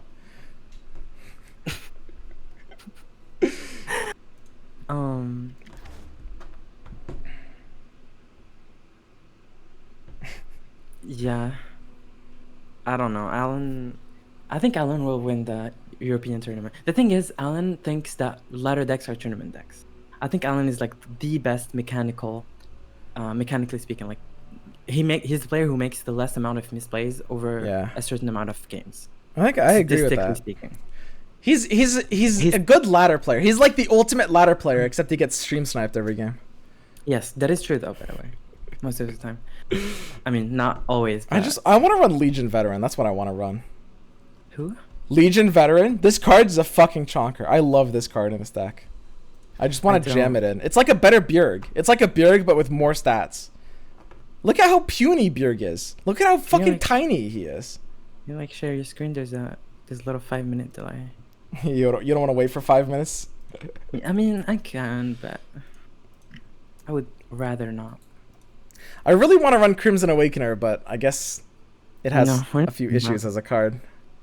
Well, the deck would have to look pretty different. I think I think Crimson Awakener is actually I think there had to have been a point in Runeterra history where this card was good and nobody noticed. Like I played it. I played it in a tournament and I got top 2. yeah. But I like in what deck? In in Sweden Yasuo. Yeah, exactly. No, I mean like unironically, like some kind of like mid-range deck where like you're kind of double floating or playing something like Sentry, something that like the identity of it's like Remembrance. Cheating out a 5/5 early is unfair, and there's a lot of deck builds where this cost isn't actually a real cost. That will happen in a lot of decks. Not this deck maybe, but The thing is, this had to have been good at some point and nobody noticed. It had It to have was. been. but the problem is Like, we're all running Bull when you- Elmok. Bologna is not a bad card, by the way. Yeah. Almost. Yeah, I mean it's like a Legion Veteran that's got It's silenced. a Shyvana. Exactly. It's a better Shyvana. It's a permanent, yeah. It's a Shyvana that's always attacking. Mhm. I think we can't change much about this deck. Like I've tried for many months actually. I think I could lean deeper into Yetis. I want to run Tall Tales. Really? No. No, as in really, I suggested that yesterday. Honestly, The thing is, what I like is this. I don't know. The deck will be a lot more inconsistent in my opinion, but this deck is weird. This deck. it's is such a weird deck to mystery build. It's so insanely weird. because I feel like I've always felt like I've messed around with it a lot. Trust me, I've like added Katarina, I've added deities, I removed Yeah. Cunning Strikes completely. I've added like a lot of things. The issue with this deck is, whenever I like actually like removed a big core card, the deck felt really bad to me. We changed it a lot, obviously, but we kept the core, which is like Trapper, Ice Veil, Glory Seeker, Ash, etc. Hearthguard. Like the core is always like it's as if this deck is a whole core. It's like every card is crucial.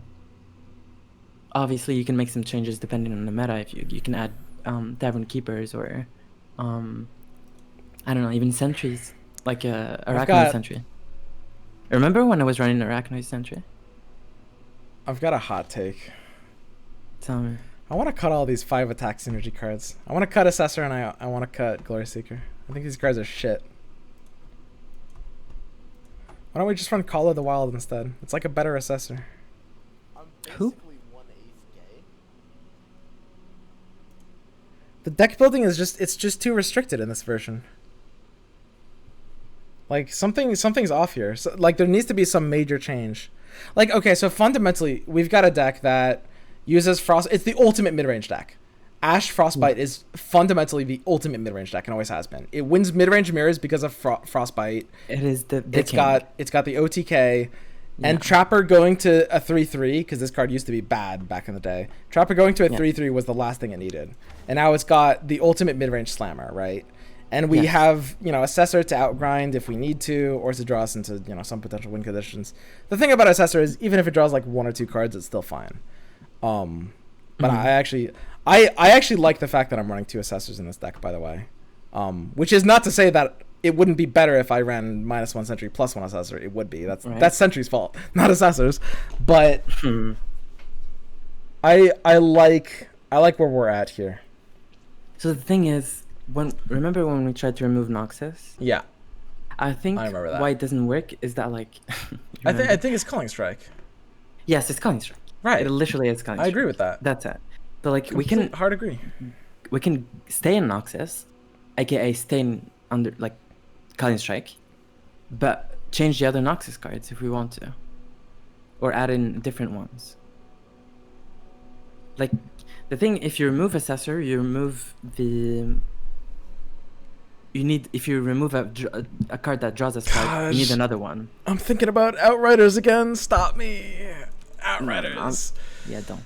It's No, bad. but like, okay, but Glory Seeker sucks, and I hate Assessor. Franz, okay. No. Why Assessor does is where huge. are all the good Noxus cards? I think Assessor is a card I would have to replace. I would cut Assessor while running other draw cards. Like what? Noxus doesn't have draw. I don't know. I'd find something Except familiar. Assessor. I'd just run Sentry. Like, okay, Assessors. I hate Glory Seeker, and I hate this build of the deck. This like 5 attack archetype, sort of like bait. Like when does when does Glory Seeker hit?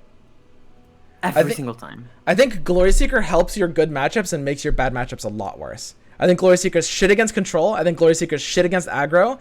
And I think Glory Seeker is good against mid-range, which we're already winning. I feel so bad every time I play this card. I think it's a garbage card. I hate this card so much. Okay. What would be the replacement? Anything. I don't know. In my vision for this deck, it looks very different. I don't know exactly how it looks, but I'm seeing like 10 cards in this deck that I don't want to be in this deck. I need to look through all the Noxus cards. There has to be something in Noxus that's actually kind of not terrible. I'll run Crimson Curator. I'll run anything.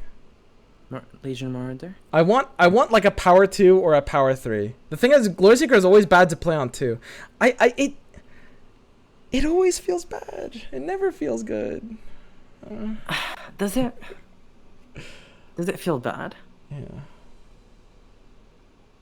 I actually really like Legion Veteran in this deck. Like a lot. Like I'm pretty sure I want to run Legion Veteran. I don't. Why?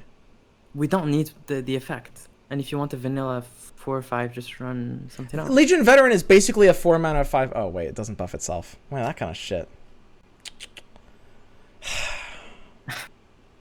Imagine. I mean, it can make my. Your 5/5 go to 7/5. It makes my Trundle an Assessor target. It's a 4 mana power play. Like this deck basically never wants to play Ash on turn 4. We don't. This deck doesn't have a turn 4 play. We do because we run. Yeah, because we're Wolf drawing and Yeti triple every Assessor. time. Triple Glory Seeker. Give me a spot where Glory Seeker feels good on 4. Glory Seeker always feels bad. I want a 4-drop. We don't have good 4-drops. This is the best. The thing is, Legion Veteran is a sick 4-drop. I agree that these cards are not optimal. But the thing that you're missing is that we don't have better cards. We're playing Legion the best Veteran's card. better. How is it better? It's not. It really isn't. I'll find a way to cut Glory Seeker. Maybe Veteran's not the answer. I'll find a way to cut Glory Seeker. I refuse to run Glory Seeker in this list. I think you're missing. Just go out of the red color and put the blue color, please. I think Okay. we have more. The problem is we're already running all the good blue cards. How about Shared Spoils? No. It's kind of like even worse than Sentry. Yeah, might be even. Yeah, it's worse. How bad would a Starlit Seer version be? With Draven Ash. Oh, Draven's sick. I'll run fucking Draven in this deck. I think Draven Ash is legit, by the way. I'm not joking. Yeah, Draven with Starlit Seer is great. Draven, Starlit Seer, Ash, and Assessor. We're not escaping Assessor, I'm very especially. Draven Ash. I think who was it? I think 209 and I made a deck Draven Ash a very long time ago. It didn't. Yes. It was kind of bad. It was meta for 12 12 hours. 12 minutes. Yeah, something like that. It was meta for that one game I played it, and that was it. Yeah. Exactly. I don't know. I'll run Draven. I'm happy. I love Draven here. Draven is Starlight good, feels but- sweet. Yeah, I like it. I like Draven, and the Whirling Death is actually a good spell in this. And honestly, I It's think Sejuani's kind of shit. So here, let me, because obviously I can't change my deck for the tournament, but I Yes, can I would build suggest that. I can build a better version. I love how you won against Crumble without even playing around it. Pretty funny. Yeah, I didn't realize actually until you pointed out that it wasn't from the karma. I'm That focusing more than you pretty are funny. during those games. I'm 100% in it. I feel You know what I miss? poor Herther. Caught in the cold / shatter. Please, Shatter no. Okay. Seriously, real talk. Why is Rhyme Task Shaman bad? You know I love that card. I love this card. I tried. But why? It failed me every single time. Okay, but tell me It's- why. Because I don't care about freezing the biggest unit every single turn if they're playing a bigger unit that turn. We're going up, like, it's fundamentally kind of weak. Really bad, actually. Like, even in the decks where freeze is, like, huge, like, even against Fear Shen. So, like, we're freezing the biggest units every single turn. So, what? We're freezing the Caretaker or, like, Fura or Shen, even. We don't care. They literally do not care. But that Freeze, that if it matters a was lot. It doesn't. It really doesn't. It's a 5. It's like the thing about Rhyme But Task Shaman. I don't need help against aggro. It's like a landmark that get excited. Basically, it's how I see it. You can't block with that. Yeah, you can't block, you It has can't an- attack. You can't attack. You can't block. It has an effect every single turn, and it gets killed by random cards. It's literally a landmark. This is the same thing. And What about you know how Icy landmarks Yeti? are. No, it's bad. I know. All the cards are Legion- bad. Legion Drummer is good. No. I like her. Third Archer first. I think, honestly, this deck doesn't have access to good enough cards that we couldn't have cut the Third Archer. Like, the Third Archer doesn't even feel good, but it's better than these options. Yeah, It had to have been Trolley cutting it. yeah. Chat's saying, you really just hate Reckoning ATM. We Not don't. really. I run one in ladder. Reckoning's Or cute, two. yeah. Depends. It's just that we don't need.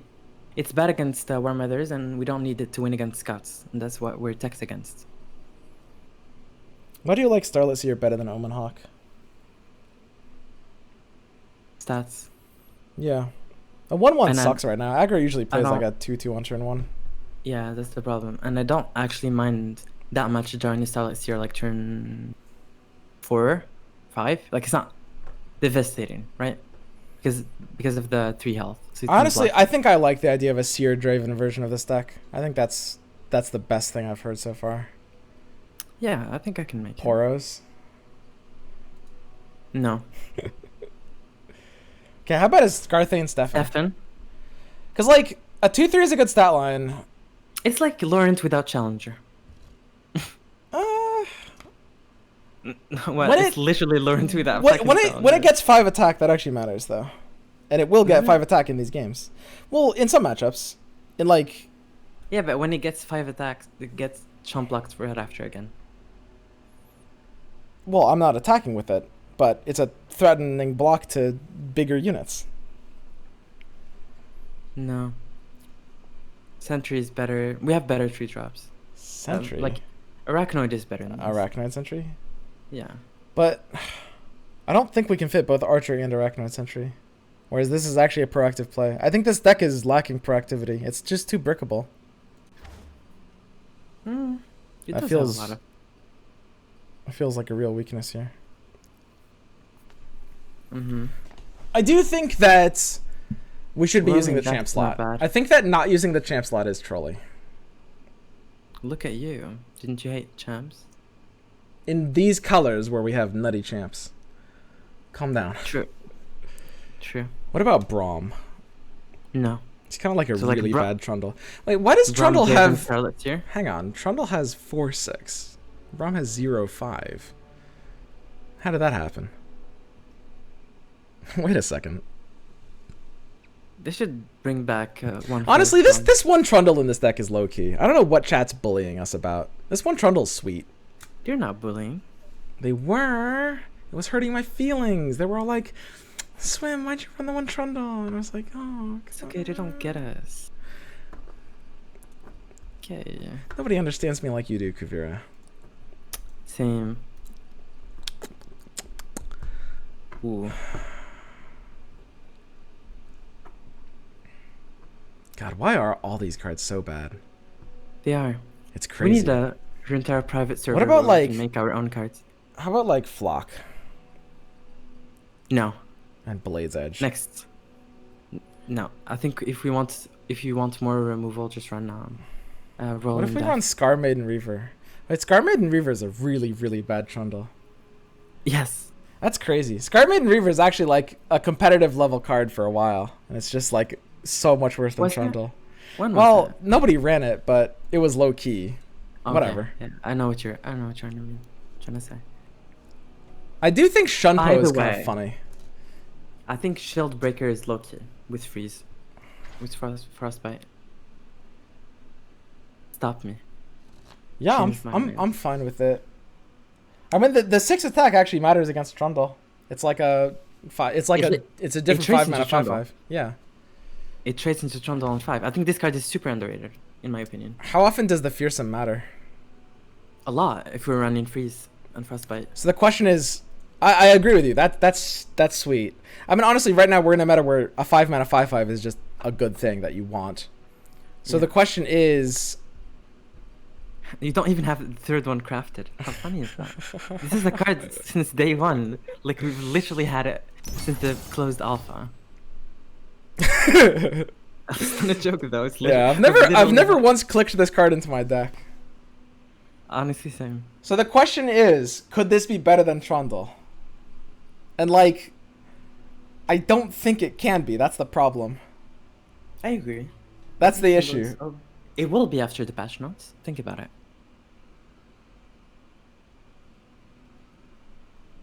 I don't think the Fearsome really matters enough. Just because, like, you're gonna either get through their chumps or devalue them anyway, right? One or the other. So it's just kind of like, But- what? But it doesn't matter because they suddenly can't block with like stuff like Eye or Hapless or something like that. Doesn't make sense. And the thing is, if you're running a lot of challengers and Frostbite, that means that you can guide the Shield Breaker to face every single turn. But Trundle. Yeah, Trundle. Like, I can't run any other 5-drop unless we need the champ slot desperately. Which, honestly, Draven's getting me kind of worked up. I kind of want to jam Draven up in this. And, maybe at that point... I'll tell you what. A version without Hearthguard, and we're playing Draven, Right. Seer, and That's- Kato. Right, that's what I'm saying. I want I want to Kato, I want cut Draven. all this, like, 5+ We- attack roleplay No, nonsense. no. We are keeping Assessor. Fine. Keep Assessor. Wait, why are we cutting Hearthguard? Because we have Kato. Hearthguard is only there to buff targets for Assessor. What if we just have the Draven Axes? We just buff everything and then we Assessor. Wait, you're only running Hearthguard to fucking... Yes. Basically. Oh, this deck is shit then. Not just Heck. that, obviously. The But when you do that- the 5 health matters so much compared to Kato. Yes, The and 5th he point of health buffs- matters so much. It does. Like, It I would buffs say out- that's why we're running it over Kato. I think the effect is very important. It's exactly Kato's? why we're running it. Or And, Hearthguards. Yeah. Yeah. Minotaur is not bad, by the way. It's not the worst. It's a good landmark, almost. I mean, It's Yeti a landmark synergy. that Yeti can attack. synergy is getting there. No, it's not. How bad is Ancient Yeti? What? I talked So about it Ancient yesterday. Yeti is a turn 4 play. Are you always able to keep it in your opening hand? You have to, yeah. Yeah, you In every always have matchup? to. What did you say? In every matchup? Like discard aggro? Yes, it's like Trapper. But the only Yeah. problem with that is that we're drawing less Trappers because we're keeping the Yetis in our hand, if that makes So sense. we mulligan 6, we see 7. If we draw it in the top 7, we're golden. If we draw it in the next 3, we're shit. If you draw it for the rest of the game, you're golden. I'm liking Ancient Yeti. I'm running the I numbers. was running it before. I played 2 DORs with it. Like, what about... I mean, there is actual Yeti synergy. It is kind of a thing. Like, I've run Tall Not really. Tales. Call the Wild. We can run Elnox. We can run Poros. Yeah, no, I don't think so. Yeah, no. I'll stop you right there. Tall Tales though. It's Tall like Tales is not. It's my card. I love it. it's a 3-mana 5/5 kind of. It's like a trapper without the body. That's it. It's a trapper that gets. It's a 100% trapper that gets you the Yeti on top. It's kind of better than a Okay. trapper. No, it's not. Here's the thing. The Here's the problem- thing. Here's the thing. You play Tall Tales on turn 2. That's a big Listen, deal. I get it. So you play What Yeti you on don't turn get- 3. What you don't get is that you're making this high rolling.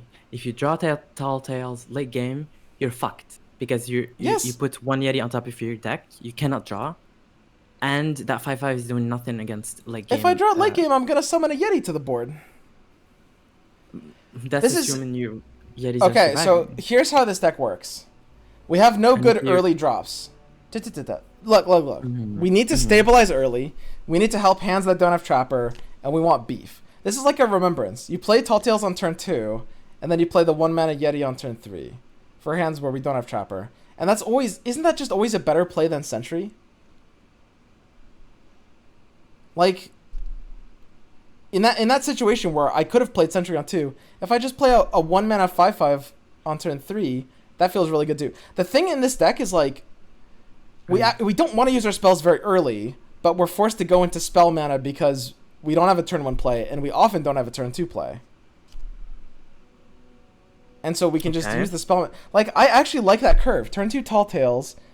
No, but then I think you underestimate how strong like playing Trapper on turn 3 with 3 mana banked for the Calling Strike. That's a power move. For both Weirding Stones and Misfortune, it matters. Yeah. Yes.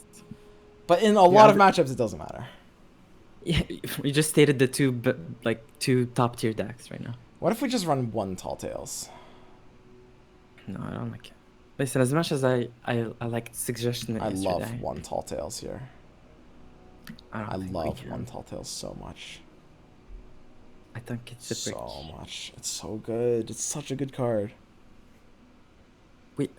No. We're always drawing this off of a Yeti. We just stonewall.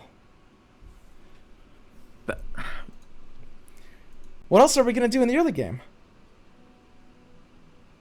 we have stuff. The way this deck loses is off the hands that don't draw Trapper. In this deck build, we need to assume we're not drawing fine. It's Trapper. like that's fine because Scouts does the same if they don't draw MF, and Lee Sin decks exactly the same, etc., etc. It's like it's fine to have a powerhouse of a card. It's not the same. It's not quite the same as those. If this deck doesn't draw a Trapper, we literally have no early play. At all. To be perfectly honest, I'm not liking Rhymefang Wolf. Like, I don't even want to Okay, keep this card. What you don't. Okay. I what don't you like get any of the is that cards in this deck. having one early play that we really want, just one, is better than having multiple. And I'll explain why. Huh? Okay, Okay, listen why? to me. Okay, listen to this logic. So basically, if my hand doesn't have Trapper, I want the ability to full mulligan for Trapper. If I have another early drop that is not as strong as Trapper, because Trapper is so good, I will be inclined to keep it in my hand, and thus reducing the chances of me drawing Trapper from my So mulligan. don't keep it in your hands. What? What kind of logic is that? Then why would you put an early game card That's if you don't that, want to that's keep how. it in your mulligan? There's plenty of decks across every card game throughout history that have done that. That's just how deck building works sometimes.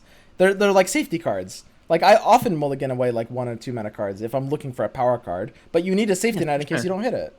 It's like Omen Hawk. I get it. When this deck doesn't draw Trapper, both Glory Seeker and Rhymefang Wolf aren't bailouts. This deck currently has no bailouts. I need a bailout. Rhymefang Wolf only helps when I'm ahead. It's like Winmore. Glory Seeker only helps if either I'm ahead or the opponent has a really bad hand. Like, it doesn't help me stabilize. It doesn't help my game plan get online. I just need to start putting up walls. Draven is nice. I'm fine with Draven. It's a By the way, solid Draven is 2/2 play. it's 5 head. I like Draven. I'm gonna build a deck with Draven. I think Like Draven Ash. Draven's Draven. pretty sick here. I'm gonna make a deck with like Ash, 1 Draven, 1 Trundle, 1 Sage. Watch me. That's bad. Don't do Yeah, that. that's terrible. I know. Do like two Draven and one Sedge probably. Yeah, that sounds right. The question is, how big of an opportunity cost is Sedge? What do you Like, I mean, how good is Sedge? Do we even regret cutting her? Really good. We Is do. she? When? Yeah, she's good. She's pretty good.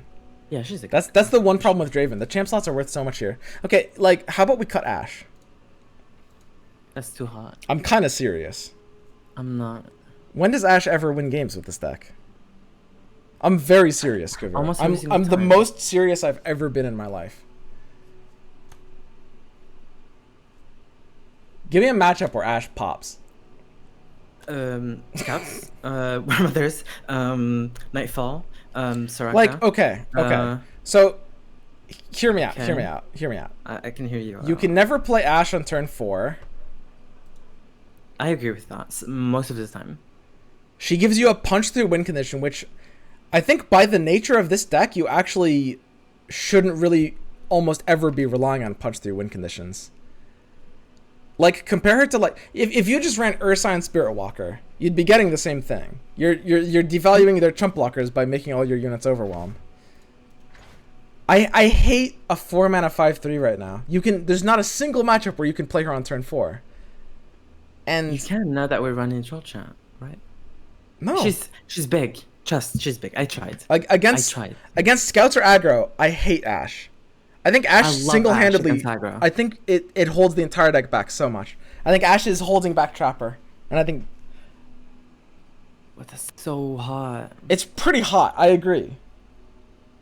The way mid-range decks. I think that if this deck in its current form just wants to be built as effective out value, right? Like Ashe is not really a proper value engine. Not reasonably speaking. Like, this deck wins by just forcing 2-for-1s and threatening tricks. Ashe always trades poorly. She makes bad hands worse. She can never Okay, attack like- early. Ashe is almost our only win con against Ruination as a card. And boards. Yeah, But we Ruination. can. Literally against what Ruination. if we replace Ashe as a win con? Would you say it again? What if we run something else that's also a win con against Ruination? Like what? Ashe is I never. don't know. I can't think of anything. There's nothing. That's the problem. I agree. It's not the best. Like, on paper, it's not the best card. Like, if we made a new card, yes, that would be better. But like, we don't have a better like replacement for Ashe. What if we just play Feel the Rush?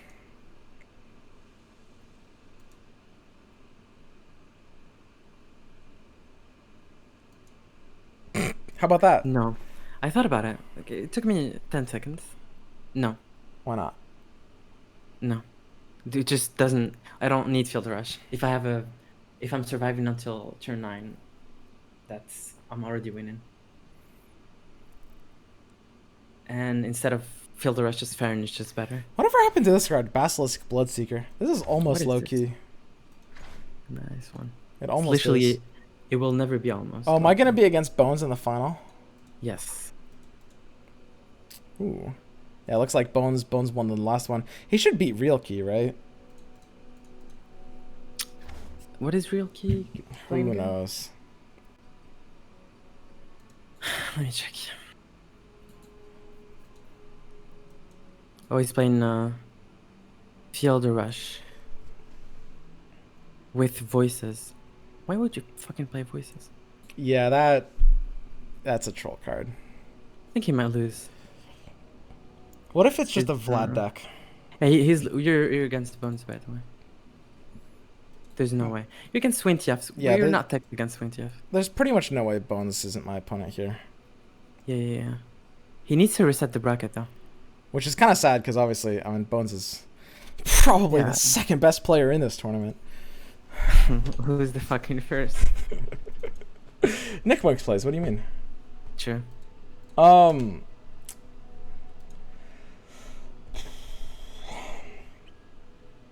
Okay, but I think- seriously, what if it's like a Crimson deck?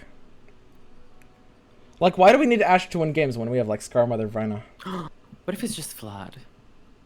I'll run Vlad. I'm not even joking. I think Ashe never does anything for this deck ever. I think like like if you just took this deck and replaced it for like Scarmother Vlad, I think you'd be chilling. The thing about Ashe is that in this build of the deck, the whole point of this deck is Harsh Winds is gonna be, if we make it to the late game, we've either won already against the aggro, or we've stabilized and we've got Harsh Winds to stall an entire turn against the slow decks, in which case we will be able to just kill them later. Like we don't, the pressure to use Harsh Winds as an it's often even wrong to use Harsh Winds as an offensive card. Like, No. it can be. Well, not always, but I'm just saying, like, that does happen sometimes. Right. Like, But it turns your defensive spells into possible finishers, which is huge. but And it turns- in when you what double draw spots do you Ashe- need those finishers? I'm saying if we had a finisher instead of Ashe, then we'd have a finisher and defensive spells. But why not run the best finisher? Because we're running the best cards, and they are like freezes right now. Like Frostbite is huge right now at the moment. So like Harsh Winds and Flash Freeze are nuts. Why would you not run Ashe if you have? If it's literally Because the core. the fundamental idea of this deck, I think, makes it not need an incredibly reliable finisher in that way. But that's how you. What Okay. matchup? What matchup? What matchup Ashe is good against? Yes.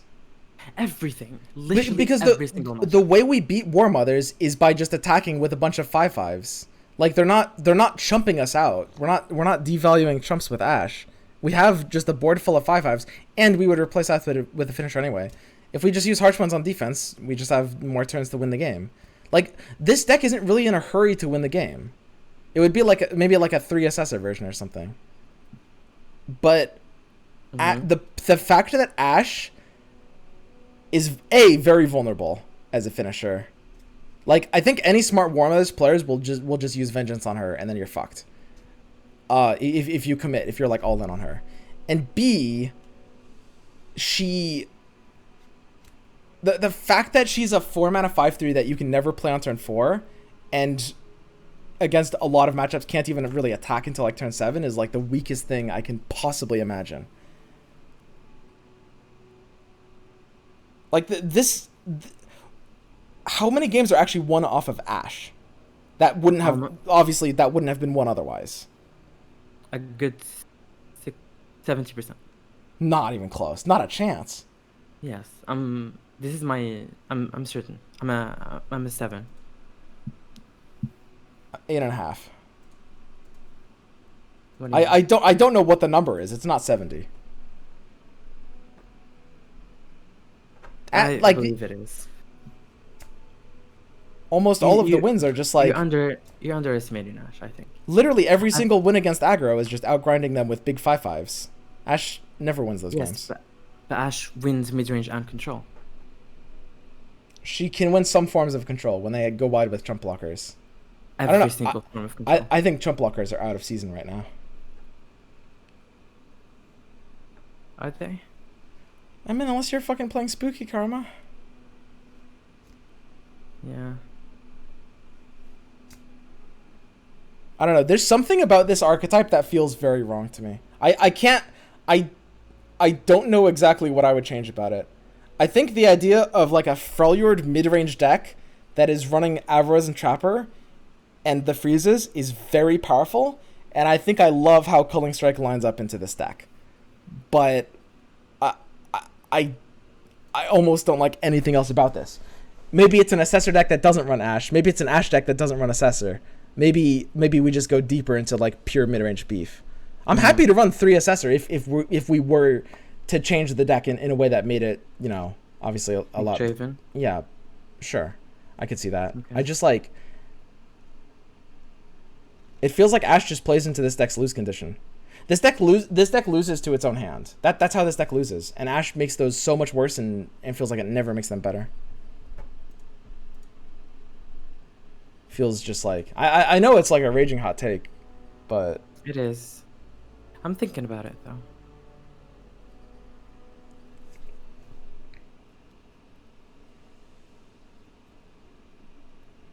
like, how bad is the Crimson package?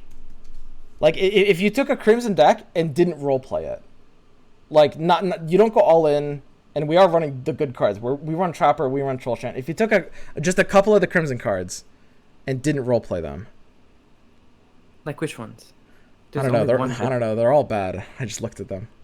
Yeah, they're actually really bad. Yeah. There's one almost good one. It's the Curator. Awakener. No, Curator is huge. It depends on the meta, It's sure. underrated. It's a value engine. It's a Chevalier. Yeah. Think about it. Curator's cute. I'm fine with Curator. It is pretty adorable. Okay, so compare Curator to Draven here. Draven's better. Much better. It kind of has to be, right? Yeah. So Draven makes your the champs Yetis also. kill big bad Trundle. Yeah. Draven's much better. It's true. Draven's nuts.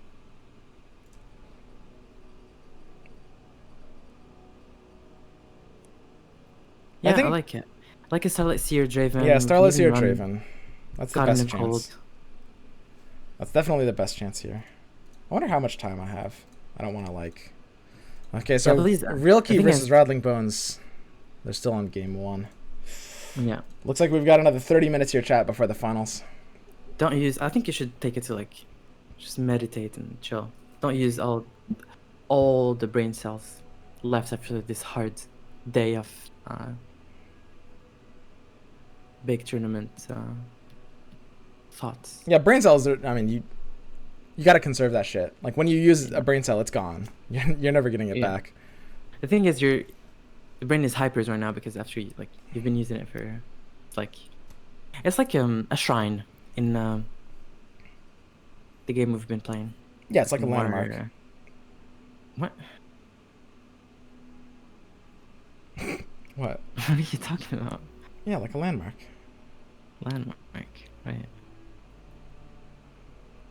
So you're against Bones. Bones is playing Swintief and a very good version of Armathers. The best. Like, Ursine Spirit Walker plus, like, Death's Hand. I mean, how bad is Swain? Like, just trying to turn this into, like, a Swain build. I'd be down with that. Like Swain Ash? No, we're cutting Ash. Oh, just Swain? Yeah, like, we run Trapper, we run Culling, we run the freezes, it. we run all the things that make this deck good, but we just run Swain What if instead. it's Swain Draven with Freljord? Just Right. run the good version. Yes. Like That's my what I'm Swain saying. Draven, but without run cut PNZ and just add.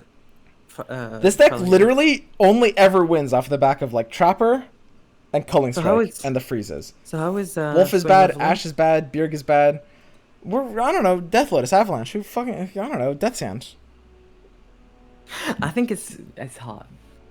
With Starlight Seer. I like it. I can't say that Swain's the answer. I don't know what the answer is. There's a lot of options. But I do know that there's something about this deck that's wrong. This is a deck that's it's a bait deck. It could be the Ash. That's probably the hottest take I've said. Maybe it is. But something here is off. Like, this deck is only winning because of power cards. And Freezes being the biggest power cards, obviously, above Trapper. Yeah, I can like, mess around with Draven. I think this archetype made sense back in the day when we were actually running Reckoning. I think, and which is arguable. Maybe Reckoning was never good, or maybe there was a meta where Reckoning made more sense and we just cut it since then. And yeah. I think this archetype, when Assessor was 4 mana and when Reckoning was actually hitting the meta, this concept of deck made sense. And I don't think it's made sense since then. Okay, I see your point.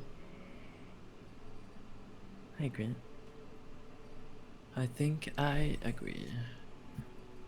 And Culling Strike Wait, is also, like, Culling Strike's ability to hit Troll Chant and Flash Freeze and Weirding Stones and MF is just delicious in this current meta. Yeah, especially with Troll Chant and Flash Freeze. You just literally remove anything. It becomes a vengeance. Yeah. A vengeance that you can... Glop's flaming me. Glop thinks I should keep Ash in this deck. The thing is, Glop, Yeah. I'll respond to you 5 minutes later. The thing is, Glop, like, I'm envisioning a completely different deck. I'm not... I wouldn't run all the same cards. That's... I'm basically, what I'm saying is that Freljord Noxus should have a better option. I feel like that has to be the case. Maybe it looks a little different, or maybe it looks a lot different. I don't know. I don't know.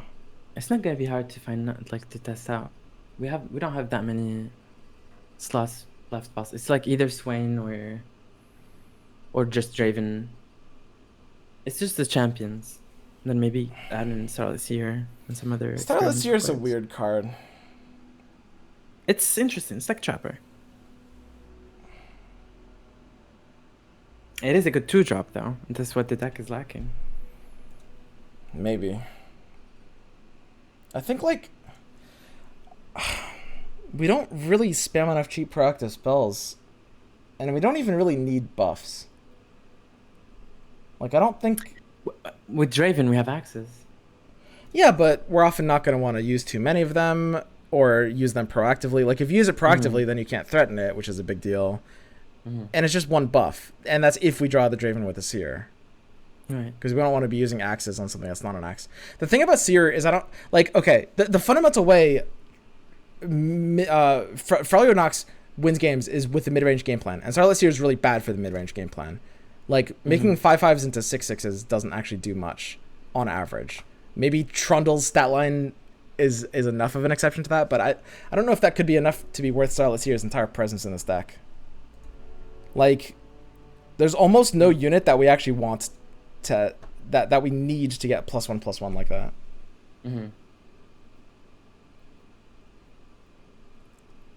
Honestly, I mean, why is Swain Freljord bad? Why is Swain what? Why is Swain Freljord bad? Are people just building it wrong? It's just because It feels like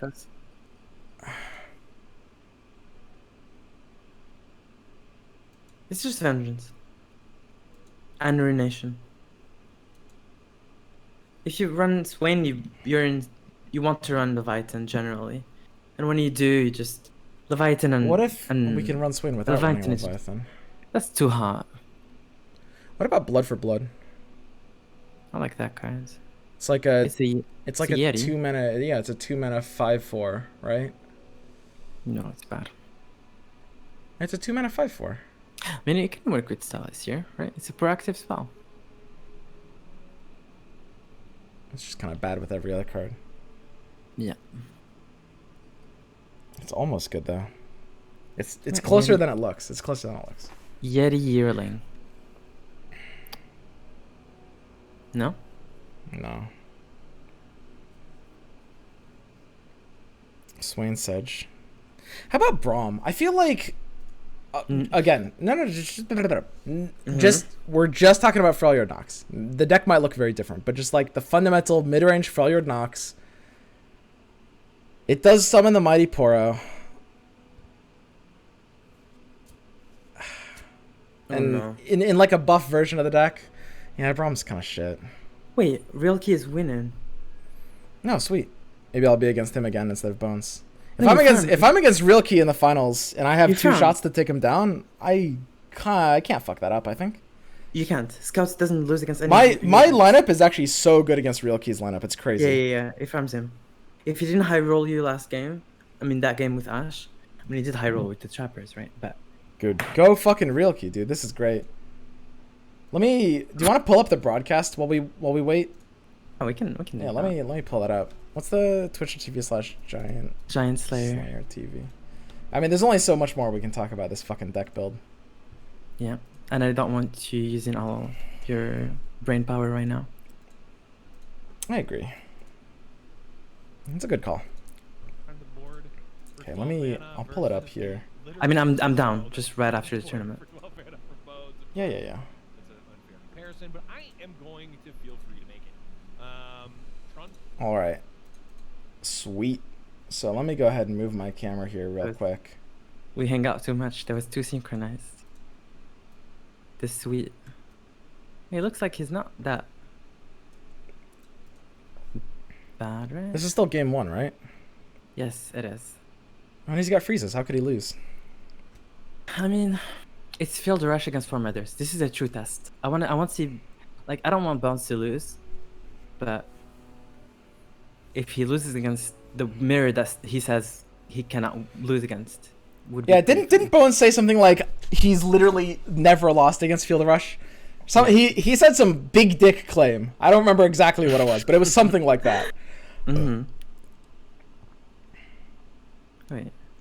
Why did that guy not play the pillar first? Good. Wait, that's a very good question. He played... Bones played one Ruination already. And he only plays one, I think. Yeah, doesn't Sure. Bones look like mega screwed here? I've never seen someone Uh, look so screwed. Yes. Yes. Correct. Yeah, GG. Sweet. Man. Uh, Yeah, if Bones doesn't make it to the finals, then I'm set. Then I'm sailing. I'm good. I think Bones will win because Scout is really bad against Swintiev. And really bad against this version of... Yeah, but he's got 2 chances. I mean, he's not winning against Swintiev, that's for sure, with Scouts. The thing is, he needs to win with Scouts against Formators, and it's hard. He's running a good version that beats Scouts. A very good version that beats Scouts. Yep. He needs to brick. I mean, real key should be favored overall, right? Like, even if you think they're both 60s. I mean, 140 has a better chance than 260s. Right? Wait, say it again? What? Right now, at this point in time, you're saying... He's running Bannerman. So you think it's less than 60 each matchup? Or sorry, more than 60. You think Bones is more than 60 in both? Yes. Oh, well then it's pretty close to even. I think the fact that he's running Bannerman instead of Navigator. Bannerman version is so bad. So bad. So fucking bad.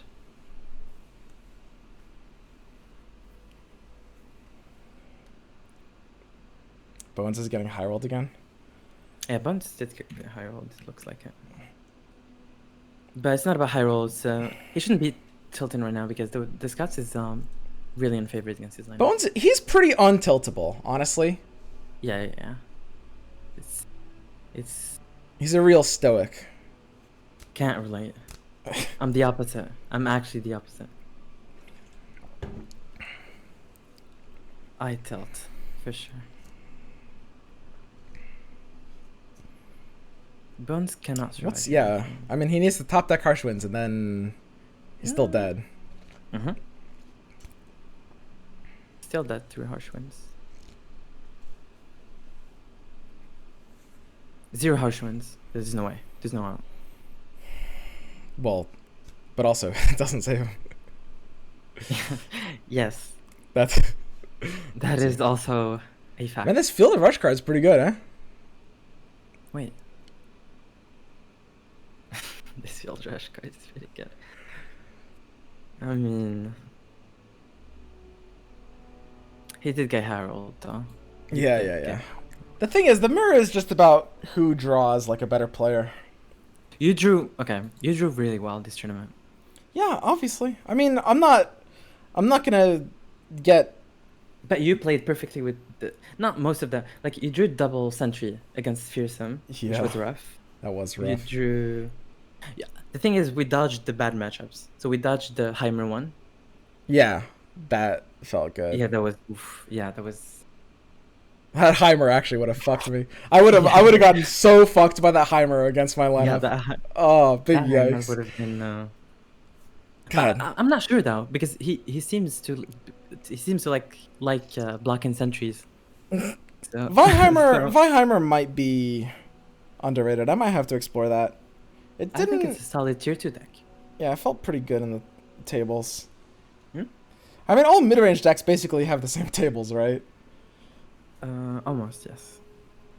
Heimer is not really mid-range. It's more of I think it is. I would absolutely call it mid-range. Just stabilize out value with board presence. You're not really bursting the opponent down. You're never playing Heimer on 5, 6. You're playing Heimer on like 7, 8. There's plenty of matchups, plenty of situations you play on 5. Hard, very hard. You never play it on 5. But it's about There's just no way. controlling the board with Vi and then keeping her alive. I don't know. It's a about specific controlling kind. the It's a board. kind of mid-range. I think it's leaning closer to. Wait, is towards Bones some- alive here? Wait, what? Ooh.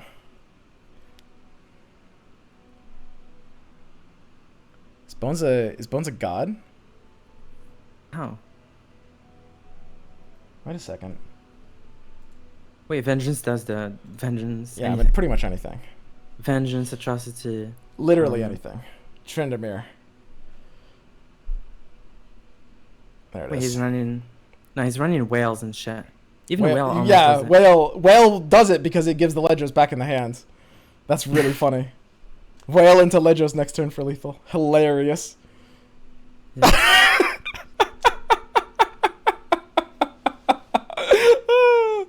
That's so funny. Holy shit. I don't know. Does Bones actually have like some kind of open attack? I mean, Trundles can just be scary sometimes. Where are the Trundles? You lost 2 right now. Wait, where'd they go? They They were here. vanished. They were here just a second ago. Like the wind. Oh man. I think we farm real key. We're just let's see. Yeah, about 100%. best guys.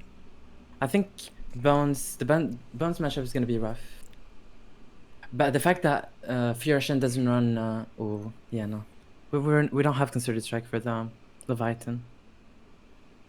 I aggro them down. Are you gonna aggro down a Swintiev? With Flux I think I and could. Sentry? I think I could. Man, who the hell plays Swain TF? He plays really well with that deck, so I guess. Wait, he's Is gonna Bones win. winning? I mean, Real Key's not about to play Ledros here, right? Does he have to? Wait a second, what happened here? I mean, all No, he he needs do- is like a so he doesn't Vile have- Feast. He doesn't have Flash Freeze because if he had it, he would have snapped it. Oh, Jesus So if he plays Christ. Ledros, he loses. He could have Vile. Or Troll Chant. God, Real Key could actually lose this. If Real Key loses this one, then I'm definitely against Bones in the final. Yeah, you are definitely against like 1,000% against Bones in Yeah. the final. Real Key has to win this one. Oh, that's hot. Wait, Ooh. that's not hot. That wasn't hot. Why would you... If he had That's saved cold. it for after, I guess he still does to Atrocity. Yeah. What Ooh. is his hand? It's full of fucking. Please Atrocity. whales. Please Atrocity the kindly. That would be so BM. Oh my god, What these is- whales are actually losing Real Key this game. Oh my god, he lost! Real Key, please! No wait, no wait, I'm so confused. What is his hand? I'm tilted so hard. It's 3 whales! He drew all his whales! No wait, let's check. There's no way. There's a problem here. Something is not adding. We're, up. we're about to see a Desperation Ledros. And now... Okay, if it's not vengeance, if it's not atrocity, if it's not It's actually over. Upbeat. Can Real Key can't even win this anymore. what is it? What is in the hand? I have no goddamn clue. It's probably like double avalanche, single whale. Ruination? Second Field Rush. Field rush? Yeah. Oh, and he now lost. it's over, yeah. Well, I mean, he could I'm draw against Bones in the final. Flash freeze. Yeah, I mean, he's Ezreal emoting. That would be a 6 low roll. What is the hand? I want to see the VOD or so. Like, I want to see his stream. Oh, man. Jesus Christ. Real Key, come on, man. How? How? Good question. Good question. I mean, Bones played very well. Yeah, for sure. Bones is a good player. Fuck, he has VODs disabled. I can't. I missed it. I don't know, Ryuki's running 2 flash free, 0 harsh wins. He literally can't win the mirror. Like... Yeah. Ricky's lineup is super. The Bannerman is poo-poo. Yeah, it kind of is.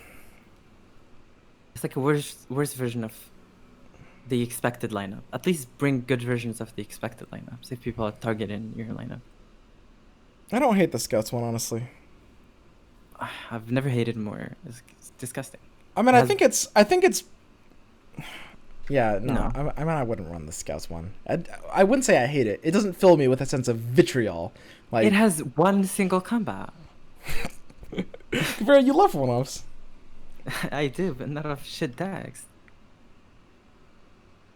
How did he lose that one? I'm so confused. What happened? Yeah, real keys auto surrenders. Do you think? Well, I mean, he didn't surrender, but he like disconnected. Like it keeps happening. Yeah. It's been happening literally all day. He auto surrendered to me like I 3 want times. to know. I want to know. So in this very spot, the spot where, like 5 minutes before, where he attacks with everything. Yeah. How? How did he In not a have hand lethal with there? 1, 2, 3, 4, Even 5, even 6, a 7. double whale would have won that. You're right. So it can't even have been a How? second whale. He didn't So even need what's- to open attack. Bones was out of mana. He could have avalanche would have been lethal there. What the fuck was his hand? You're right. What is the hand? That's a very good question. Because if it's avalanche, you win. You still wait, win. wait. He open attacked when Bones was out of mana. That turned. That doesn't make any sense. That can't possibly be 6 cards that don't all represent lethal there. It's 7 cards. Vile does it. Whale does it. Literally, like I'm so any confused. unit, like a hapless aristocrat does it. 1 attack unit. Second whale does it. Avalanche does it. Vengeance does it. Atrocity does it. It had to have been like triple catalyst, double weirding. What the fuck? But he was up on mana. I don't understand. I actually have I have no idea what his hand could have possibly been. That had to have just been a misplay. I think he had to have just miscalculated lethal or something, because there's no hand range that didn't have lethal avalanche. there. Yeah, if it's avalanche, you snap it.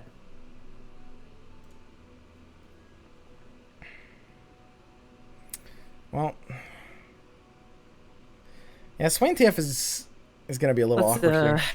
Let's And prepare. why is Bones running good decks? Good text. You want to run Swain TF? Yeah. Yeah, I mean, I've got at least time for a couple games before we go to the finals. I mean, do you? Maybe like 1 game. I'll make them Yeah. wait. Alright.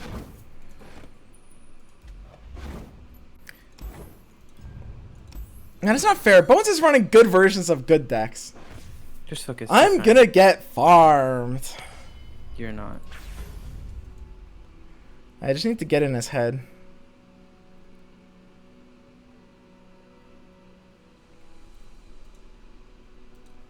We going? Alright. Yes. So the list doesn't run Make It Rain. It runs 2 Fervors, triple Death's Hand, Flock obviously, 1 Nox and Guillotine, and 4 Selfish. Well, I mean 2 Selfish effect. For men.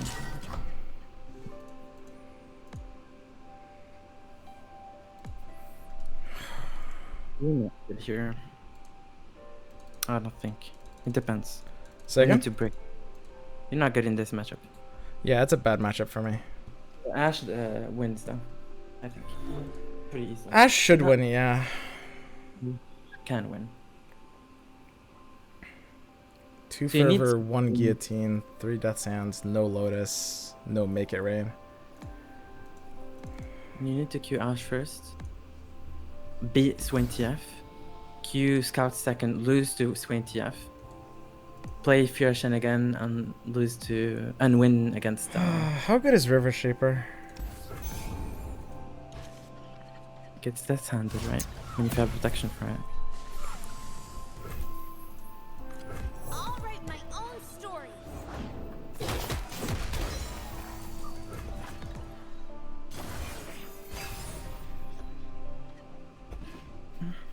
Hmm.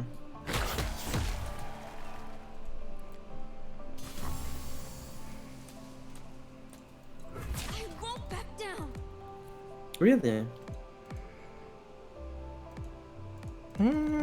Maybe not. Probably right. It's probably right actually.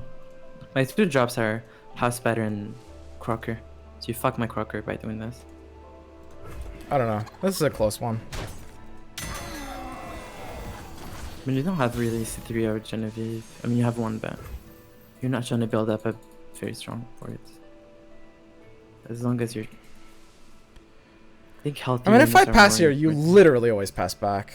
Like, that's the easiest pass of your life, right? Yes.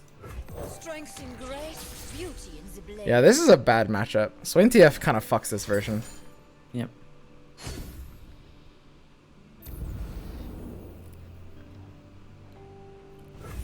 How often do you salvage that turn? It feels like you often have a play there instead, right? Yeah. You should have perfect handed. If someone does this against me, I know 4 cards in their hands. What, the salvage? Yes. What do you mean, what cards? Because you just buy elimination. I mean, by So process of- you're saying you rule out 4 cards. Yes, I know Okay. 4 cards in their hands. You know 4 I cards know that that aren't in there's- their hands. Prior to drawing the 2 cards. Yes. Yes. Which is what? Just like the early plays? Just Cadre, Deckhand, House Spider. Yeah. So I'm taking a House Spider, I'm taking Yeah, out yeah. a lot of cards. Yeah, taking yeah, a Quadra, sure. I'm taking a deck. Okay.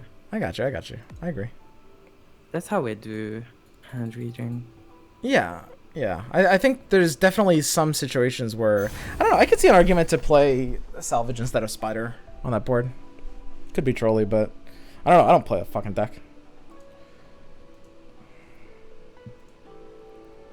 Fairly easy to hand read Swain Two TF. worlds, one balance. Shen feels good in this matchup. That is quite nice. Yes. Did draw quite terribly. Is it rude if I say to Bones, let me know when you're ready? Because I guess if he ends up losing, He's gonna open up that message on the stream. Toxic. well, that's a compliment. I'm saying he's gonna win. Listen, I don't have the stream up. How else am I gonna know if I need to do something? I'm gonna tab. I'll tab.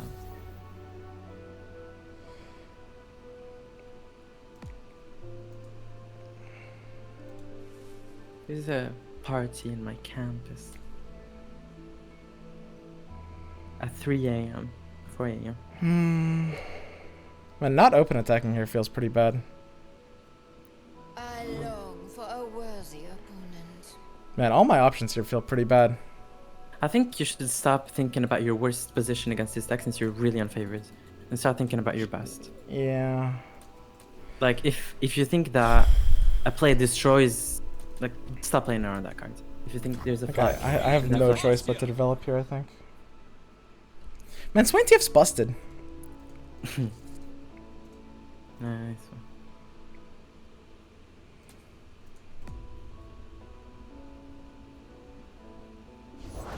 Deal me in.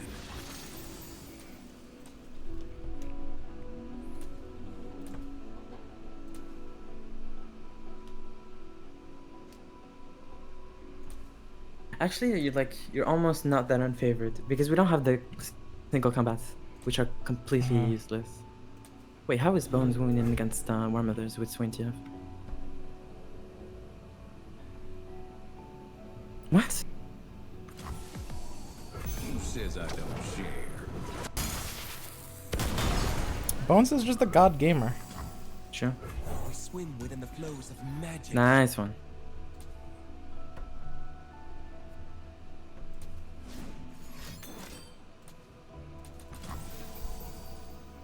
Guillotine. It had to be. Bye. The honor of House No Shrine. Batter 'em! No one goes hungry. Just run while you can. Yeah, maybe just solo attacking with the River Shaper is actually better there. It's kind of weird. Protect House Because, like, I don't know. I'm not sure how big River Shaper is going to come in here, actually. Waters take. What are you gonna get? Do attack? Man, this matchup kind of destroys me, Kuvira. Kind of Yes, I destroys agree. both decks. Man, how could we have expected somebody to bring Swain TF? We kind of should have known Bones would bring it. Right? No. This is not a good deck to bring. But yeah, but Bones always brings it! Bones brings it every week, no matter what. No matter how good it is.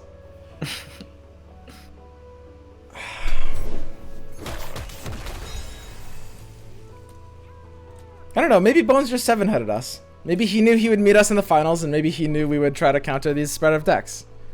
Like honestly, we can't. We literally cannot take against this deck because no one brings that. I It's know. Like 0.1% chance. It's for someone to broken. bring it. It's literally It's like- unfair. Requires a watchful eye. We can't really complain here. It happens. Above all. The thing is, you have a bracket reset. I think you can pull off a win. Yeah. Vision to see what others cannot. My chat is bullying me for the war chefs. What happened to it? I don't know. Oh yeah, attacking with it. No, just running it in the deck. They all think it's a terrible card. I could definitely. I mean, I don't know what I would replace with war chefs here. It's fine. It's I fine. think it's. I, like I think Warships it's a good lot. in this deck. Yeah. It's fine. Against what we're trying to beat, Warships is good. Mhm. It's always like, it's not about a card if it's good or not. It's about what we're trying to target, obviously. You're covered. Duty, selflessness, heavy Mwah. burdens. Yeah, this matchup feels bad. I mean, what are the key points? Bones is winning, right? Always up for a round or two. He's winning with the worst deck. I mean, his worst matchup. It's fine. Something for all. Sick. of you. Yeah, I guess I'm supposed to play my units in the different order to beat TF. If you have deny, you deny there. Maybe. Yeah, Probably. deny might have been more necessary. With I could see that. Yeah, it's an unwinnable matchup. Nothing I could have done here. It's not. Let them eat souls. It is not winnable indeed. But the thing is, you with this you win against Swarm Mothers, and with Ash you win against this. Does it make sense? Yeah. So like you just need to hit the right matchups in the right order. Yep. Justify yourself. You may have my swing. Wait, how am I killing your swine? Counter and I strike. know, just damaging him.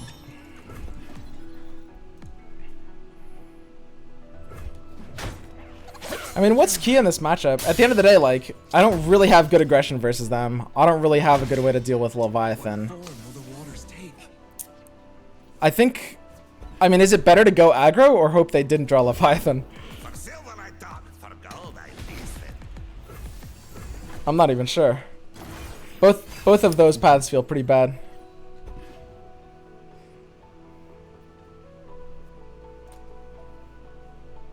I think you have to go aggro, and then Yeah, like pull off, like hope that the hand is like bricked with Death's Hand and Fervor, and then you have combat tricks. How good is River Shaper in this matchup? You can't slow play this.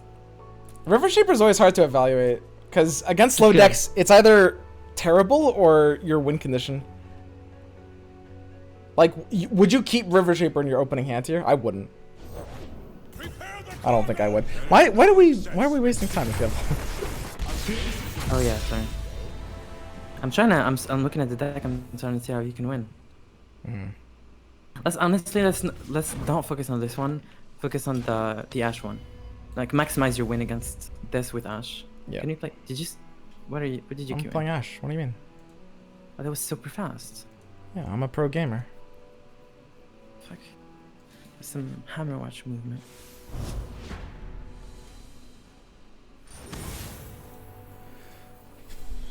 Is Bones not done with his game yet? No, he might be losing this one. Let me check. What do we got? I think he's He's got Fervor for lethal. he can't go for it. Yeah, Bones actually. All right. Bones might be losing. That one's gonna be close. I mean, honestly, there's a 5-minute delay, which means maybe Bones did lose, because otherwise he would have messaged me. No, I'm looking at the report, score report, Okay. match report. He probably lost if he's not. Yeah, he must have reported. lost. Do I keep Sentry in this opening hand? I think I have to, yeah. Fuck. Oh, you're not sharing your screen. That's fine. I have to keep Sentry here. So how you win? Literally big beef. Yeah. And See the I don't think it's. It's never Ash. It's never Ash. Ash just dies. She has 3 It health. is Ash. It's No, never it is Ash. Ash. It It's is never Ash. once been Ash. It will be. Try this. The problem is, like, Flock just makes my big beefy dudes so vulnerable. I probably have to beat the Worm Mothers twice. Oh. I've whipped up something special. The trap is set.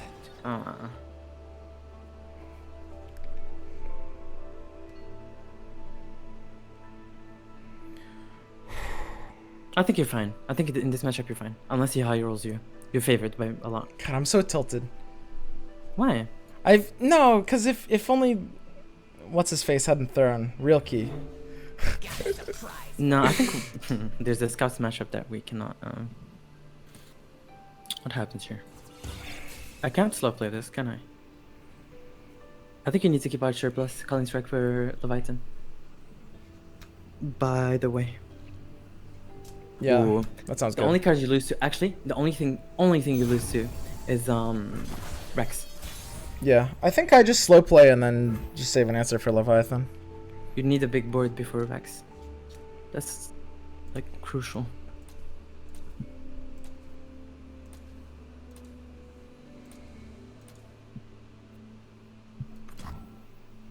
I don't know. I kind of want to play Yeti, but it's not even good here. You just like TF and flock me, and I feel like the worst thing ever. I mean, if you Like, have my open Troll attack Chant- is shit. Does Troll Chant? No, it's... Well, I guess the flock would go off and it'd be alive, but then it can't attack. Mhm. I mean, I kind of have the late No. game here. Don't try to attack. Why not? Don't try to set your units into flak range. Yeah, I agree. I mean, I have the late game here as long as I can deal with Leviathan. Yes. I just bulk up. Light the Yeah, signal that looks good. fires.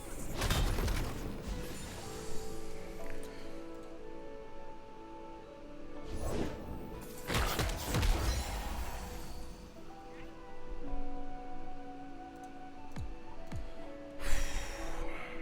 He won. What? These old eyes Bones won? still see far and clear. Yeah. Oh, I guess that game Look at went on the for a board. while. I thought it said the score report didn't come in though. Nothing left when Didn't.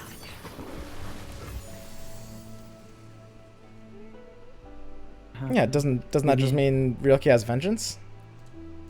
Oh. I mean, it's not over. If report didn't get in, Bones isn't good here. Right? Harsh wins a lot of things, I guess. Yeah. So do I literally just not play my Yeti here? This is so weird. What's wrong with playing Yeti? It just plays into AoE. What are you? I Only don't know. TF. Yeah, now that Make It Rain isn't a thing anymore, I guess I can't really get enough value playing around AoE without Make It Rain. I could see that. The sentries are fucking me more than you think. Yeah, no, these No, these because sentries you are know Make big. It Rain. This is a matchup where 3 sentries is always going to be amazing. 100%. 1000%. This feels good. Cock blocked by these sentries. Some time.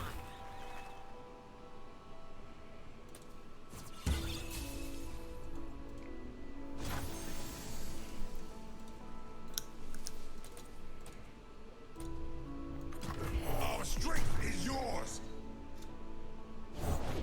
I'm always up for a round or two. Something for all of you. I don't know. I could pass there, honestly.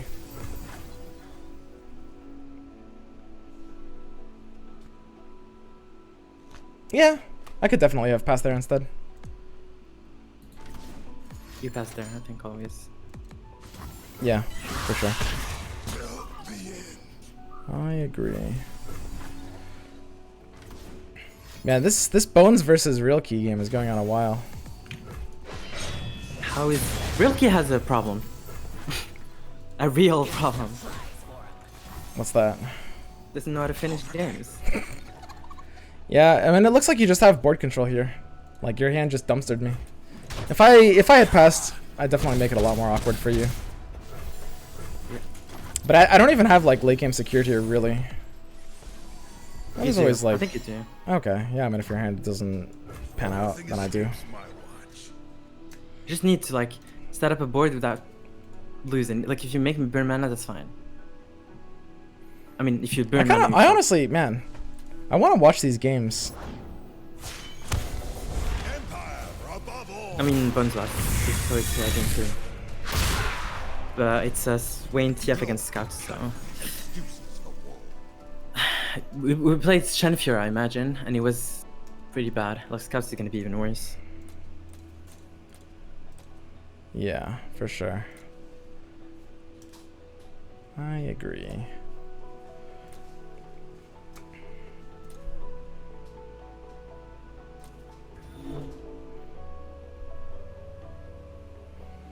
Am I stupid? Hang on.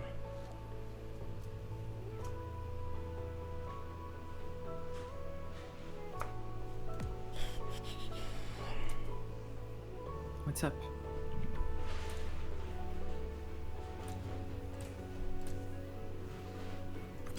Gotcha. Nothing, just a weird turn. Got it. Don't break yourself too much with Trapper. I think there's the point where you can't play Trapper, like 100%. after turn 100%. After turn 5. I don't think you can play it. By the way, it depends on if you have Assessor or not to draw more. If you don't have Assessor, don't play Trapper. It locks your hand out of good cards, the cards that you need, like Cutting Strike plus Freeze, or Assessor to draw more, etc., etc. And when you have the hard guard buff online, I don't think you need. Let's finish this up. I actually want to watch game 3. And I see. also, I mean, you're right. I shouldn't spend too much brain cells actually playing. Yeah, okay.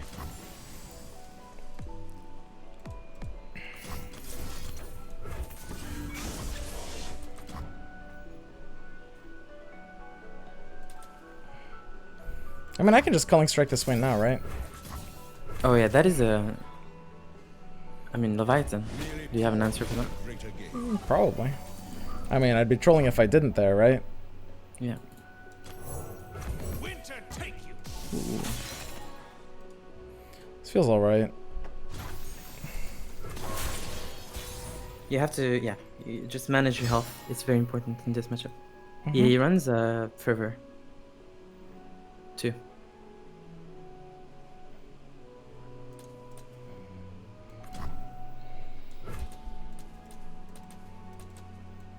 In Avarosa's name. Best run while you can. And Swain TF's broken. Alert the village. Don't tell and just focus it. I think it's very neutral.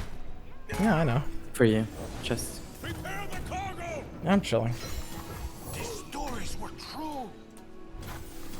Only the finest serve. A chill in the air. High roll. It's a good hand. We're going under. You're still dead too if I draw... Yeah, I mean, Rex. the fact that I don't really have, like, proper pressure here is a little awkward. And yeah, Rex is pretty good. You need to pressure TF as well. Don't forget about TF. Alright. I'm gonna watch the finals since they're Yeah. starting now. Actually, I can't miss this. This is intense. Yeah. I need to... I just need to go up to the... let me see. Yeah, I do too. Oh.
Alright, I'm back.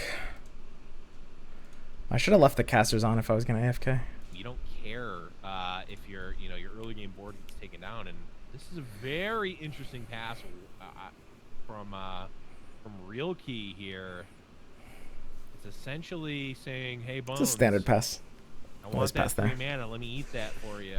I want your lunch 4 money." mana. And Bones Oh, 3 difference. offers to give it over. So Real Key passing up on the potential board and damage, or the board advantage here, in return for 3 mana eaten, and essentially putting the game back to a mana parity here.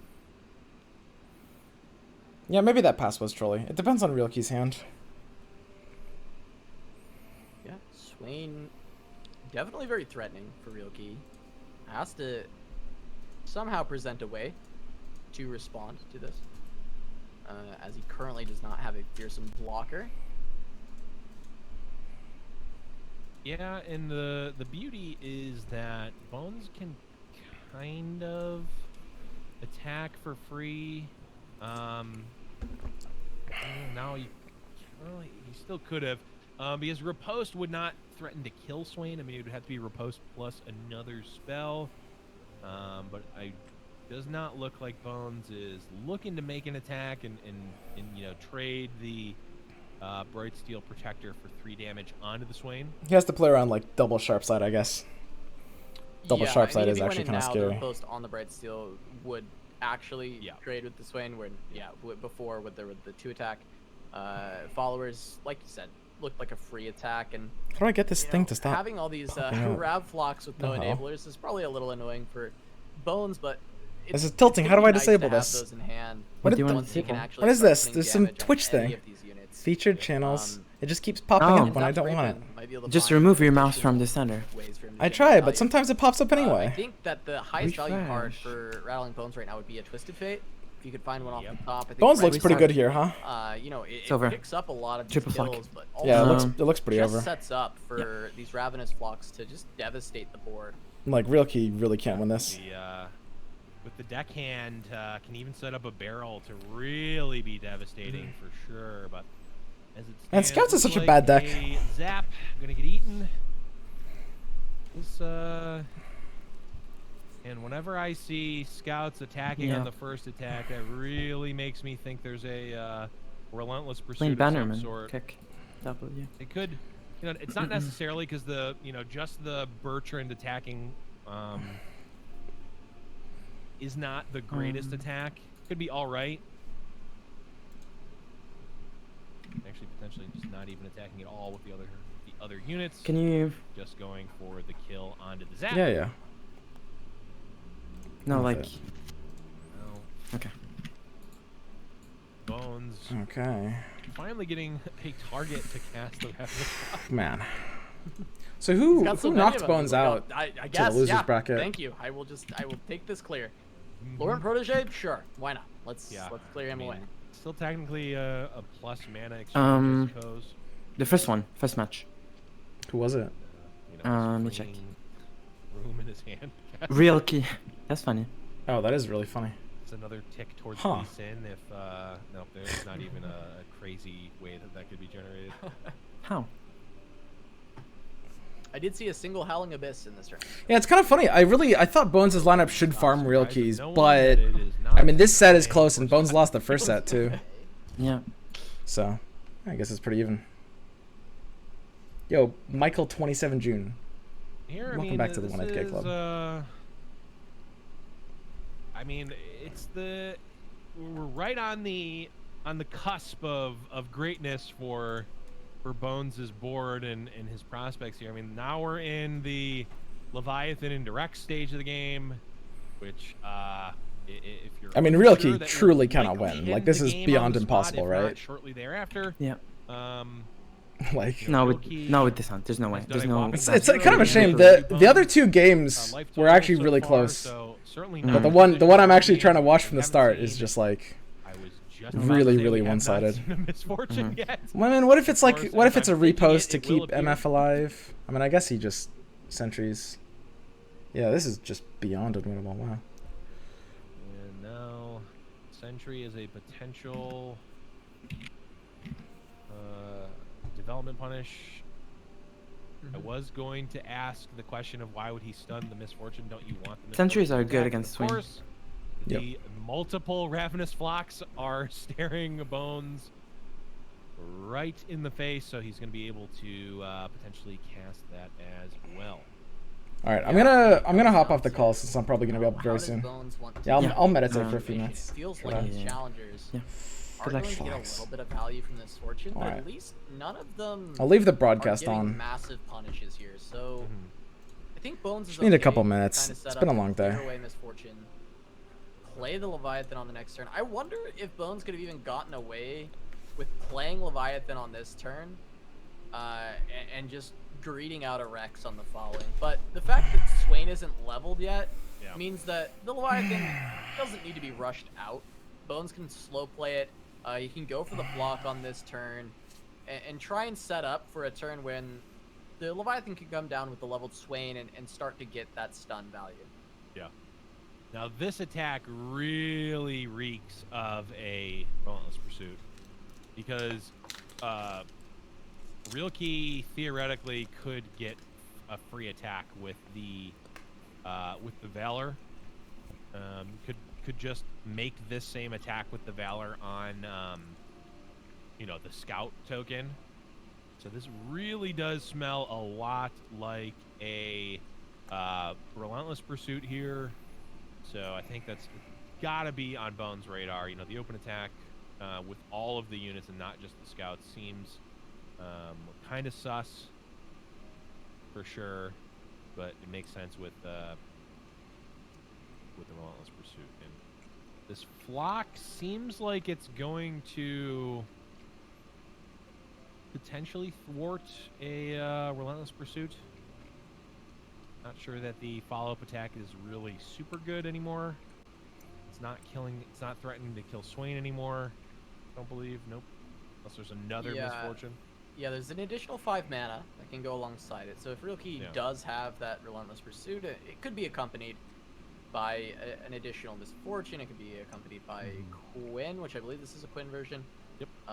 So there are some potential plays here that can come with a rally, but I'm not sure, as the board doesn't look super primed for a rally anymore now that Misfortune is gone. Yeah, the problem is Real Key kind of needs to keep up the pressure quite a bit because Leviathan into Rex is likely going to end the game whenever the coast is clear to do that and you're not just losing. And it's likely going to be next turn.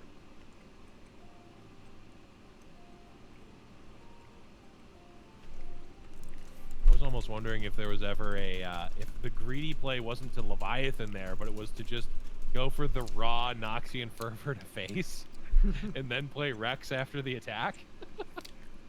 There's a world where you would do that. And by you, I mean Blevins, the Yes, caster. you mean literally me, yes. I probably would have ripped that off. I'm also the self-proclaimed worst TF Swain player of all time. Really? When did you proclaim that? Right now.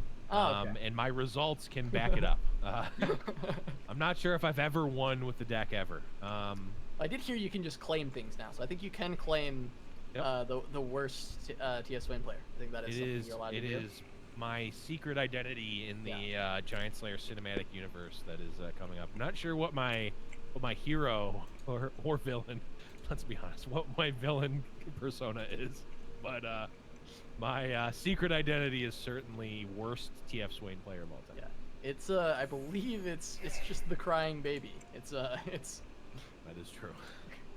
Secret identity. Yes, it is Big Baby from Toy Story 2, Oh no. which is you can make an argument as part of the Marvel Cinematic Universe. It's all owned by Disney. Okay. Back to the match. The Leviathan comes down here. We see Jenny off the top. This looks like that Relentless Pursuit that we talked about before. It was there, yeah. It was, in fact, there. Bones says Oh, it's this so goes upstairs. cute. It stuns Jenny. The first damage instance levels the Swain. The second to the face See? stuns the Genevieve. Yep. As the worst TF Swain player, I would have never seen that. I love plays like this. It is such a cute play. Yep. From Rattling Bones to actually get the stun onto the Genevieve and get his Swain level up rolling. So even if this first Swain is dealt with, there will be another one that he can play down to go alongside the Leviathan. And I think, you know, Bones is starting to round the corner on getting past the aggression of this scout deck, and even can go ahead and just flock this Genevieve. Yep, can just get rid of it The now. corner was rounded like Clears 6 up, turns ago. This game's been so clears over up for a some while. of that life that could potentially get soaked up from the Rex hits, which was so devastating last game. There's Bertrand coming through. Valor as well. And unfortunately, I mean, this can chip away at the Swain, but unless All right. there is I mean, my match has to be up basically now. Okay. Another, I guess there could be another. Because Bones is challenge gonna have to win this. Swain, but even that, like, it still doesn't matter, right? The Leviathan Swain is certainly going to kill, but it's the Leviathan Rex They might go to that break. is really, So I might is really going not be up for a to, couple minutes. We'll hurt see. Real Key's chances at advancing into the grand finals here. But he is at least, I mean, you got to overcome the hurdle that's in front of you first. You don't need to worry about that one down the road. Future you can deal with that. Okay. You need to deal We with should the be starting one soon. that's staring at you right now. It's time to do the Looks like, push-ups. he's able to deal with it a little bit.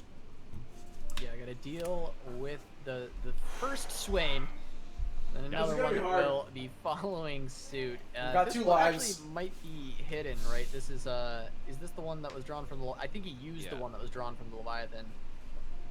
I would imagine that he probably did use the one that was drawn from Leviathan. I'm not sure that this Swain is going to come out though, because I think it's going to be Mr. Rex that comes out. I think I agree with you. I think that the Rex. Bones' very lineup likely is the nail pretty in the good into coffin mine. Alongside this Leviathan on the board and finish. So here's how this is gonna work. Clear.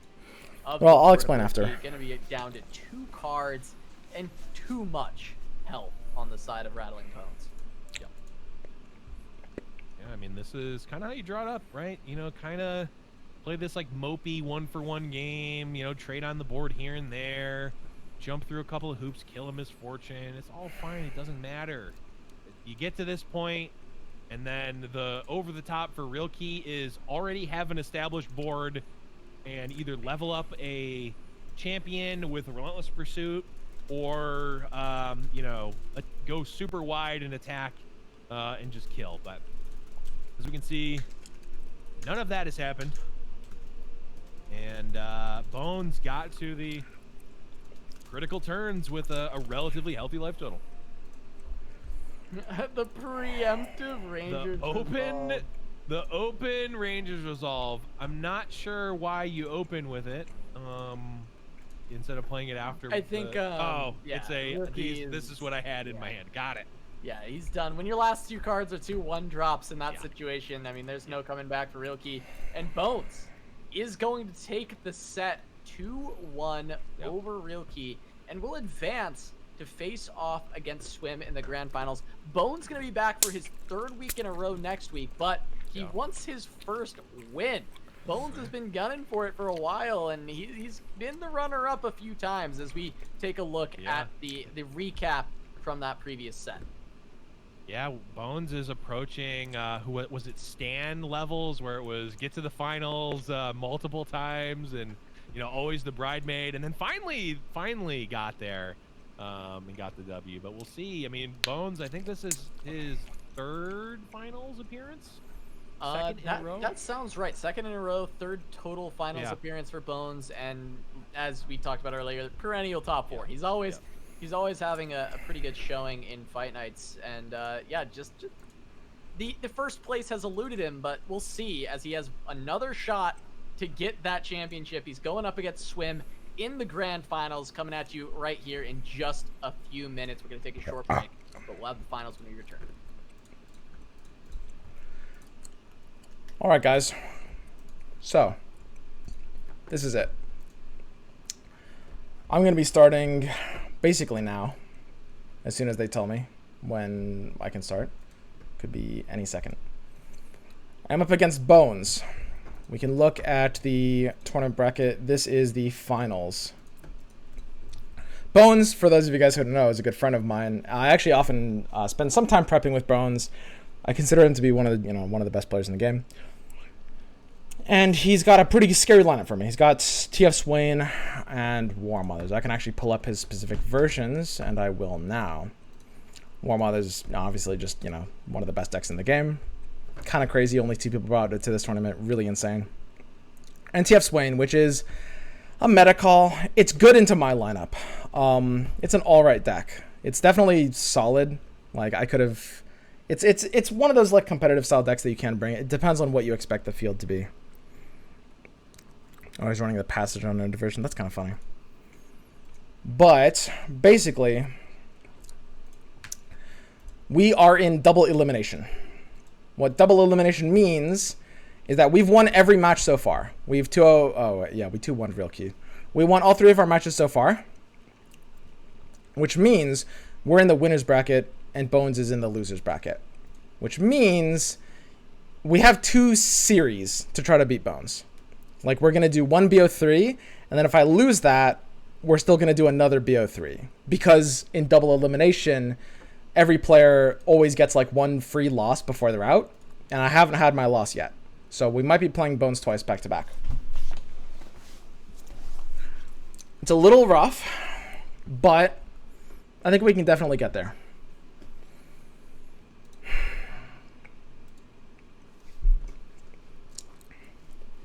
It's late in the day. This is usually like, I'm in tournaments. It's an endurance contest, right? This is the part of the day where, like, you expect players to start playing a little bit sloppy. There will be probably, some amount of, like, minor misplays that end up being costly. I've been trying to keep my energy reserves and my focus as high as possible. Doing push-ups. Very small amounts of meditation. A little intermittent fasting. Yeah, that's not really intermittent. I've actually been fasting for like 30 hours now. Because brain works better when you fast, sort of. I feel pretty good. Because we have 2 tries to take him down. But he does have a favorable lineup into me. And that is a little scary. My Fiora Shen deck is great overall, but his 2 decks actually make it feel kind of bad. Like, anything that runs stuff like Mystic Shot, obviously he's not running Mystic Shot, but he's running a lot of ways to kill River Shaper. There's like Death Sand, there's like Keg plus X, Keg plus red card. It's going to be nasty, for sure.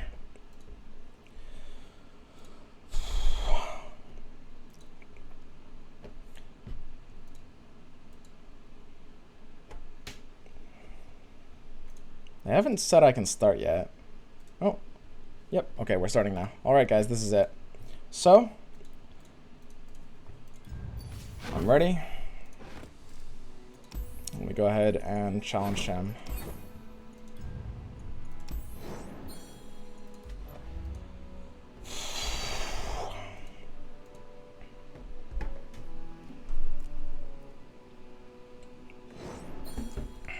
Challenges me back, okay.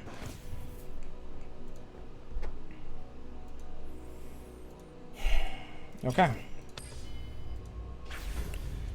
Let's go ahead, see what deck he's playing first. I'll pull up the list. I'll talk about it a little bit, what we need to be thinking about, what we need to be playing around. We've got both lists pulled up here.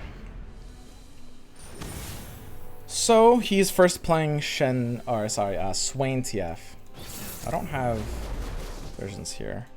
So I'll show the version here. This is Bones' Swain TF version, just if you want to keep tracking card for card alongside me. He's running 2 Fervor, 1 Guillotine, 2 Salvage. No Make It Rain since it got nerfed, 2 Rex. Pretty standard.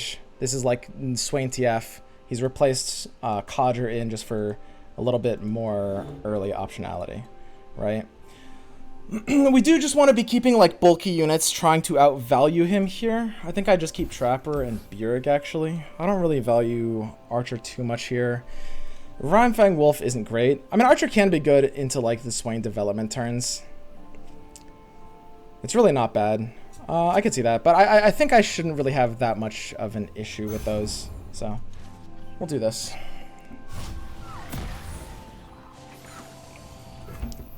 Ashe is not great in this matchup.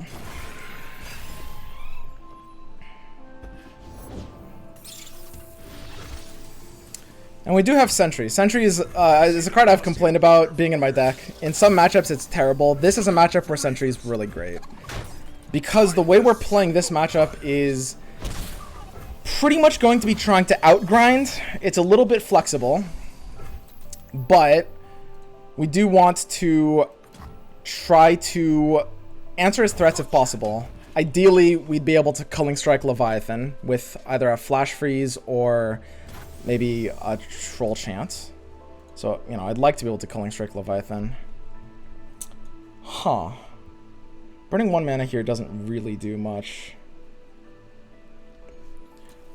Yeah, I'm just attacking here, sure. Why not?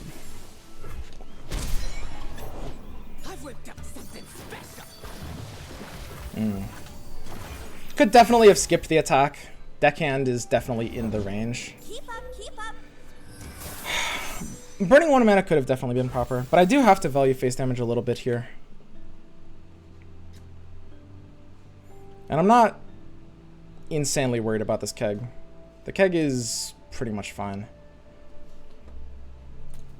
We can Bjerg a little bit later.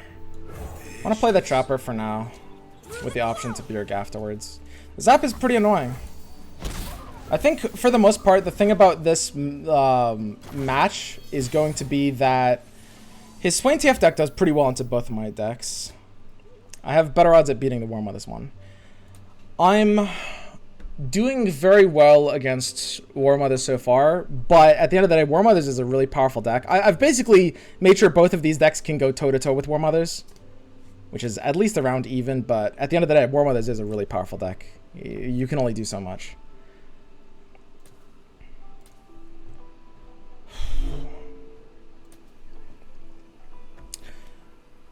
Yeah, I mean, being able to eat the keg for free would actually be a really big deal. Stopping a TF from coming down for value would be huge. I think I do feel valued into open attacking here, actually. I think it's kind of a bait to try to like develop more into attacks. I mostly want to lower his amount of value while threatening just a lot of blockers. I don't have a great answer to Leviathan in this hand, though. That's the only thing. Interesting.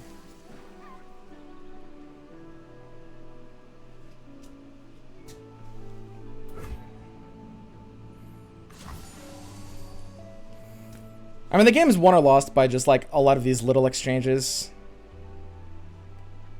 I might need to Troll Chant this. My guy would be alive at 2. And it's not like a good flock for him.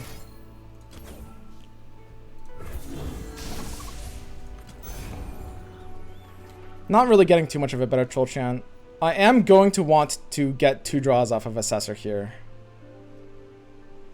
I could do something like Yeti and Ashe this turn, and then open Assessor next turn or something like that. What's his hand range right here? What are you thinking about, man? What are you thinking about? Second Fervor, Flock, Savage. It's gotta be spells. We have to play around Sentry a little bit. The fact that we don't have a Culling Strike in this hand is a little worrisome. Because I really just want to be able to sort of outvalue their late game by just killing their Rex and just drawing continually in this matchup.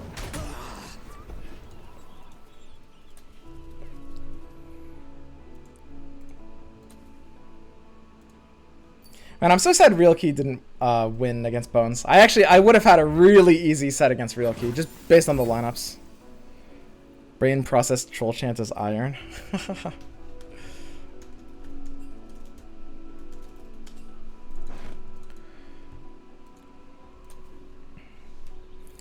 He does need to get a bit of damage on my Yeti.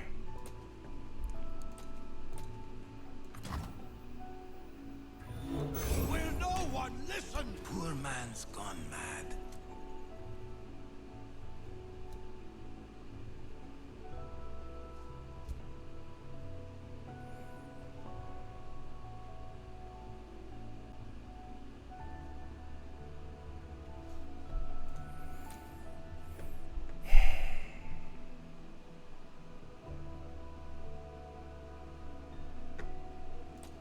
Bjerg there might make it hard to get like the triple draw with Assessor that I want. Overall, this matchup just like, especially hands like this, can often just come down to establishing mid-game beef. Master your defense. I don't know. I might have needed to save Troll Chant to keep like an Enraged Yeti out of flock range. Could have possibly been more necessary. Can't be.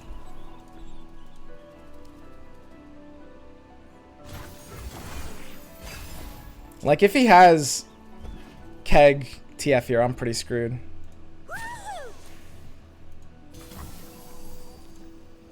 Pretty screwed. I'm in the plunder, never matters here. I'm always just letting this through.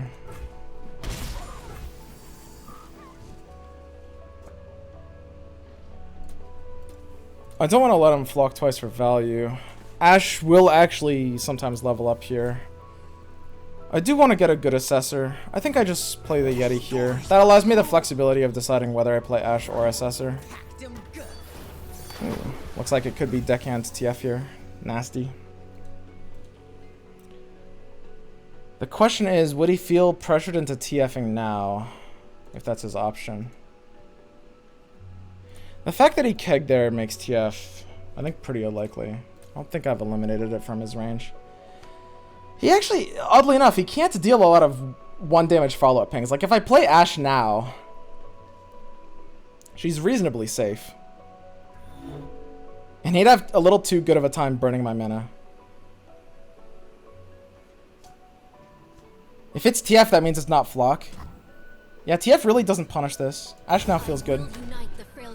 Because if he plays TF here, then I actually get to triple draw off of Assessor, which is a really big deal. I'm always up for a round or two. Something for all of you. Obviously, all of his flocks in the world are enabled here. But I don't think I can really do much about that.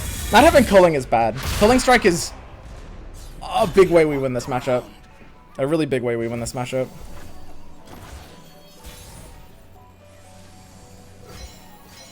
But the nice thing is about this board state, and this is what I was saying, the thing about Swain TF is that without Make It Rain, they have a harder time punishing this 1 health stat line. Like, maybe my Ashe will die, but he'll have to at least commit more value into it. You know what I'm saying? Right?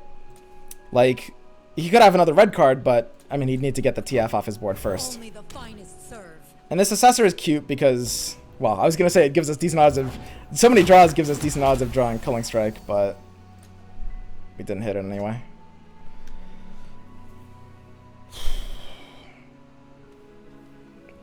I don't think we could have gone for like a cheeky wolf. Like Wolf's pretty vulnerable here. Even with Troll Chant, Wolf's really vulnerable.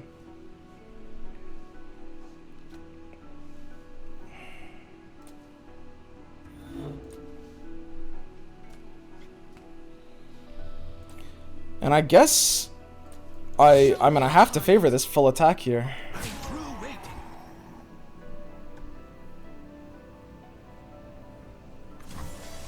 If he blocks with TF and then has like a second TF, that could be really nasty. I can't not attack here though.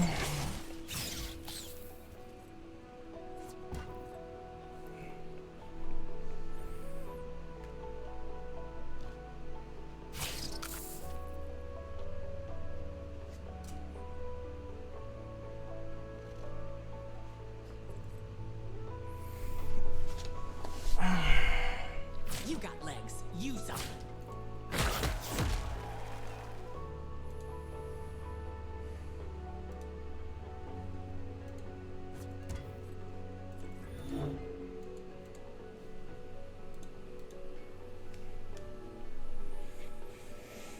Sorry, I'm not talking that much this game. Unlike the others, I've been trying to explain my processes a lot more all day, but A, I'm extra concentrating this time, but B, I'm also having doing this all day, so I'm a little tired.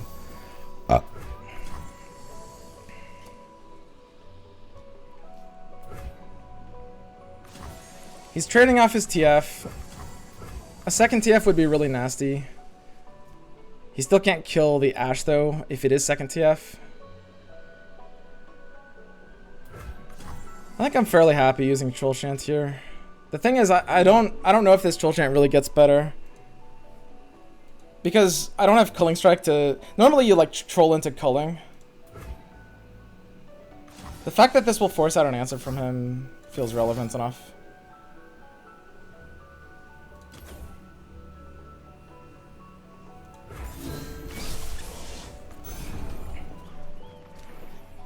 But yeah, second TF's pretty nasty here. I mean, I have a board full of one. I guess if it was second TF, his Spiderling would go into Trifarian Assessor instead of the Bjerg, maybe. So maybe he kind of can't have second TF. Like, this is where this deck losing Make It Rain is such a big deal. Like, Make It Rain has been such a lethal threat this entire game, but now that's 3 mana, it's like really hard for that deck to run it. He's not running the Death Lotus version. There are actually some players that run Death Lotus in this deck, which I actually kind of like. I'm down with it. Okay. Must be made.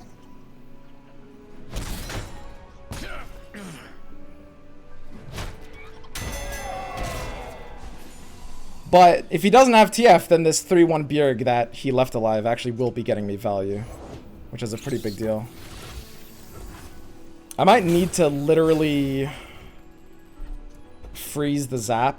I get the Troll Chant. Saving the Troll Chant does allow me to Troll Chant the zap, because I kind of can't let him plunder. That Troll Chant there might have been a little weak. That might have had to have been a misfire.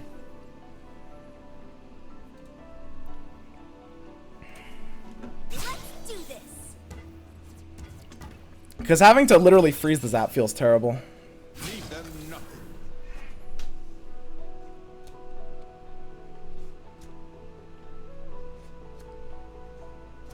And I'd also need to trade on the rest of my board. But I guess the board is kind of doomed anyway. I literally can't let the Rex plunder. I literally cannot let the Rex plunder, I think. And the fact that he's solo attacking with Zap too makes the Rex plunder just that much more likely. So yeah, the fact that I used the Troll Chant before basically forced my own Flash Freeze there. And that's bad. Flash Freeze is, I think, a valuable resource that I can't really be losing. Yeah, I'm supposed to use Troll Chant for Zap.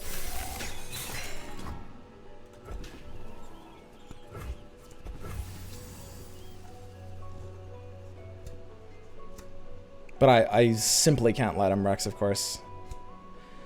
He might not actually have a good way to save his Swain from Rhyme-Fang. Now that I've forced out his Fervor, he might really be lacking that. But if I'm developing into the next turn anyway, I think I just need to keep outvaluing him. I do want to draw more cards so I can hit the culling.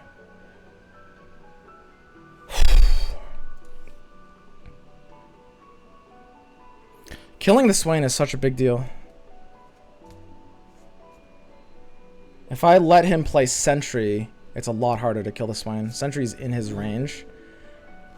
Wow, it's a bit of a commitment to like play Rhymefang Wolf and then open attack with Harsh Winds. It's a big commitment. Next turn I could play Archer.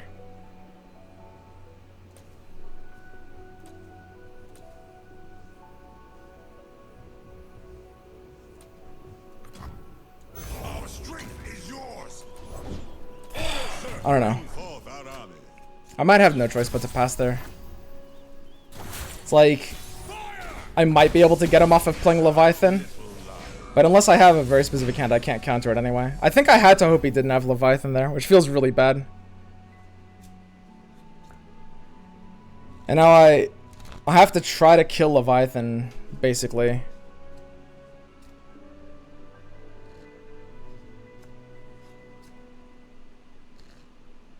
But if he has Arachnoid Sentry, it's impossible to kill Leviathan.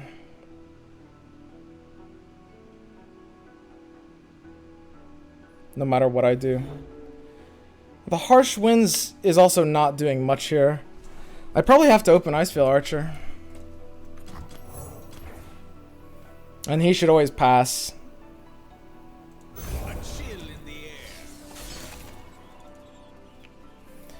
I have to hope he doesn't have Arachnoid Sentry. I can't really win against an Arachnoid Sentry. Feels bad. But yeah, this is a rough matchup. Sentry's in his range. The fact that we didn't draw Culling Strike, like, we might not have been able to win no matter what we did. But the Troll Chant when we did was wrong. Could have made a difference, for sure. Arrows at the ready. Watch, learn.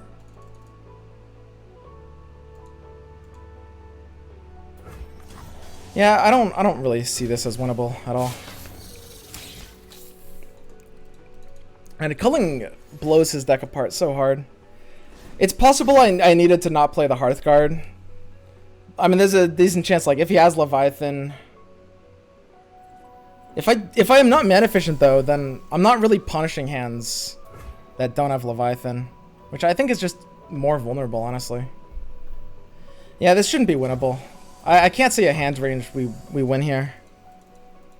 I actually can't see a single one. Like, he doesn't even need a hand to win here.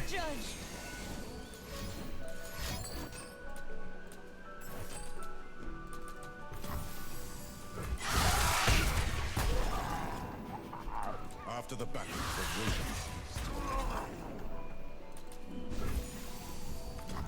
No culling. PP hands. Gotta go with the flow. Yeah, he's good. I mean, there's no off the top here. Okay, game one down. Unfavorable, but I mean, that was the weak matchup. That's the one, you know, that we kind of needed to get out of the way anyway. Yeah, Swain TF is a big vulnerability for my double lineup. That was one thing I didn't really consider. I actually didn't really expect anyone to bring Swain TF. If I thought about it more, I could have assumed Bones would have brought Swain TF. And, you know, Bones obviously being a very good player, there was a call for Bones to be, like, met in the finals or earlier. I do think that I did kind of forget about Swain TF a little bit. Just because Bones is in this tournament, and just because he loves Swain TF. If it was anyone else, I wouldn't really care about the odds of someone bringing Swain TF. I would not. Okay. Throw it again. It's also, it's a matchup that I didn't really prep that much. The Wolf is an important, like, potential bailout. We could have done like a weird open attack with Wolf. But that would have been just like, I mean, we can only kill Swain and not Leviathan if we do that anyway. So Sentry is interesting in this matchup. I'm not sure if I can actually keep it, just because his deck has a way of just kind of ignoring it. I'll show his version. So this is Bones' pretty classic War Mother's version.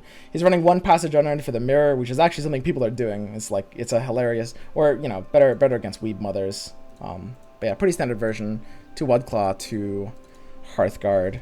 I think Avaro's and Sentry is actually just not a power card in this matchup. It's kind of sad, but the thing is, his deck will never really kill my Sentry, and also not really care. So even though it's like a 2-mana play, and even though I like keeping early plays, it just feels a little too hard here. It doesn't put enough pressure to matter. Banking my mana in this matchup doesn't even feel bad if I draw a power card like Culling Strike, and I really need to be drawing Trappers too. Weird one. Wow. Yeah, I mean, both of us burning mana here doesn't feel good. His play has a hard time actually being like Catalyst. If I play Rimefang Wolf, there's a chance I actually regret it. I can't really play Ash into the next turn, can I? Honestly, why the heck not? If he's not spending his mana, we could be good. The fact of the matter is, like, I think I have to play the Wolf, just because we have an answer to the Weirding Stones anyway. Like, if we're turning on Weirding Stones by doing this, I can't play Wolf here. Oh, he's got double ping. Vile Horror, maybe he thought about there. Because he's running 3 Unspeakable Horror and 3 Vile Feast. No Whale, no Grasp. I like his version. Might be a little heavy on the pings, potentially. He's running 1 Ruination, which is a bit of a weakness. Potentially. I don't know if I love 2 Ruination over 1. But I do think it's actually kind of an important threat. Especially in open deck list, the fact that I can see it's only 1 does mean I can mathematically just kind of like ignore it. And I think I'm literally always playing the Ash here. I see no weird option. I'm pretty good against most things. Like, this is often an Avalanche. Avalanche is a little dicey, because it means, like, either Wolf dies or I give up, you know, the Ash. Which I can't really do. And this is where Ash feels a little bad. Stand together. I think the early poke damage is pretty important here. There is a consideration. There is a weird consideration that I can't play Ash at all there. This hand felt really awkward. I wish I didn't have to play Ash there. I so wish I didn't have to play Ash there. Oh, he just up and trundles. Wow, okay. If I tank that, that allows me to Hearthguard now, and then I open with Ash into the culling. That's gotta be better. Yeah, I mean, taking 4 never feels great, but having like the earlier Hearthguard, I think matters a lot into like an open attack where, you know, I mean, I can threaten culling afterwards. I guess the Trundle will still get to block though, which is kind of sad. Wow, it's kind of interesting. I think I am actually not supposed to play Hearthguard here. Taking the damage actually matters. It's actually something I would really prefer not to do. And it's somewhat of a rare opportunity to Archer into culling. But I can develop into the culling next turn.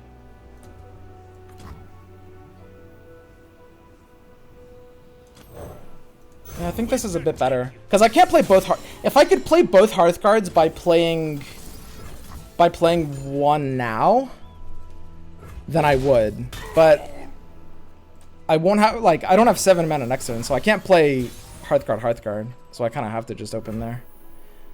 Honestly, Cullings never feel bad in this matchup. He's got 7 mana. Frostbite's really not doing too much here. Second Avalanche does not do very much if my play is Hearthguard. His play could be Wildclaw, but the Ash Frostbite actually kind of fucks Wildclaw, which feels great. I guess I'm always developing into this. I can't pass, and open attacking has to be worse than developing here, so developing looks good.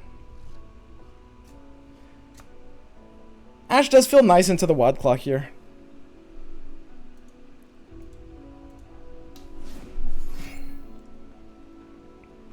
Vengeance on the Ash?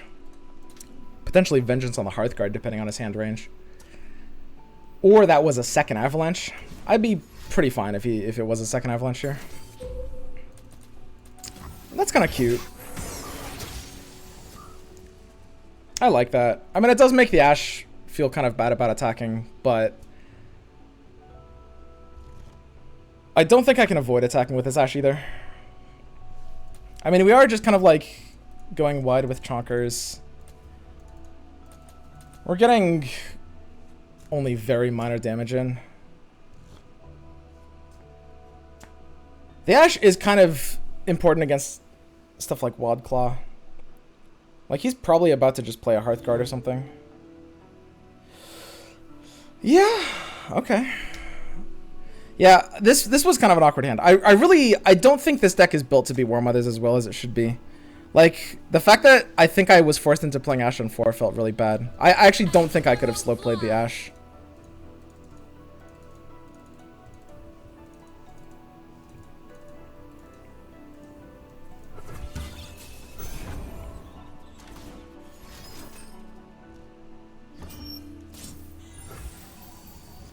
So now that he's catalysted, there's a good chance I have to take this attack here.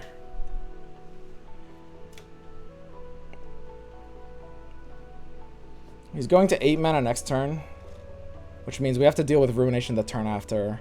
I will have to threaten an open attack. I can play Hearthguard plus Glory Seeker. He can't really block both without giving up a potential anti-Ash threat. I think I skipped the attack with Ash here, actually. I think I just do these two now. But he runs so many of the 2-mana pings.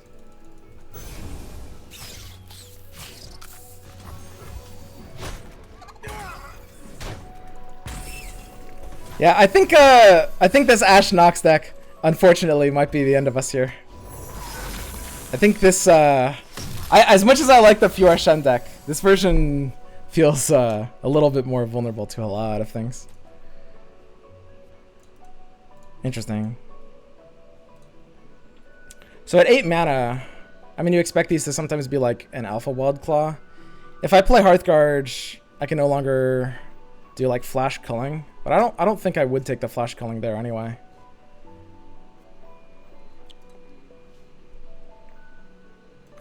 We fight for one Freljord. You could absolutely have Trundle here. Avalanche? Avalanche is alright. Sure.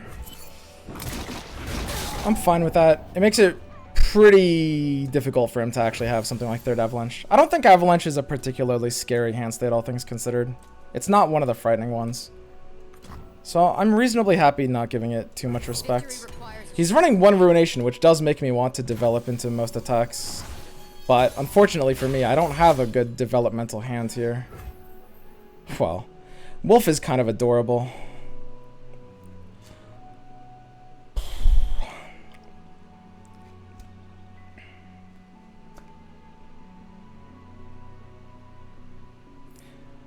Yeah, I'm kind of liking Wolf here. I don't think I have a good enough clock on this game if I'm open attacking. I think I basically have to develop deeper. If I play the Glory Seeker first, his likely action will just be to pass. He could play like War Mothers possibly.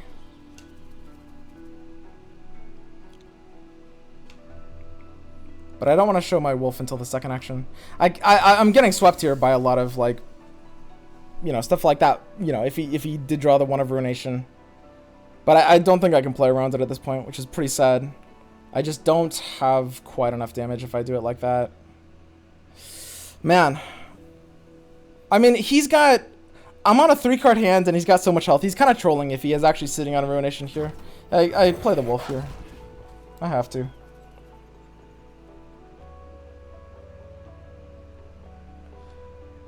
And if he didn't play War Mothers before, he can't play it now. So I can sort of threaten lethal. Reasonably speaking, obviously, we're not actually lethaling here. This is gonna force out a freeze. I could just force out like a 1-mana ping. As adorable as passing would be here, it's a complete troll play. I mean, I do have to deal the damage.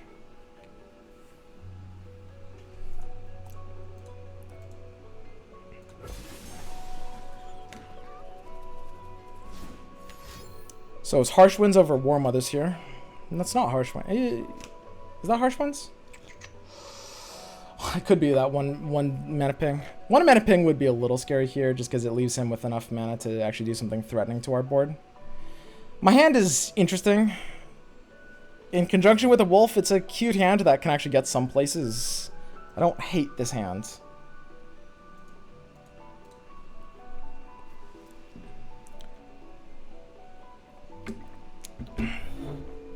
It's kind of funny how everyone was expecting a lot more War Mothers and Field of Rush. Like, he's literally running Passage Unearned, which is a good card if the field is so, you know, there's so much Field of Rush, but there really wasn't much of that going on.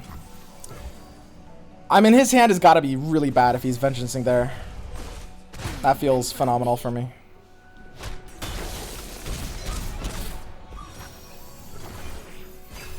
I don't know. There might have been a call to literally Culling Strike that thing to try to push lethal here.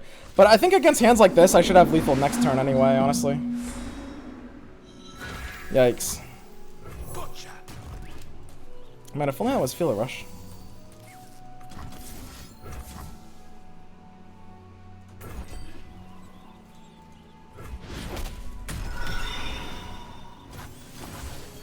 My open attack is looking pretty good here. Pretty alright. And I mean, I'm forced into open attacking this time. Am I actually? It's actually so easy that his hands is Harsh Wind's Flash Freeze. Harsh Wind's Flash Freeze is actually such a common hand. But I still have lethal against it. I still have lethal against it. Yeah, I guess I have to open attack here. Glory, face me. I mean, it's basically only Ruination that punishes this. So how does he survive this? Troll Chant? He's not running Troll Chant in his version. Weird. No, Atrocity doesn't give him enough mana. Yeah, without 12 mana, he can't survive this. He would need double Harsh Winds or Harsh Winds double Flash Freeze. So he had a Bricked Hands. Feels good. We're 1-1 in Series 1. This is the first final. If I lose this series, I still have a second series against Bones. And this is a bit more of a favored matchup. It's actually, honestly, I don't even know if that's true. Who knows? I didn't really test these matchups that thoroughly.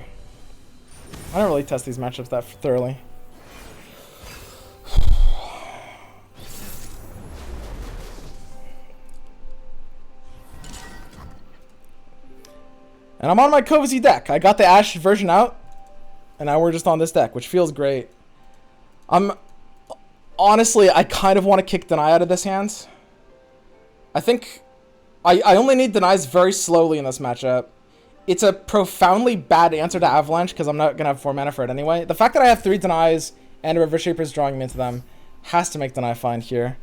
I need to find a 1-drop. I think Protector has to be a weak point. I want to win off of effectively the mid-range game plan. Shen is alright in this matchup. It feels a lot worse with them having access to Hearthguard. I do think I want the ability to go wide. Looks like a full mulligan. I could also potentially keep Protector. I think it's a full mulligan. Full mulligans are a little monka. Ooh, not bad. Not bad. I can work with this. I can absolutely work with this. The River Shaper draw there was sick. Very, very sick. I love that in this kind of hands. We have, like, just the one way to protect him that we need. So he thought about maybe pinging that.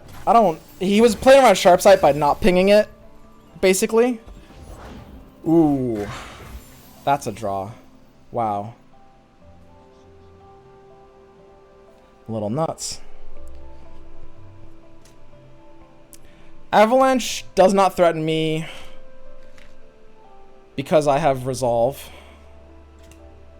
And he will kill his own Weirding Stones if he avalanches. And his pings don't do anything if he avalanches. So I play the River Shaper now. And then I think I play the Fiora next. So that if he avalanches, then I Resolve and kill the Weirding Stones. If he does nothing, I could maybe try to get some Sweet Pursuit. If I Shen instead, I don't have the ability to kill the Warding Stones if it's an Avalanche, which actually matters. I think killing this Warding Stones is a big deal. If I don't attack now, though, if he plays Trundle, I do lose my ability to actually attack with River Shaper while keeping it alive, which is a very scary thing. God, what if is it super crazy to like repost attack this? Killing the Weirding Stones is such a big deal. Oh God, I think that has to be a little too crazy. Honestly, I think I'm good against any non-Trundle hands.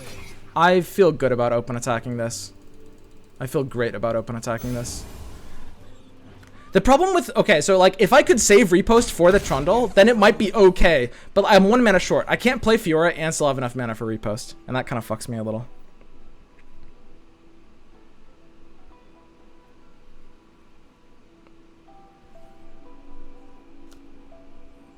I don't know. This is a weird matchup. I didn't play this enough. I feel good in this position, but yeah, Trundle is a bad card to see here for sure. I mean, it always is. If I play Fiora now, I bank full. Banking full gives me 5+3, which gives me repost plus vengeance, which is actually, or sorry, repost plus deny, which actually matters. If he attacks and I repost and he vengeances, I have to deny. So I might have to play Fiora instead of Shen here, just for that extra point of mana. They would fall fall by my blade.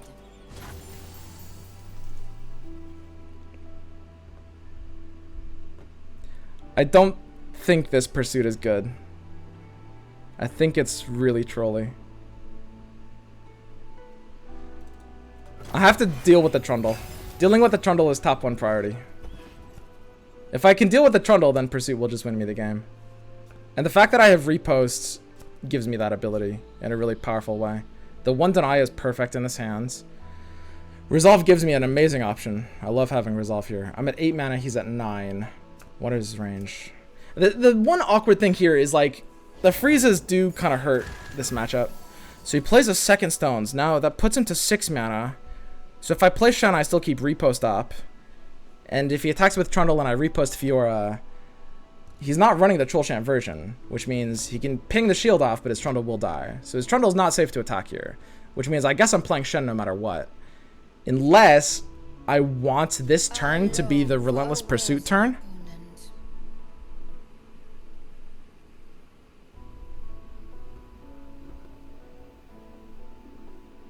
I need to kill the Trundle. I can't do Pursuit yet. I have to do Pursuit on my next turn. I can't do it yet. It's too early.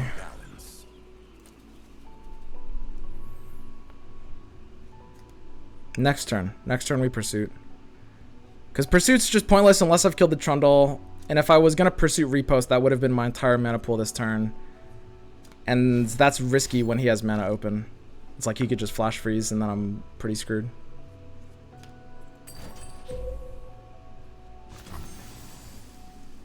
It's a nice non-committal way of potentially popping Resolve.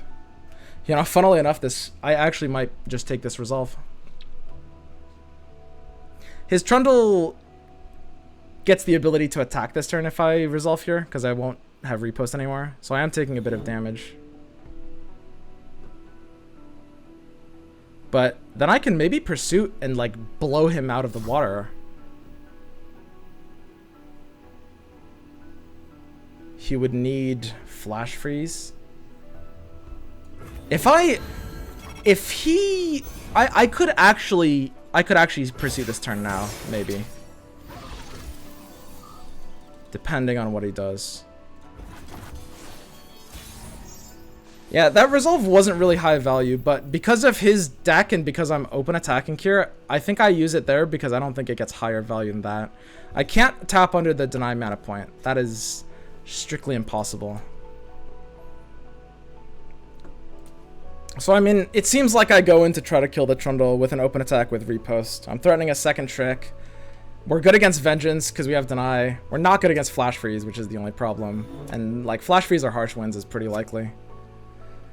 Yeah, those cards are kind of carrying him here.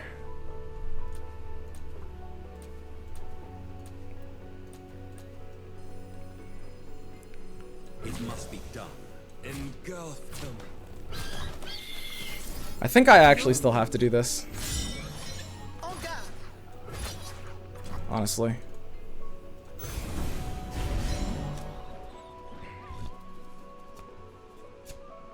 And yeah, this is why the Frostbite version of SI Control is so much better than versions that run stuff like Whale instead. Like, Frostbites are so good. They're nuts. Wow. So his Trundle's actually going down here. He might have a second Trundle to be doing that. Honestly, I don't think I even mind that. I have a Pursuit this turn if I want it. Wow. Yeah, that's huge. What form will the waters take?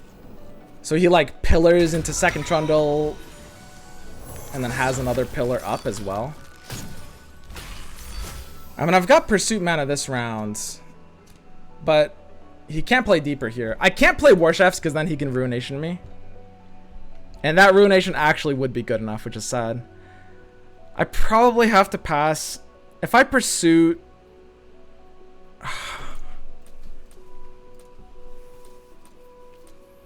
I want to see what he does first.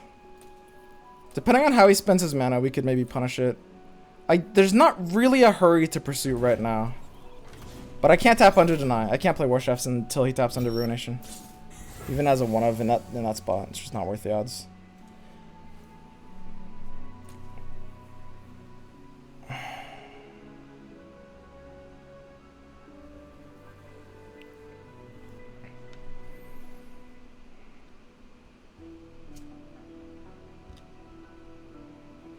I mean, with Deny in hand, I'm just safe from everything, really.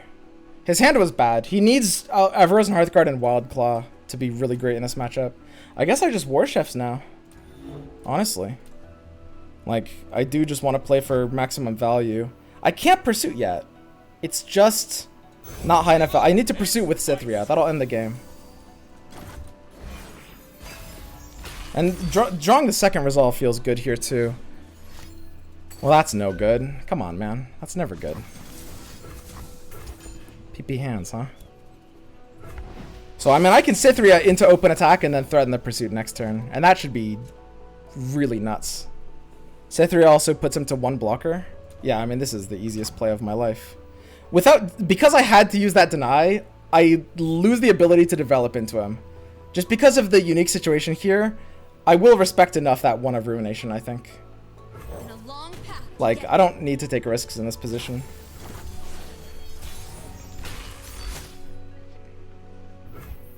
So now, the Cythria is the only one that can get blocked. Everything else is gonna have Fearsome and can't get blocked. The best thing to buff is probably either River Shaper or Tracker. Buff the attack with War Chefs. He kind of might want to like Harsh Wind's River Shaper already, so I think I just buff Tracker. And I guess Cythria just drags the Ice Pillar. Ooh, I could drag the Ice Pillar with something else actually.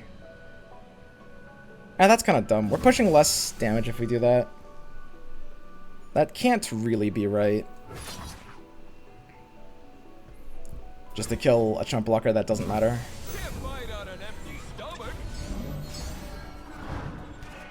The Fearsome keywords are worth a lot here. So he needs the Harsh Winds here. Like, he needs to stop the Pursuit from getting value. The cute thing is, because I have War Chefs, this will draw me a card off the Pursuit, by the way. Which is really adorable. Like, that's very cute. Yeah, this literally has to be the Pursuit turn. There's no way around that. We have to play around another Avalanche, maybe. No, that doesn't do anything here, so yeah, Cythria is good. I have enough mana for United Pursuit.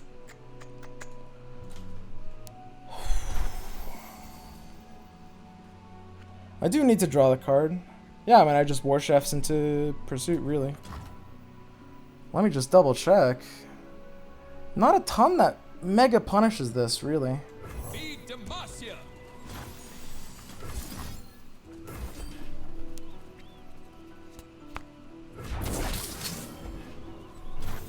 So Cythria is the only one that can get blocked. Again. This War Chefs will buff that one. I want my board to be as lean as possible, right? So I mean, we're looking pretty good here. Oh yeah, I forgot Shen. Wait, Shen's barrier gives damage. What am I doing? It must be done. I can't give more damage to the River Shaper. I want to give the damage to this. Wait, that doesn't give damage. I'm not getting more barriers. Wait, what the fuck am I talking about? Yeah, I agree, Bones. Alright, I'm just like making sure. I know it's like it's anticlimactic because like from his perspective the game is over and from my perspective the game is like 99% over, but you still like you can't afford to, you know, I obviously can't. I have to maximize my odds there, like as much as humanly possible. Was that 2-0 or 2-1? Okay, so we won the tournament. Nice. That's cute.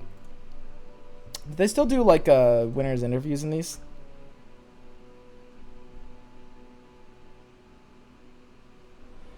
Little Monka for a second there, but we didn't even lose our safety net. We went undefeated, which is pretty nice. It's double elim, so we could have lost that game and still we would have had another shot at beating Bones. That's nice. Overall, I mean, my thoughts are basically reiterated in everything I've been saying all day. This deck, I think bringing Nox Freljord mid-range was a good call. I think this deck is poorly built, which I think all versions of Ashe Nox are actually poorly built right now. I don't know what to do. I'm not sure. I think this deck was great. This deck carried me so hard. I love the idea behind this deck. I've talked about it like at length all day, but this deck actually feels like the new shit. Like this is really good. Like it's favored against scouts. It's a scouts version that smashes the mirror. It's just really good against this meta because there's very few things that actually punish River Shaper. And we have all the benefits that scouts have too.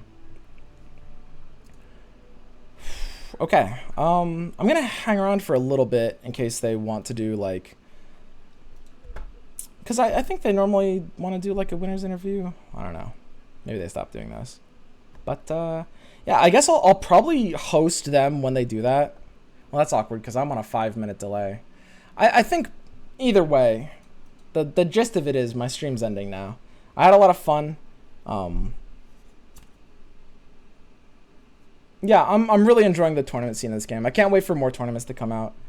Because, like, I mean, honestly, like, I think most people who are kind of sick of Runeterra right now, myself included, are really just kind of sick of ladder more than anything else, right? Like, I'm not sick of Runeterra, but ladder and, like, grinding ladder without feeling like you're getting anywhere and ladder meta, not really fun. It's just kind of like the deck choices and the fact that it hasn't really changed too much in the past, like, 6 months. Just feel a little stagnant. But tournaments, super fun. I'm really enjoying just completely, ass pounding my way through these tournaments. Having a good time. What can I say? It is kind of funny. It is kind not to like, look, listen. Not to throw shade. It's a little funny that Alan went 0-2 and I actually went completely undefeated. Little funny. Alan's a very good player. It's just, look, listen, as an impartial observer, it's just a funny sequence of events. That's all. Humorous. Poignant.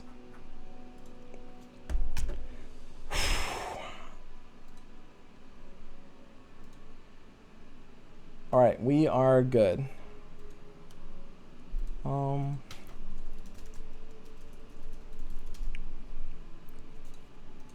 Yeah, so I'll probably host their, by the time you're watching this, it might already be too late, but I'm going to try to host their, like, the Giant Slayer stream. Maybe it's already over. I don't know. The delay messes with a lot of things. But, I had a lot of fun. I don't actually know if I'll stream tomorrow. I'm trying to, like, I really love, personally, just taking time off, prepping off stream, and then just, like, doing these big tournament streams. I'm having a lot of fun doing it. I'll try to stream when I can. But I'll probably stream a lot more on Tuesday when the patch comes out. Maybe I'll do that because I think that'll change things a lot. All right, I'll see you guys later. Peace out, boys. Be good, boys. Be better than me. Good night.